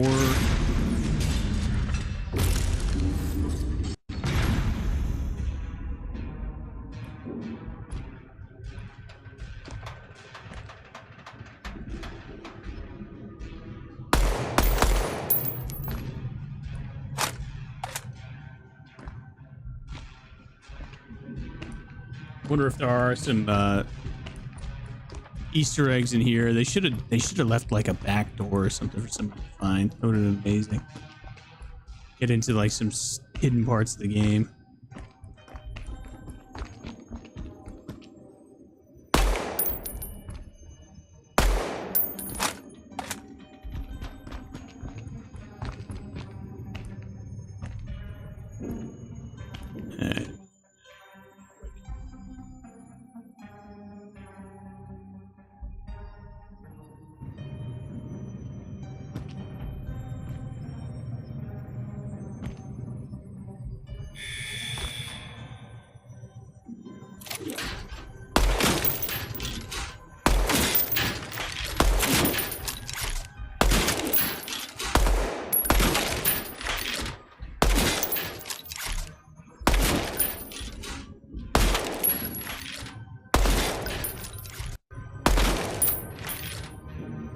We'll take that. Not bad.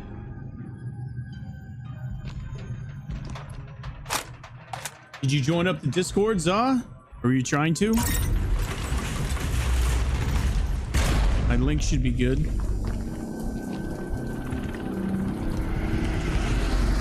Alright, 1 minute till they're back. Supposedly. So they just keep adding time to that timer.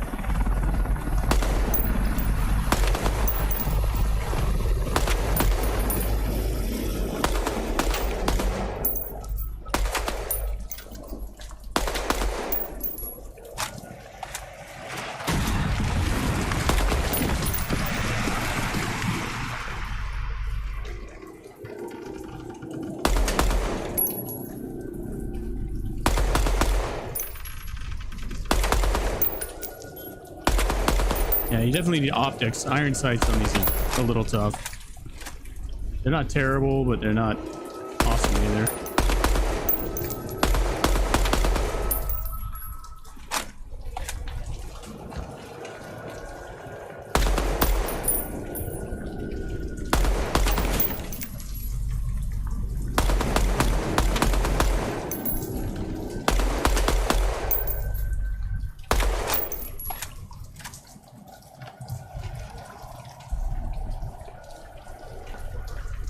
Yep, they just added more time to the timer. I love it.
Didn't do very well on either one of those.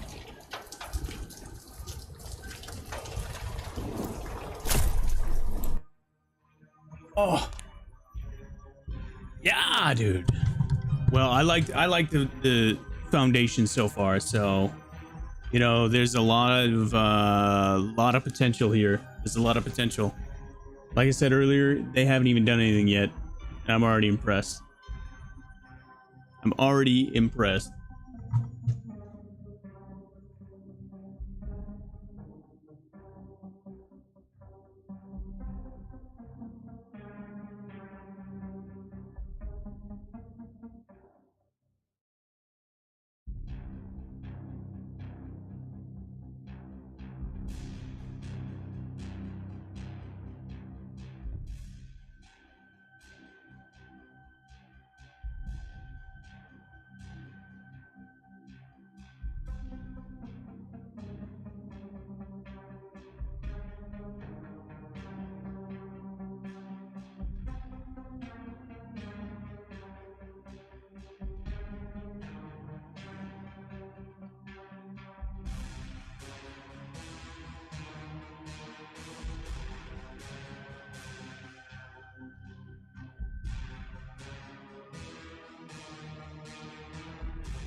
Alright, see if these guys got anything for us. Hey everyone, welcome back. We're here, the game dev team. We're going to talk a little bit more about in-depth the game we're making.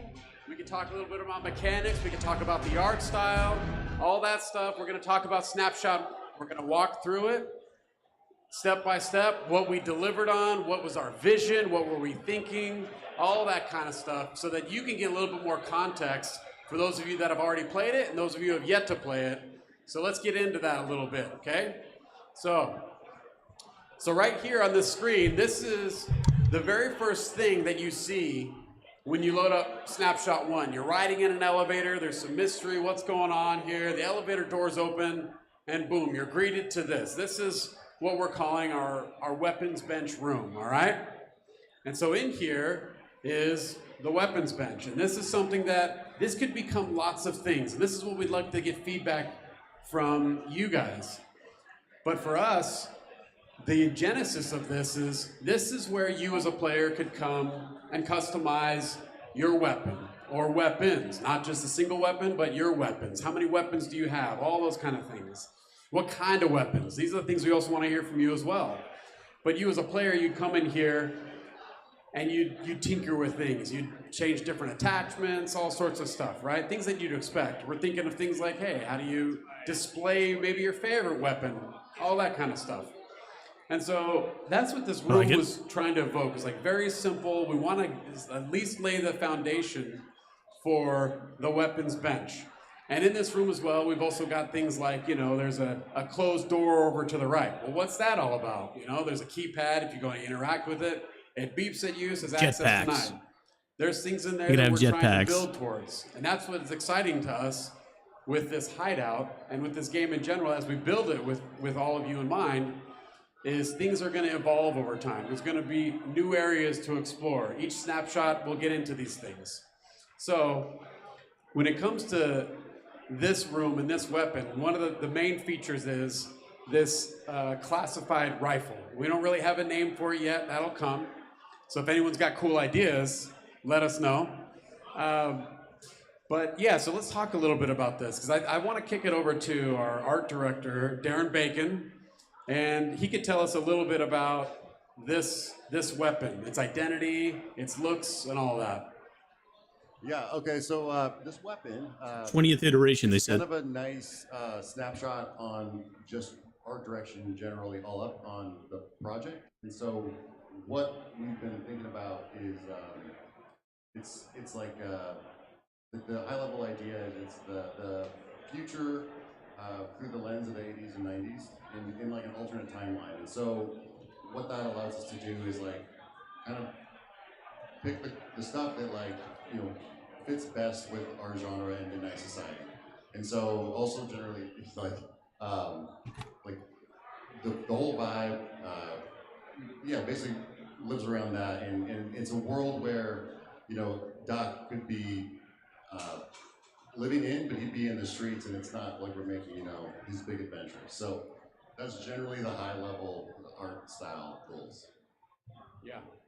Yeah, totally. So that is another thing that's really exciting about this when we think about the art style and the visuals that you're seeing in here is, like Darren said, it's as if the 1980s or the 90s never really ended. Not the campy stuff, but like that stuff that we all, grew up liking. Like you think of like the Terminator movies or Aliens and Escape from New York. Those are some of our inspirations of this kind of universe we're building here. And so that's why we love the X1 and that classified rifle, just how it looks. And to be, So with that, I mean, what about the environment in here? And I'd like to Greg over here. Greg Cox is our lead environment artist. Greg, tell us about just the environment and what we're trying to see here and accomplish. Well, there was a couple of challenges with this because we're using Unreal 5, so we want to make sure that we're using the features of Unreal 5 to make our lives easier while still delivering a very good product. And to your point, Quinn, this is, when we first started looking at this space, we put together a lot of reference boards. So we started looking at a lot of the classic movies that we kind of like, old school John Carpenter kind of movies, Big Trouble in Little China. Nice. A little bit of Great blood reference. sport in there, So we mixed some things in of, not for the sake of nostalgia. Like we don't necessarily want to convey nostalgia, but the limitations that those films had at the time made those films great, and they look good, right? So we want to capture that a little bit. So we knew that for this first shot, it had to be important. Like it needed to grab your attention immediately. The player needs to see that rifle. The player needs to be drawn into that workbench. And so we began populating it out with some of the assets that we built from scratch. And then we also pulled in things from Megascans to kind of make life a little bit easier for us. And so we did a lot of set dressing, and we went through multiple iterations of lighting to kind of capture that mood for it a little bit and everything. And I think it did the job. I think it did a really good job of it. So yeah, we're all really, really proud of it. And I think that rifle just looks so damn good up there. Nice. Okay. Let's move on to the next area. We'll talk a little bit about that.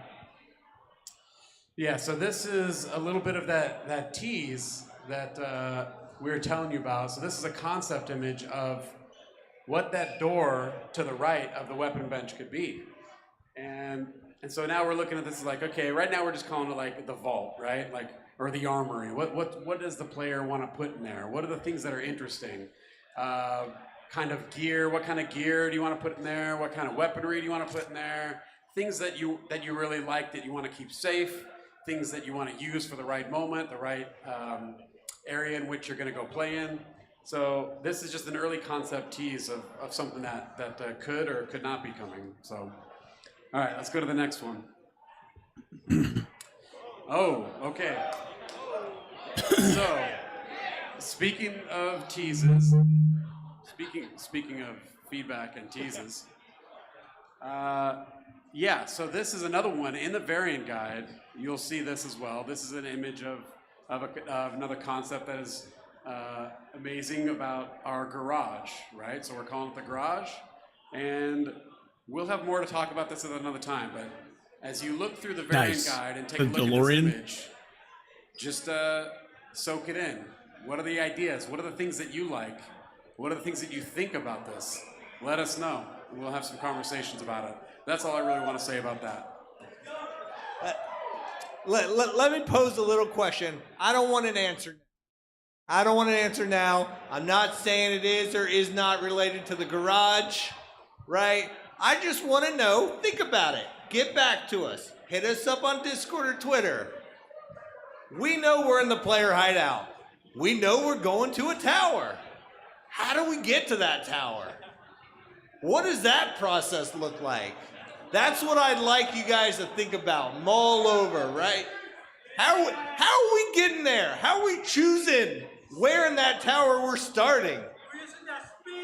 Oh, there's some interesting questions, huh? So I would just simmer on that. Look at your variant guide, So soak in car, that artwork, and think, plane, what's the best fucking chopper? raddest way we can get from the player hideout to the tower? Just let that soak for a little bit. All right, go ahead. Sorry. I love when Rob chimes in and he tells someone to hold his beer and he just like gets in after it. I'm just asking questions, man. Excellent. Okay, so this right here, this is what we're calling our interior range, right? The gun range that's inside the hideout. And we have all sorts of little mini games or firing range experiences. There's 3 to be exact. And this is where we want the player to be tested on different kinds of gunplay with this classified rifle that we have in the experience. So again, I love the visuals of this. This is all through Unreal Engine 5. We're super excited for it. You could look through this. You could see Darren's vision. You could see what Greg has done and what Eric has done and what Steve has done with his concept work. I mean, there's just so much effort poured in through the team on this that we just love to finally get it in your hands to check it out. But what I really want to talk about right now is the firing range experience. And I think the best person to talk about that is our director of gameplay engineering, which is Jim here on the end. So Jim, tell us all about these firing ranges and how it works. Thanks, Quinn. This guy was a roadie for Led Zeppelin. So I was watching people play over here, and I think this first firing range, pretty much everybody understood it right away. So let me kind of contrast this one and the second one. This first one, there's one target active at a time, and so we don't even put that on the, it's not even on the HUD. There's just one target pops up, you shoot it, the next target pops up, and the targets are not moving much. They move a little bit to get out from behind one of those kind of barriers. So it's very simple. There's 10 targets and they pop up and they're really relatively close range. You can see the end of the range very easily. Honestly, watching people play over here, I feel like maybe our learning curve was a little too steep on the second target range. A lot of people started the second range and it's way upstairs. That's not a great picture for it. But they started the second target range and it pops up and it says, oh, there's 2 targets active. And people are like, where are they? And then they go down the elevator and they're kind of looking around for where are the targets. The truth is the targets are like a lot farther away, and you really have to there's a lot of fog and stuff. So to be honest, Quinn and Rob kept telling me and some of the other guys, this is not meant to be an easy game. That's right. It's like, we're gonna lean into shadows on this game, and so it should be hard to see your enemies and these targets. So it's totally fine. So people can play that again, I would say, if you only had one chance to play it here.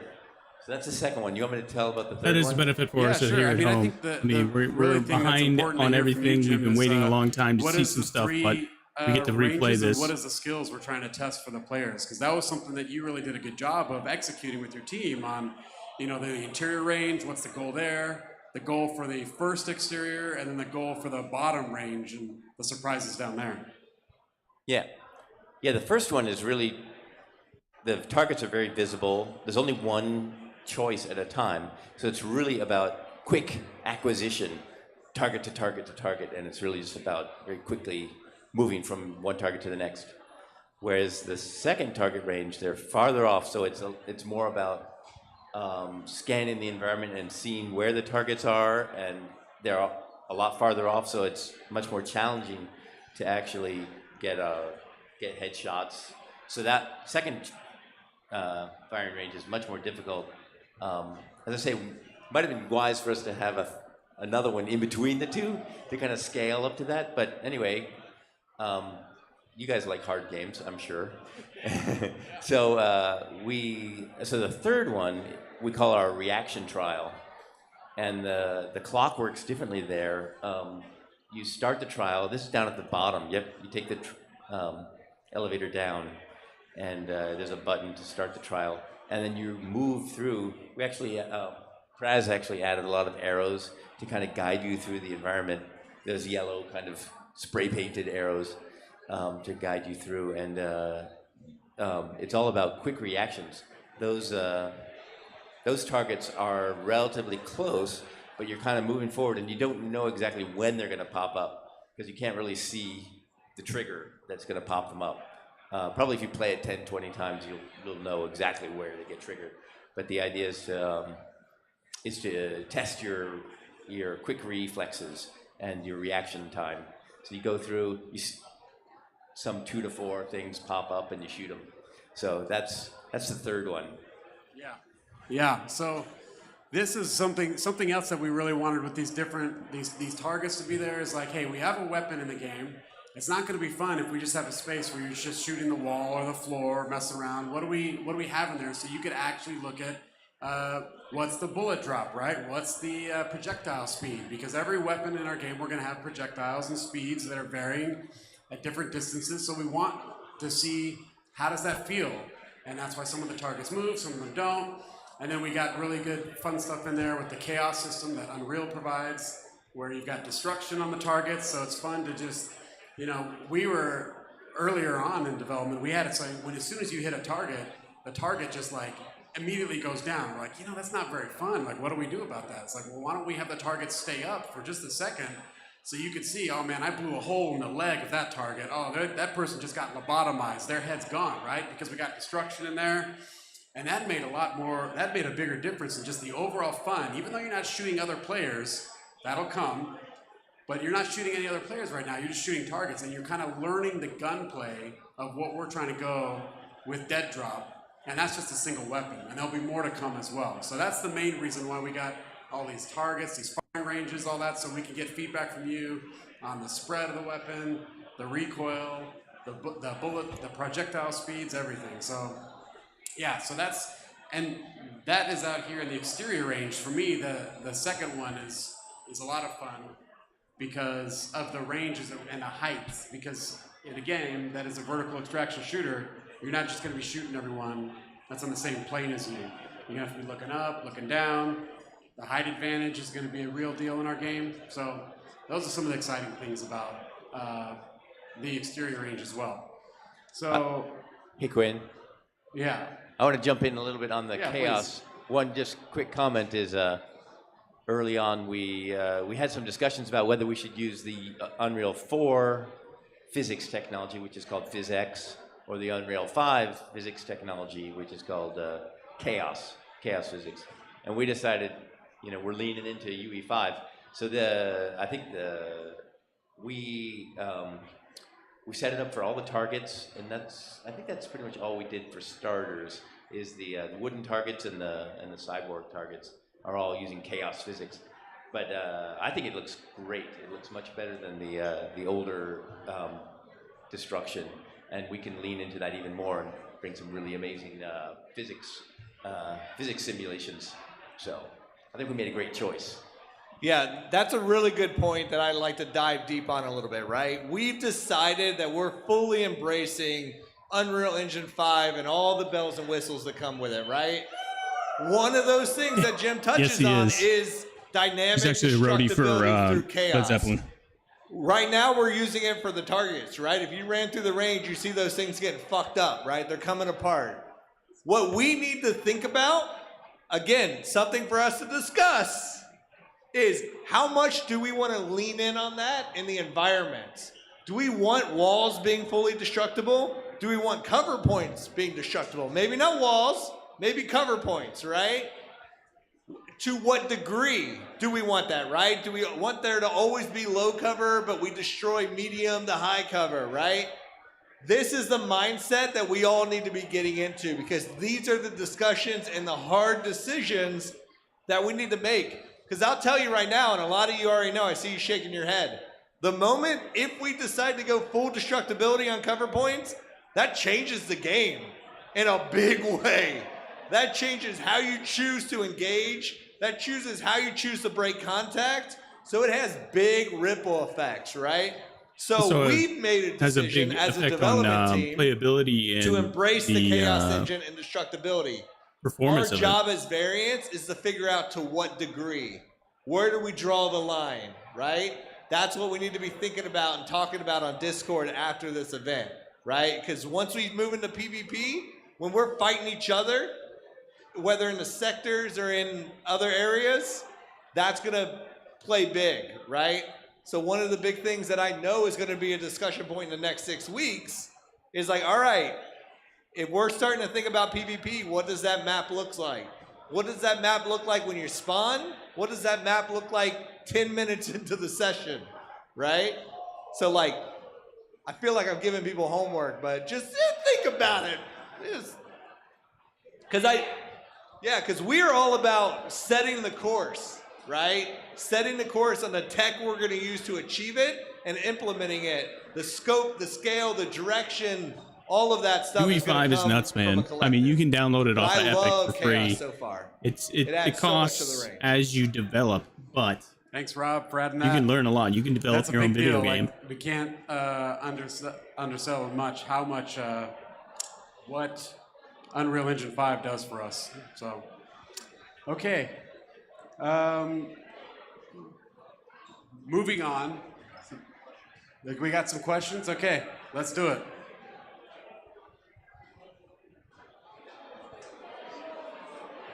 All right, well, first things first, I do have a Twitter question for you guys. Everyone's been loving the name.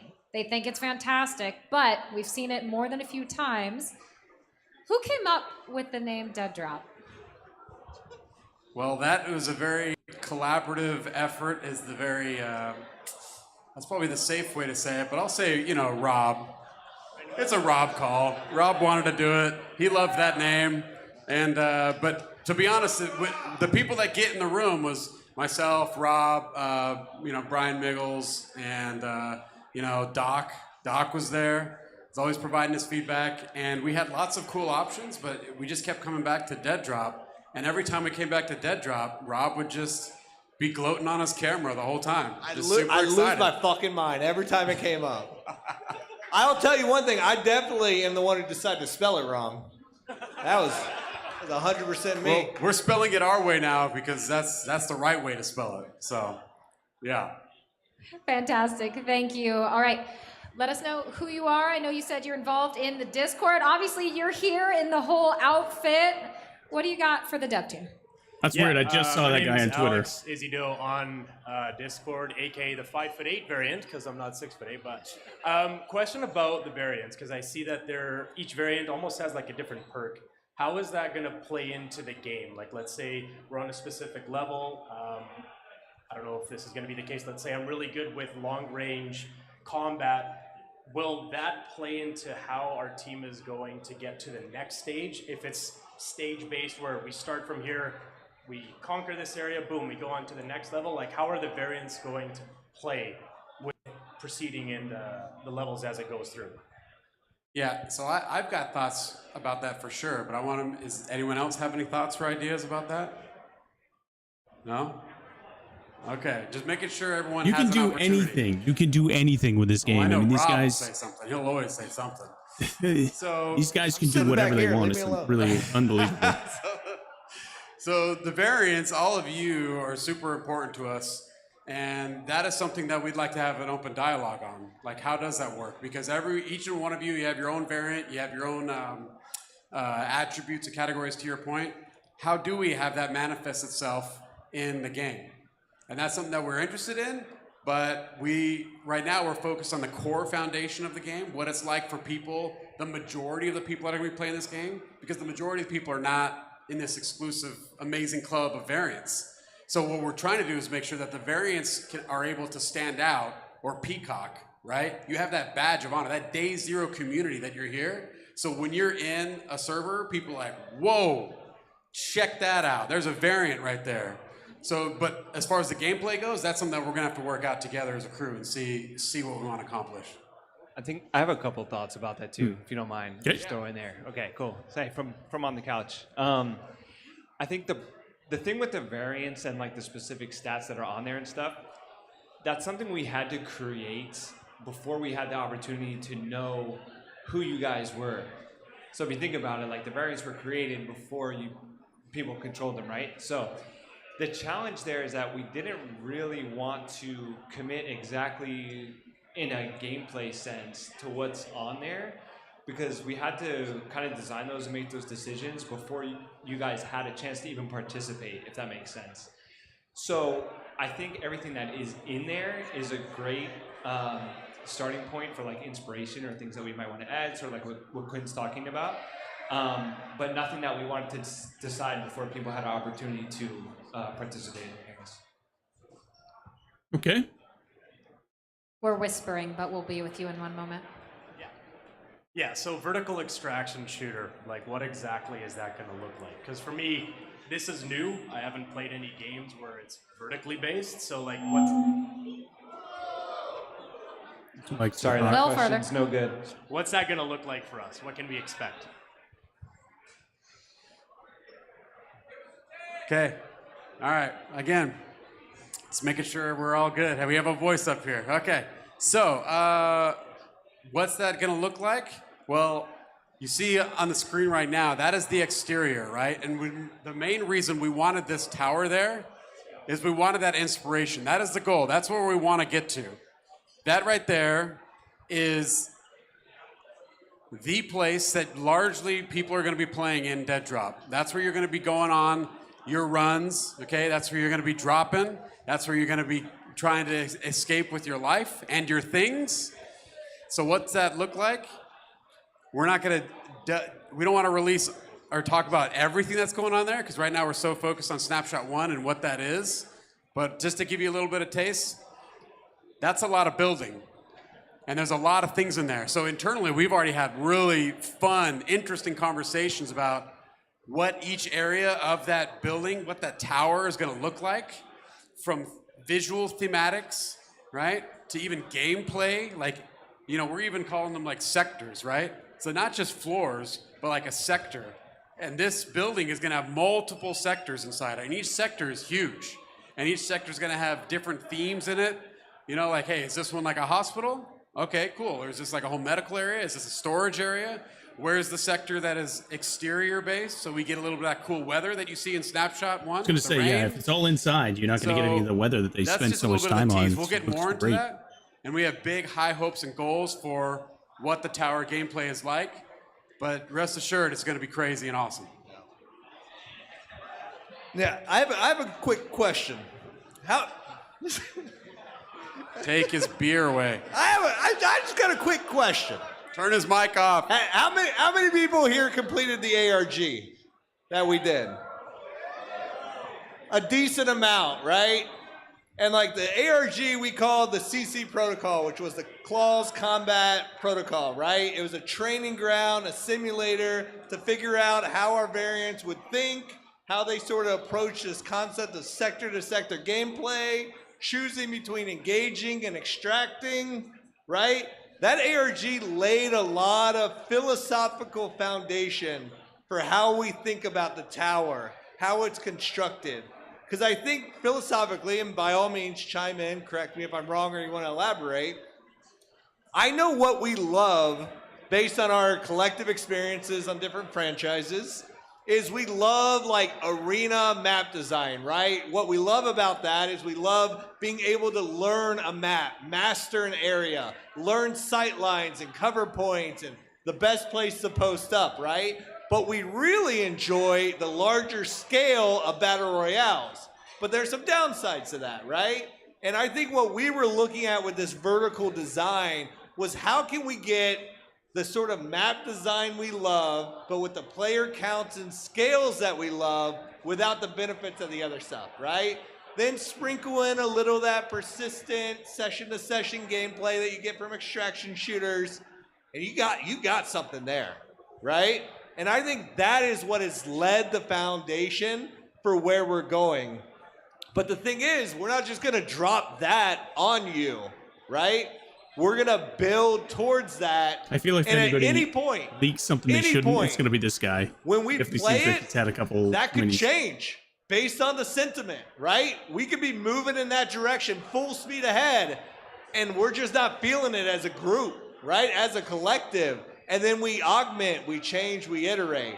But the starting point is really looking at how do we capture that arena map design style, scope and scale, verticality and every sort of element to it, and build towards that in a really interesting way. But let's do it one building block at a time. Okay, so I think that about does it for us in this session right here. I want to say, thank you to everyone here. Also, up here on the stage, we got lots of talented game developers working on this game, and we also have Rob. So by all means, come and reach out and talk to all of us. Ouch. I like to razz Rob. I love him. But so for that, this time we'll kick it over to Katie. Thank you. And everyone, thank you for an incredible turnout. We're winding toward the end of the evening. But as we release you, go mingle, grab a drink. Make sure if you haven't, there's a photo booth over here in the corner. Get your pictures, get everything you need. And make sure if you haven't already, get your variant guide. I already got to read through mine. It is incredible. You won't want to miss all the information it has in store. So go relax, talk to the dev team when you see them mingling. Ignore Rob, do whatever you feel is best. But let's give it up, guys. Let's enjoy the rest of the night. Dope.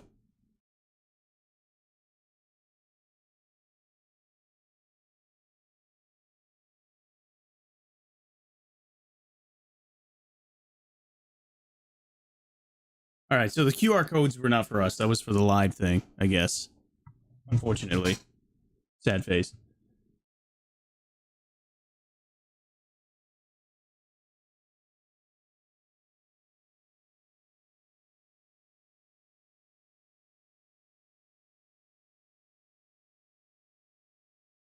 Dude, my whole feed is nothing but variants. Hey, Pancake King, right there, baby. Let's go. With the old 2-time.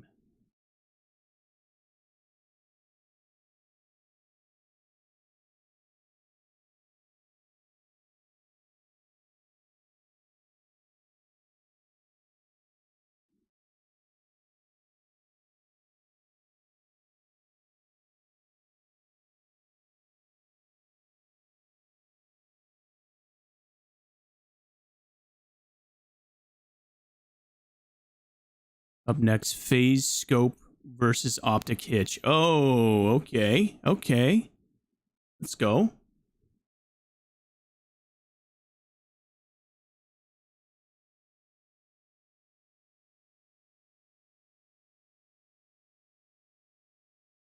right, let's get back into Project Moon.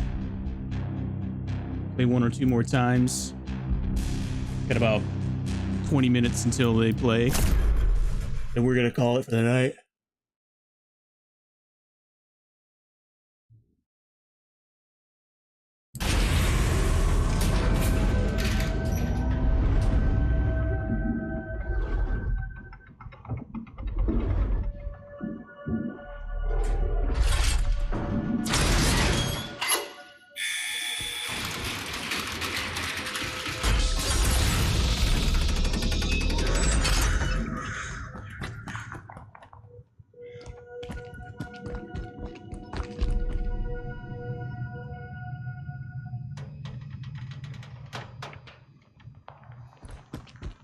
Dude, I'd love to have my tag. Dude, I think we should all get tags. We should all get tags that go in the final build.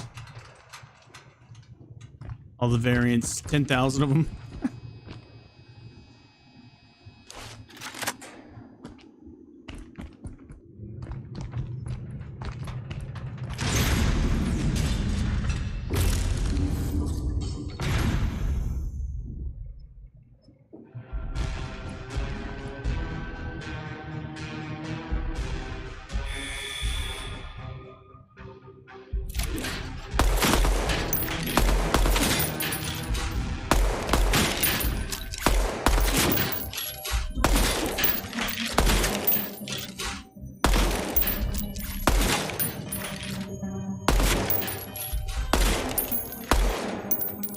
Man, I'm not good at that one. Settings. I'm gonna turn this down just a little bit more.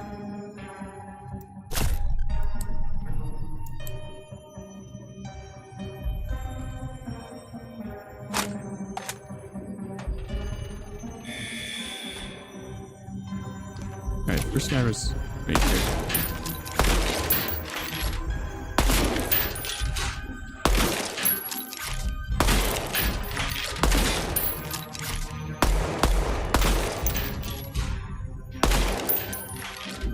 I'm so garbage at keyboard mouse. That was better. That was better.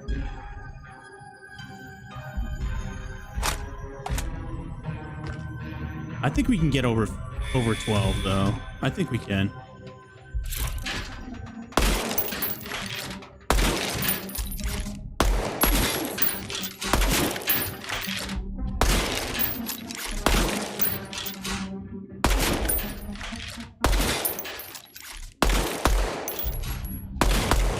There we go. Little 13 grand action.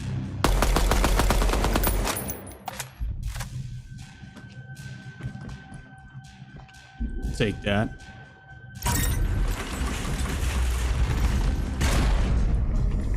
I like the toggle ADS. That's how I usually set up my mouse and keyboard when I'm playing. But it is screwing me up a little bit.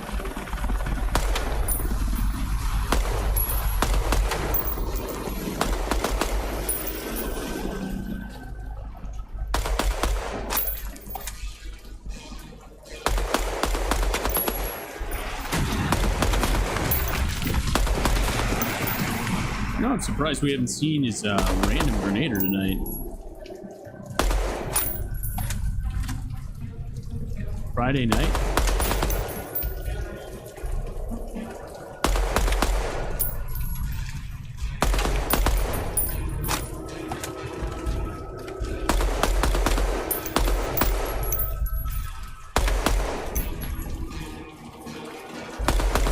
That one doesn't fully appear on the other side. That's why I keep missing it.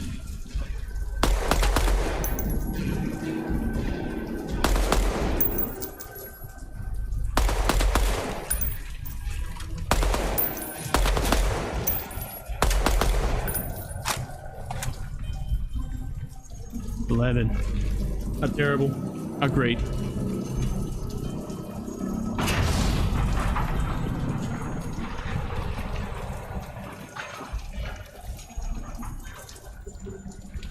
Alright, this is the one that I want to be able to do well at. This is like the style I play.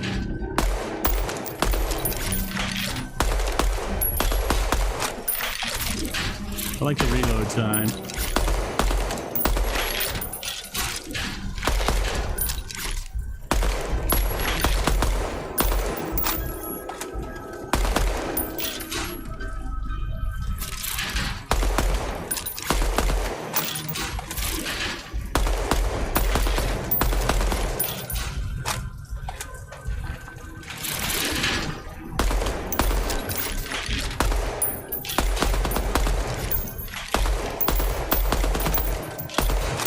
my god.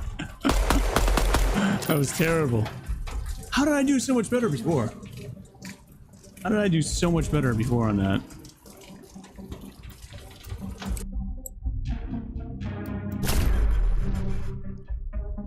Headshots, I guess. I think the headshots are more impactful than the speed. Oh, we didn't take any friggin' screenshots. That's the whole reason why I'm playing this. Okay. Each section takes screenshots. I already got this section. I gotta get the next. I gotta get the second one and the third one.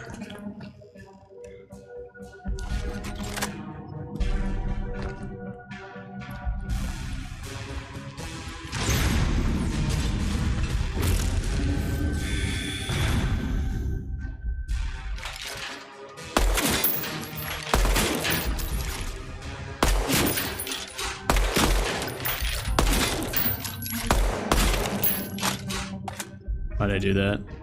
Screwed my time right there.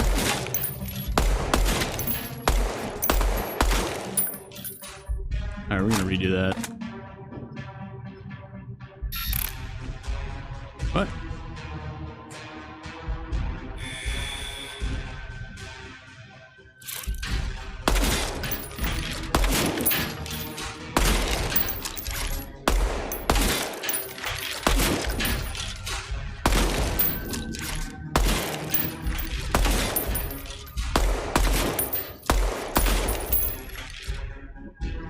About as good as I've gotten right there.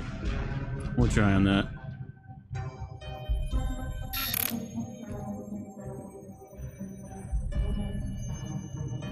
Eh.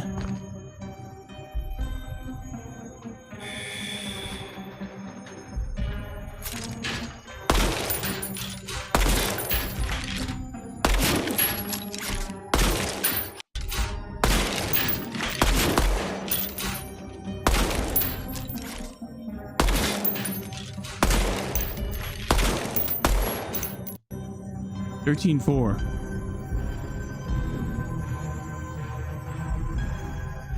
Let's see if these are even saving. If I'm even getting these screenshots. Why not? It's not doing screenshots. It's not doing the screenshots.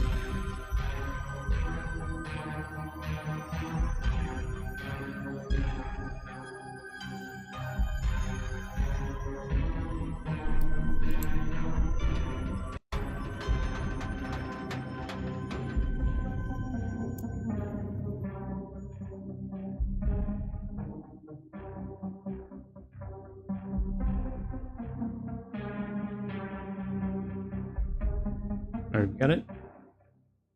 Selected. Game chapter is selected.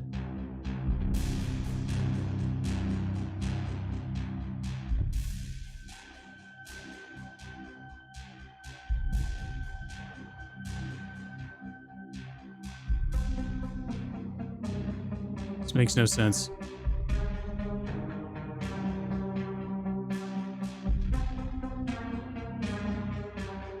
Change the location they go to? I don't know.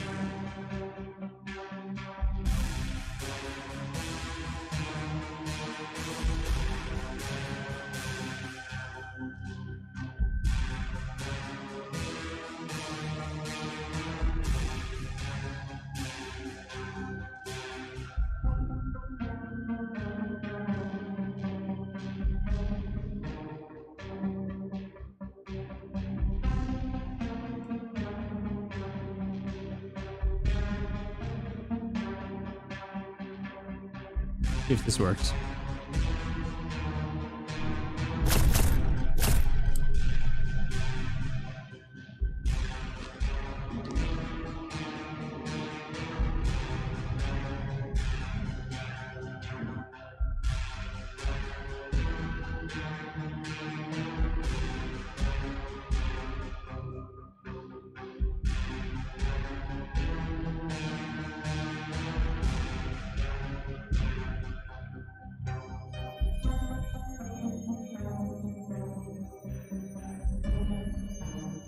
Weird.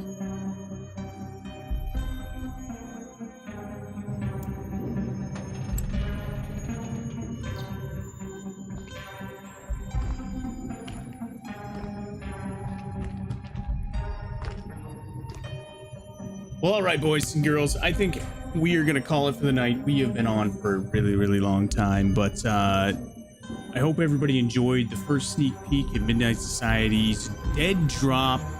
There's going to be more content to come. We're going to be playing this snapshot quite a few times, trying to figure out what we want to see out of the next snapshot, what we want to see changed in this.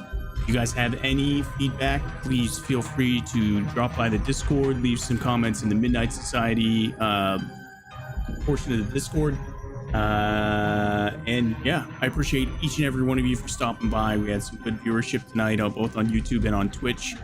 We have some new follows too, so we appreciate that. We'll be back again tomorrow around noon for some more shenanigans. But in the meantime, everybody have a great night. Much love. Peace.